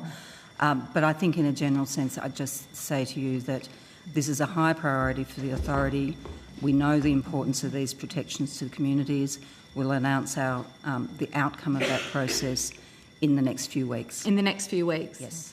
And do you believe at this stage you would be prepared to reject the code and ask them to go back to the drawing board? I'm not going to preempt a decision, Senator. You haven't made that decision? No. Okay. Thanks, Chair. Thank you, Senator Hanson-Young. Am I coming to Senator McGrath? Thank you. Just in relation to the Bean review, the government has accepted all 18 recommendations in full. Are there any of the recommendations that ACMA is responsible for implementing? Yes, Senator, there's a vast range of them. Have all of the recommendations you have responsibility for implementing been completed in full? I will get my colleagues to go through what we have delivered. I think there are two outstanding there are two matters that cover three recommendations. Still outstanding. They relate to industry codes, which were to be developed by the industry and provided to the ACMA. We have those codes at the moment. We're expecting a decision on one of those codes both of those codes very soon. And that completes all the things that we're responsible for. And you're the decision maker in relation to those codes? We are. Okay.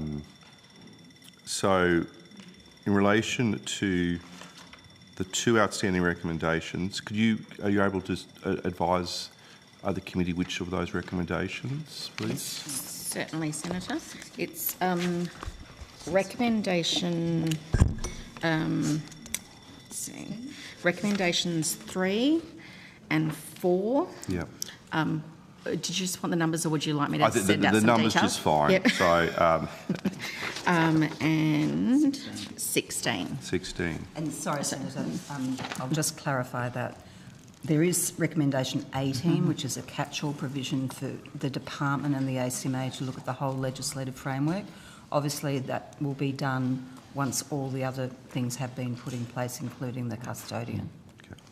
So in relation to the 3 outstanding recommendations, they will be completed imminently. Imminently. I won't be a pain and try and get a precise date out of you. But we are coming back, I think, in December. So it'd be nice for it to be resolved by then, if possible. And Senator, the other things for which we're responsible, which we've gone through a bit today, were amendments to the emergency call service determination, which is direction 2024, which is around 3G. The direction for 2025, which we agreed in April and comes into effect on 1st of November. The customer communications for outages industry standards, which we implemented from December last year. And the significant local outages, which we did from 30 of June. And also changes to the complaints handling industry standard. So they have all been completed. Okay.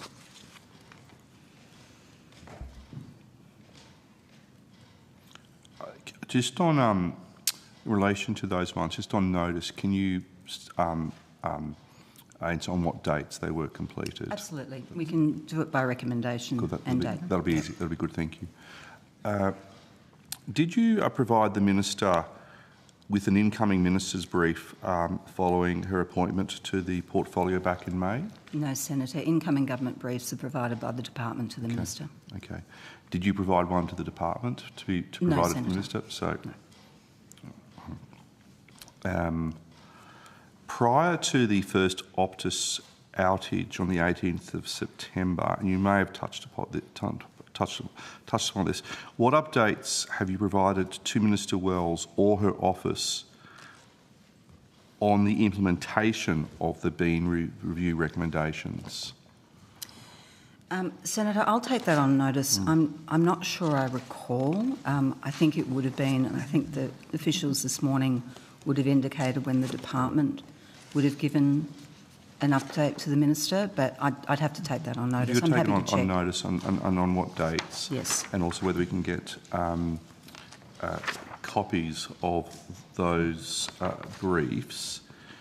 The former Minister, Minister Rowland, stated in the government's response to the Bean recommendations that she'd asked for regular updates on the implementation of the recommendations.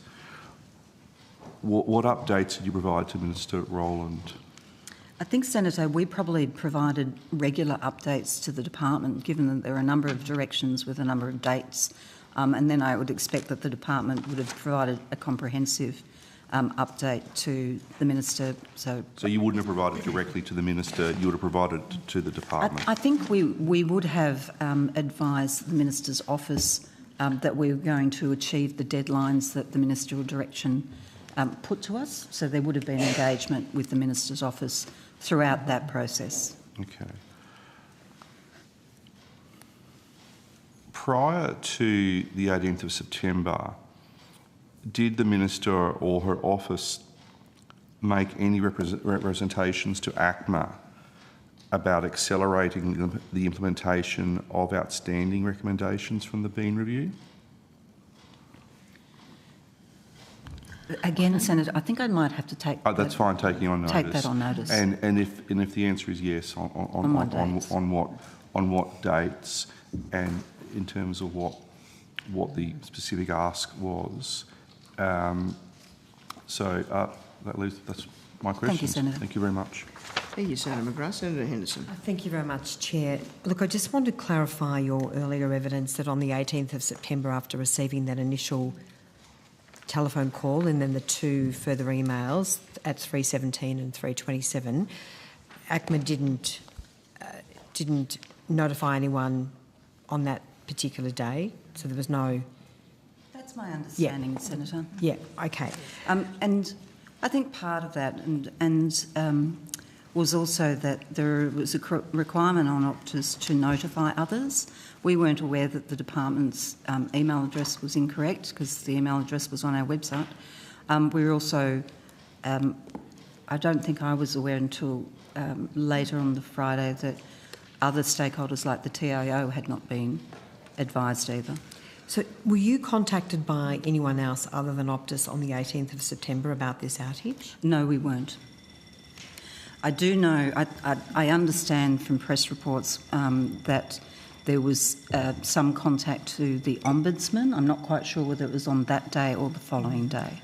Okay, so in the House of Representatives today in question time, the Shadow Minister for Communications asked a question of the Minister for Communication, and it was in relation to the welfare checks. And the Minister said, and I'm quoting from the captions transcript, the information that Optus provided to my office on 18 September was that there had been a minor outage. It affected 10 calls. It had been resolved, and most importantly, there were no adverse impacts on any person.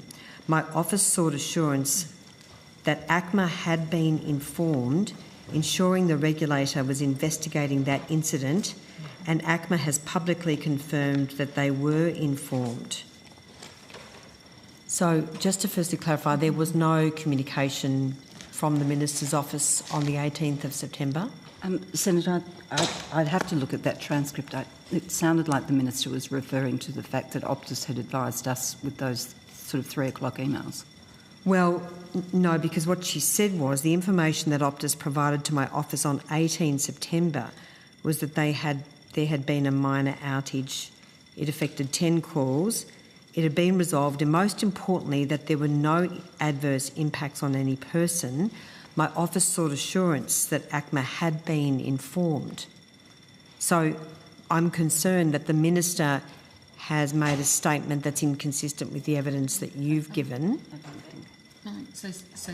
Well, Senator, I appreciate there might be different readings of that, but I would understand that statement, and I was not watching question time today, but to be that the Minister's office sought assurances from Optus that ACMA had been advised, and if that was correct, then that is consistent with us having received both the phone call at 2:42 and then the later email at 3:17 on the 18th, albeit the information in that was sparse and incorrect, as has subsequently been proven. So where is the information that the Minister's office sought assurances from Optus on the 18th of September?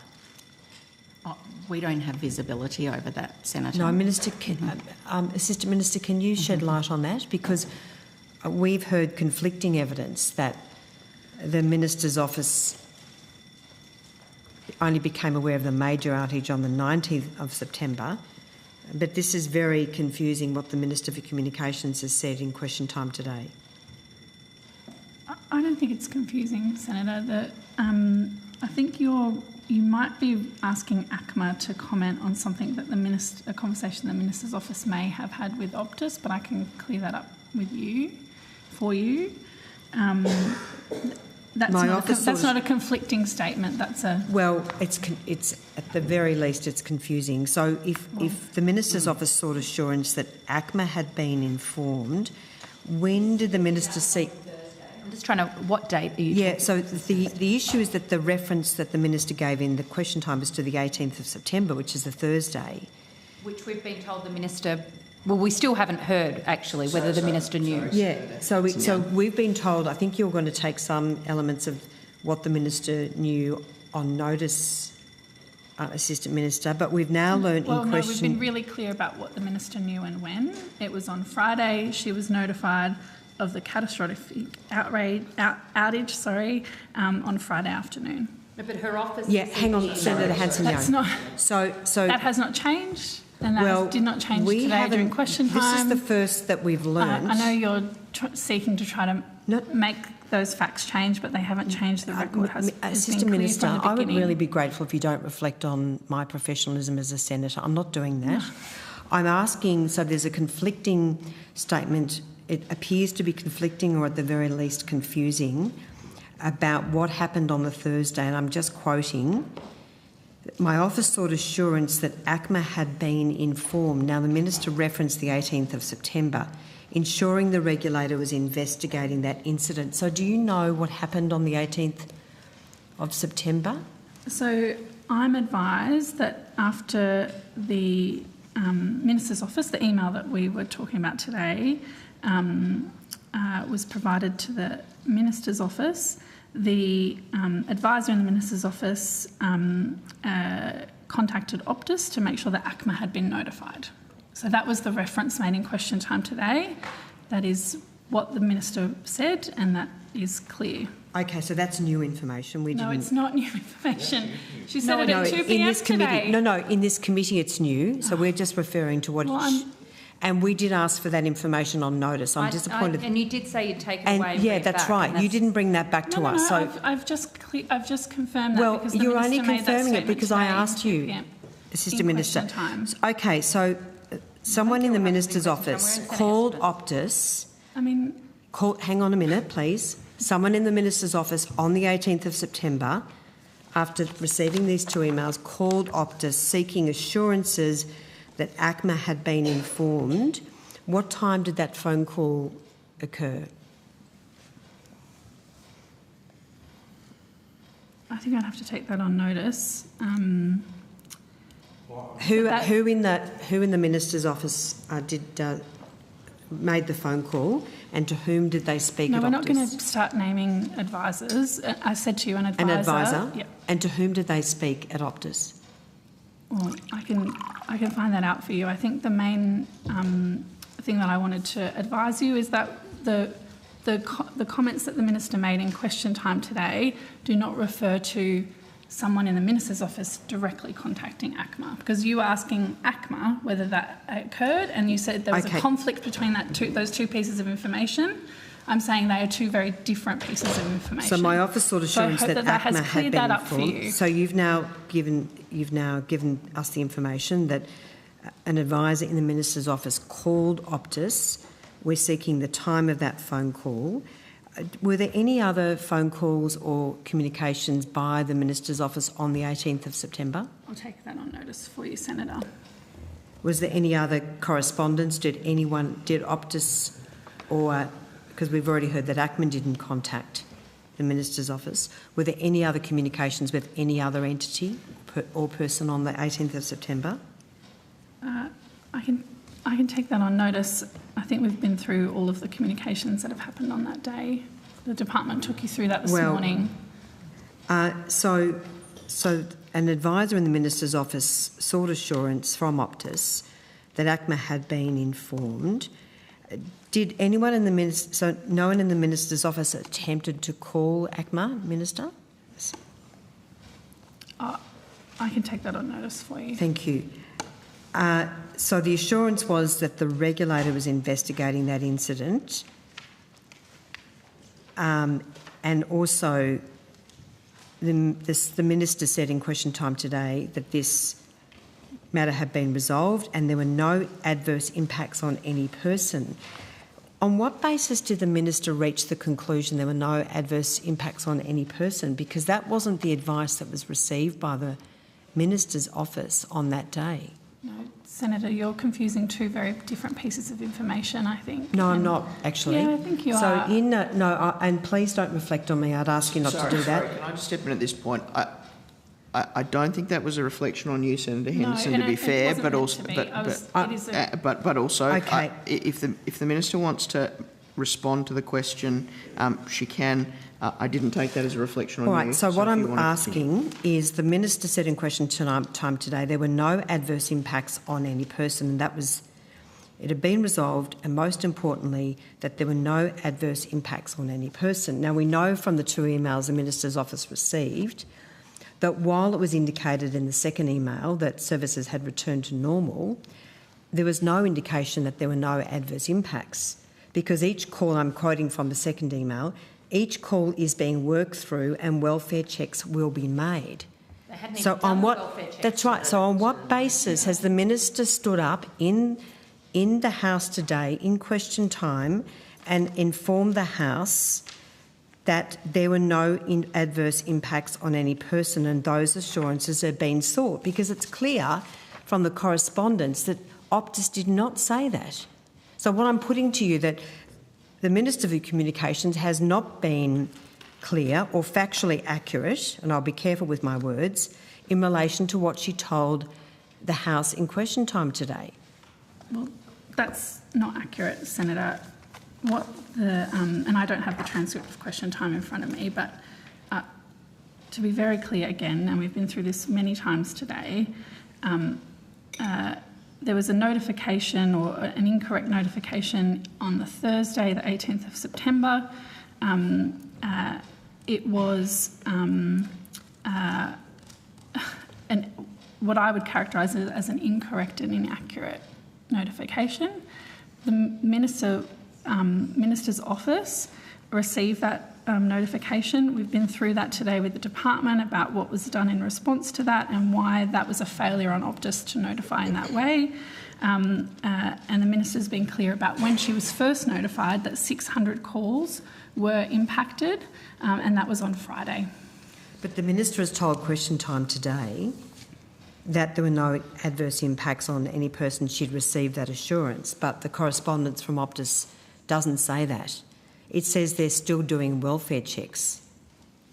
No, you're confusing two very different things. Yes, you are.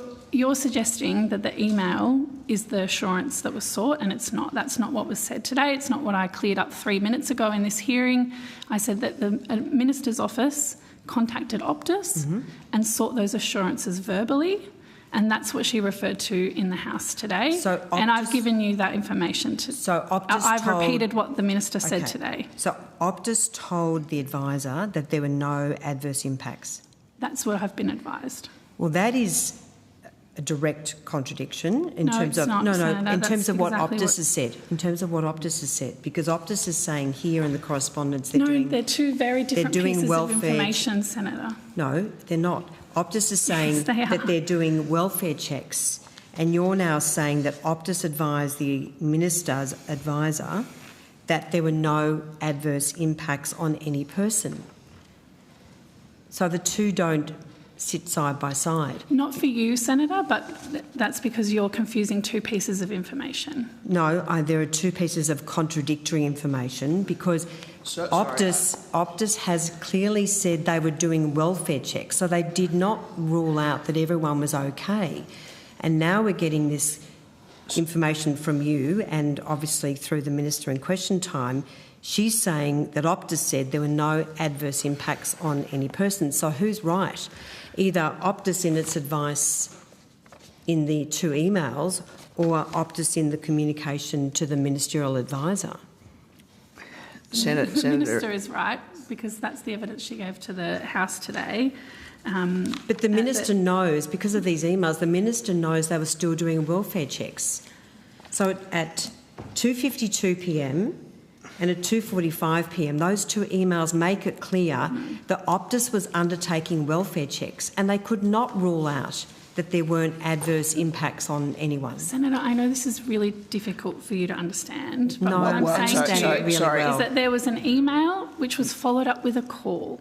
So did the call the two things don't... the email? Sorry, Senator Hanson. Yeah, so the telephone call that the Minister speaks about from Optus to her advisor contradicts this email. No, because no. There were there were adverse impacts. I'm not going to let people. you try to confuse the two issues. Things do not We've been very clear correlate. about what has happened here. The and two we've things do not given you correlate, more information Minister. throughout the day, and any other information I can take on notice for you. I would ask that you would reconcile and bring back and on notice, could you please provide to this committee how these emails say that welfare checks are being undertaken, and yet the Minister in question time today has said that she was advised, and you're now clarifying it was by Optus to her advisor, that there were no adverse impacts on any person.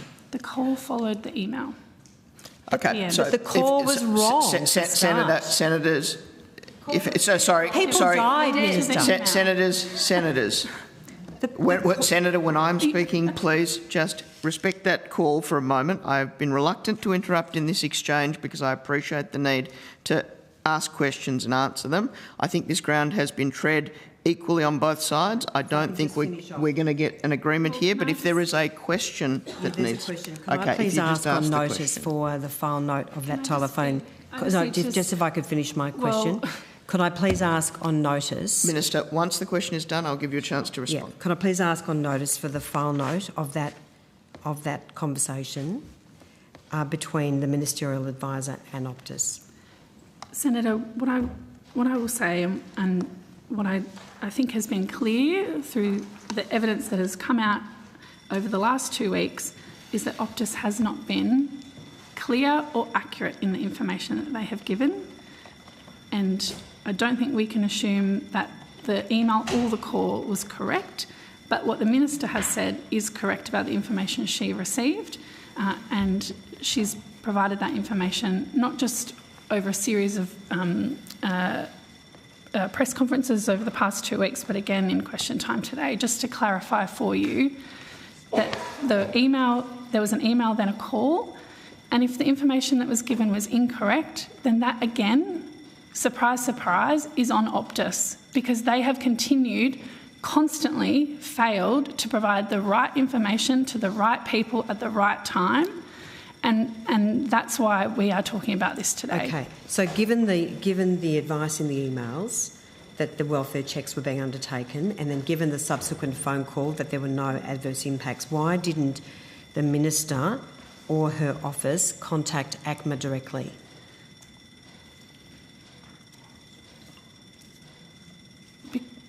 The Minister's office sought an assurance that ACMA had been contacted, and I can take on notice if there's any other information about whether there was... I don't know, and I don't want to speculate about whether that contact was made or not, or an attempt to make that contact. Well, we know from ACMA that contact wasn't made. Yes, yeah, that's right. So ACMA's just given evidence there was no contact made by the I will ministers. take the question on notice about what other information, and I have done throughout the day, about what other conversations happened that day, whether they were with the department or not. Sorry, if you want to... It's just a one follow-up on notice. Sorry, just one. Are you finished now, Senator Henson? I won't give you that guarantee, but I'll defer over to Senator Hanson-Young just based on what the response So we know that the Minister's office didn't contact ACMA to seek that, to find out what was going on. They sought they took the evidence or took the assurance of Optus. I'm wondering whether the Minister or the Minister's office on the Thursday contacted the department or in any way, phone call, email, text message to say, we've got this email from Optus, there's been a 000 outage, they say no one's been hurt. You know, was there any forwarding of that information to anybody outside the Minister's office? I'll take that on notice for you, Senator. And just as a clarification to ACMA, to you, Chair, was ACMA informed by Optus on the 18th of September that there were no adverse impacts in relation to this outage? I don't believe so, Senator. But the emails that you have and the emails that we got are quite different, and therefore that's going to be the core part of our investigation, is to try and untangle what Optus was doing, what it knew, who it was telling. And that will be core to the investigation, including, the advice they've given to us, to NEMA, the TIO, the emergency call person, the whole lot. But just to be clear, and could we please have those emails on notice? I think we've already asked for those emails on notice. Yes. All of the correspondence between ACMA and Optus. But just to be clear, ACMA was not informed by Optus that there were no adverse impacts. I think I'd have to... I think that will come out through what we see, but I'm not aware that we were told that. We're not, no. But what you did know is that 000 calls had failed. Both ACMA knew that, and so did the Minister's office on Thursday afternoon. And we've said that? Yes. So the Minister's office knew on Thursday afternoon. That's a matter for the Minister's office. I can just assure you that we had 2 very brief emails indicating that there had been a problem that had been resolved. Thank you, Senators. If at that point we may now move on to the next outcome, which we will excuse ACMA and say thank you very much for your assistance today and your answers. You've taken a number of questions on notice and we appreciate the expeditious response to those. I'd now invite officers from the Australian Broadcasting Corporation to the table, and we'll suspend for just 1 minute while that happens.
Right, thank you, Broadcasting. I now call officers from the Australian Broadcasting Corporation. Welcome, Dr. Hugh Marks, Managing Director. And I note that this is your first time appearing at Estimates since assuming this role, so I wish you all the best in the experience and would ask if you want to make an opening statement, but as I've said to every witness that's appeared before this committee, the shorter the better from my perspective. Oh, thank you, Senator. I've, I think, provided our opening statement to the committee for your purposes to read, so to save a bit of time. Yes, we'll have the opening statement circulated. Thank you very much. And if I'm going to Senator Hanson-Young, I was coming to you if you have questions. But if you don't, I'm happy to go to the coalition. No, I do. I do have questions. Welcome, Mr. Mark. Thank you for being here, and congratulations on the appointment. Thanks, Senator. I want to ask about what's happened with the ABC since Donald Trump attacked one of your journalists.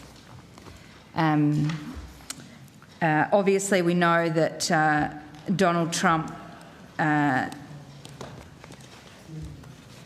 took aim at John Lyons, asking questions of him in a press conference or a doorstop some weeks ago, and then continued to abuse him online, and then banned the ABC both in the US and in the UK from attending Trump press conferences. Were you informed that the ABC had been banned from the President's press conferences? Thanks, Senator. No, look, I'll ask Mr Fang whether he's got any update on this in a minute, but my understanding is that the ABC hasn't been banned in what I would call maybe an unusual way from attending events or press conferences. There was one event that occurred in the UK where I think when I asked the question of whether that was unusual or usual, the response was that it may have been appropriate that we weren't at that particular event. Obviously, with Mr Lyons, we took due steps to ensure that he was in a safe position, that he felt okay. Mr Lyons is a very experienced journalist over many years, and I think he's a big boy and handled the situation particularly well. I don't know if there's anything to add, Mr Fang. No, nothing to add. There's been no other issues that we're aware of. There's been no complaints from the President's press office to the ABC about Mr Lyons or any other ABC journalist? Not that I'm aware of, Senator. Not that I'm aware of. Mm-hmm. So you haven't had any you haven't reached out to the US President's press office in relation to this matter? I think, again, Senator, there's been nothing that's caused us to have any particular alarm, so they're not questions that we've invited. Mm-hmm. Do you think there was anything wrong in the questions that John Lyons was asking of the President? Senator, no, I think, Mr Lyons' questions were appropriate, particularly for someone of the President's status and import. I think they're fair questions to be asked, and our journalism requires the ABC in particular to continue to ask, the questions that are important. So, no, I don't feel that there was any issue in his line of questioning. Mm-hmm. Did you receive any communications from any Australian government ministers or their officers in relation to this altercation that Mr Lyons had with President Trump? Not that I'm aware of, Senator. No, not that I'm aware of. So despite Donald Trump suggesting that Mr Lyons had hurt Australia, no minister here in Australia either jumped to his defence or defended the President? Again, Senator, I feel that people would understand Mr Lyons' reputation and I guess understand the context, so I can't talk for them, but no, we've had no inquiry or concern expressed to us that I'm aware of. Mm-hmm. Have any members of ABC staff raised this incident with you and their concerns of a kind of chill factor, or anybody feeling as though they can't ask tough questions of politicians? Again, Senator, no, I'm not aware of any such concerns. Mm-hmm. What about did the ABC participate on the Did the ABC travel with the Prime Minister and the press pack when the Prime Minister recently went to the United States? Mr Fang, you might have more details on that than I do. I'm not aware of the specifics of how we travelled, but we obviously were covering the story, and we could take it on notice and check with our news division about what the travel arrangements were. Mm-hmm. And are you aware as to whether there was any briefing to journalists about how they should behave while on that trip? Not that I'm aware of. Are you aware as to whether any ABC journalists have been contacted by US officers or anyone in DFAT about their questions or interactions while reporting in the US? No, Senator, I'm not. Okay. I've got lots of other questions, but I'm happy to hand over to my colleague, Senator Marine Faruqi. Senator Faruqi. Thank you. And thank you for being here to answer our questions. I just wanted to go to the Lattouf case. And since the findings of the Lattouf case, has the ABC determined how many formal warnings or directions were given to journalists in other instances after lobbyists contacted the ABC's board or senior management? Senator, I'm not sure whether that piece of work has been asked to be done. Obviously, there is much history which we would need to look at to really have a full answer on that particular question. I'm not sure of that work having been done, Mr Fang. Obviously, there are instances of things that we would be aware of previous issues being raised, but I don't know that that's been consolidated into a piece of work. Not that I'm aware of, Senator. I'm not sure we would record that type of information, if I understand your question correctly. Okay, so then how can the ABC say that firing Ms. Lattouf was a single inadvertent mistake if you haven't really done that work and if you don't know if there are other instances of lobbyists who may have contacted the ABC board or senior management to intervene and to warn and give directions? How could the ABC say that? Well, look, I think, Senator, the case that you're referring to was a pretty specific case. I wasn't suggesting that we had not done any work in relation to what the impact of that was. But I think, as you know, this was a very particular set of circumstances around this case, and it's played out, and we have heard all the details through a court process which has uncovered what occurred in this particular instance. Yeah, no, Mr. Fang, I know that. I'm asking you that the ABC has said that it was a single inadvertent mistake. And I'm asking you, have you done any investigation to see if other mistakes like that have been made before? You've said there has been no investigation on, if lobbyists had contacted ABC and there had been formal warnings and directions given on their behest. So I guess are you planning to do this work? Well, I certainly haven't done that work, Senator. It's not something that we would be intending to do or that we have planned to do. So how can the public then believe that something like this hasn't happened before? Well, as I said, this was a pretty specific case. I'm not sure how we would go back and assess other instances to look at for the types of issues that you're speaking about. I think we've explained through the court process and in previous public statements what occurred in relation to this case. And we've assured the public that, we've looked at it, that we've taken the lessons from the judgment and that we will, work to prevent it happening again. So the ABC, if I'm correct, the ABC dumped its social media policy a little bit after the Lattouf findings came down. I think it was a few hours. But the ABC also says that dumping the policy was completely unrelated to the findings. Did the ABC receive any advice that its old social media policy and the way it was enforced for the last 2 years was unlawful? Do you want me to take that one? Sure.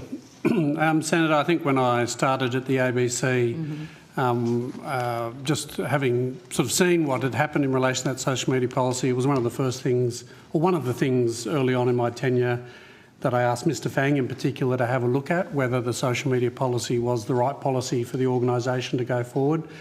And I think, as you can appreciate, having, I guess, broadened the policy in many ways to make sure that it's a public comment policy and not specific to social media was one of the actions that I thought was appropriate to take. One of the other things that I thought was important, and this is, I guess, partly informed by my experiences in working on the other side by being a supplier to the ABC, was an awareness that in many cases it had maybe an unintended consequence of being overly restrictive on certain numbers of employees. So trying to build some sort of graduation into the policy that sort of recognised that some people needed to have a different standard or a different level of expectation to other parties, other people that work or are workers for the ABC was important. So I asked Mr Fang to have a look at that. Obviously, given the case that was running with Ms Lattouf, we felt it was inappropriate to change policies mid-case, and the case that had some implication in terms of the court proceedings. So whilst that work went on, we thought, we could only really release that work on the completion of the matter with Ms Lattouf. So you didn't get any advice or receive any advice that your old social media policy was unlawful in the way it was enforced? I'm not aware of advice to that nature. I think when the new public comment guidelines were being discussed, and obviously we were taking advice in relation to the implications of the decision in the Lattouf matter as to the implications for the ABC. We sought advice from external lawyers in relation to that. Part of that advice was asking those lawyers to look at, not in a formal way, not in a formal piece of advice, the new proposed public comment guidelines to consider whether they were appropriate for an organisation such as the ABC, and the verbal assurance was that they were appropriate for an organisation such as the ABC. These were the new guidelines? The new guidelines. So not the old ones. Do you know of any such advice given on the old guidelines? Whether the way they were enforced was unlawful? No, nothing more than what the Managing Director said. Okay. Mr Marks, you have said that you have given clarity to the board about their roles. And after so many cases of board interference in the ABC, just that have been publicly reported, have been exposed, has the ABC board formalised non-interference in its code of conduct? Thanks for the question, Senator. I do feel that the respective responsibilities of the board and management are well set out in the ABC Act, and which does create real clarity between what the two responsibilities are. I guess in arriving at the ABC, it was clear to me, with some of the things that had happened in the past, that it was important that we talk about the implications and the application of those provisions in the Act. And I can assure you that as a board and as management, we are as one and in unity in our views of how that is to be applied, which is the operations of the ABC are to be undertaken by management under the governance and supervision of the board. But just providing or having a conversation about clarity doesn't really enshrine, the code of conduct and the charter. So what's to stop the chair or the board members contacting journalists or managers with their editorial opinions, which has happened in the past?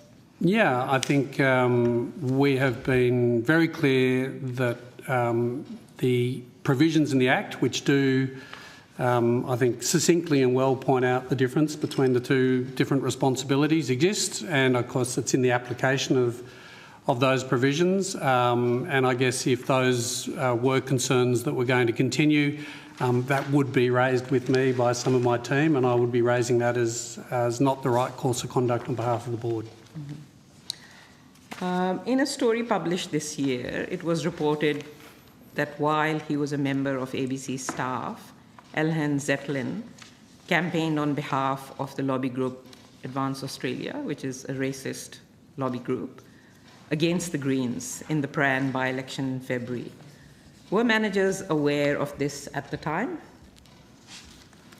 I'll ask Mr Fang to respond to this in a minute. He might have more information on this particular instance than I do, but I'm not aware of that particular story, unfortunately, Senator. Senator, would you mind repeating the question? Yes, so a member of the ABC staff, Mr Zetlin, campaigned on behalf of the lobby group Advance Australia against the Greens in the Prahran by-election in February. And I'm asking if managers were aware of this at the time. I'm not sure about that, Senator. I'd have to take that on notice. Could you take that on notice? And why I'm asking Mr Fang is that given Ms Lattouf was fired after sharing a factual report while Mr Zetlin was actively campaigning in an election. And it seems like there was different treatment to both these journalists. Well, Senator Faruqi's made some adverse reflections on both an organisation and a former employee of the ABC, apart from providing a right of reply to those accompanying those individuals. I am concerned about the reflections on that former employee and the suggestion that this former employee was sacked. So I would perhaps ask Senator Faruqi to provide evidence that that actually did occur. Sorry, Ms Lattouf was fired. There's a whole court case Ms Lattouf, that I'm sorry, happened. I thought you said Ms Zetlin. No, I'm just asking. Right, I thought you said another person. No. I'm just asking about Mr Zetlin, whether the managers at ABC were aware that he was campaigning on behalf of a group called Advance Australia. I mean, given numerous journalists have been given warnings about social media posts expressing sympathy with Palestinians, I'm just kind of a bit flabbergasted at how a member of staff can be campaigning, not posting, campaigning, and the ABC management seem to be unaware of it. Well, I'd have to take, as I said, I'll take on notice, and we need to check with the news division about what they knew about that. As to your other comment about many members of ABC staff having been, did you say disciplined or? No, I did not say disciplined. I said there have been given warnings about social media posts expressing sympathy with Palestinians. Is that incorrect?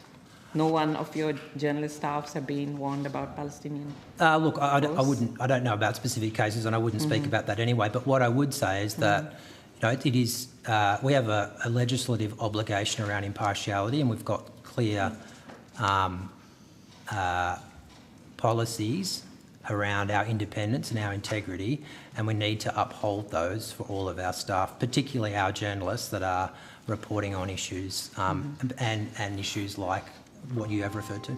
Yeah, so if you could take that on notice, those questions. Senator Faruqi, we've now reached the end of this session. We're going to break for our dinner break for 45 minutes, and on that return, I will return the call to the coalition. Sorry? Chair, before we go to the break, yes, I appreciate the very difficult position you're in. I just do feel like I need to draw to the committee's attention that when we come back from the break, we'll have less than 4 hours until our hearing is closed, and we have 11 agencies and 2 outcomes that haven't been dismissed. If I can just ask your colleagues perhaps to have a conversation, because we've got departments and officials and agencies that clearly just will not be called tonight, and if we could give them an indication over the dinner break, that would be helpful, I think. Thank you, Minister. Thank you, colleagues. Sorry, we're suspended broadcast. Sorry. Can we please just take into consideration the fact that the ABC has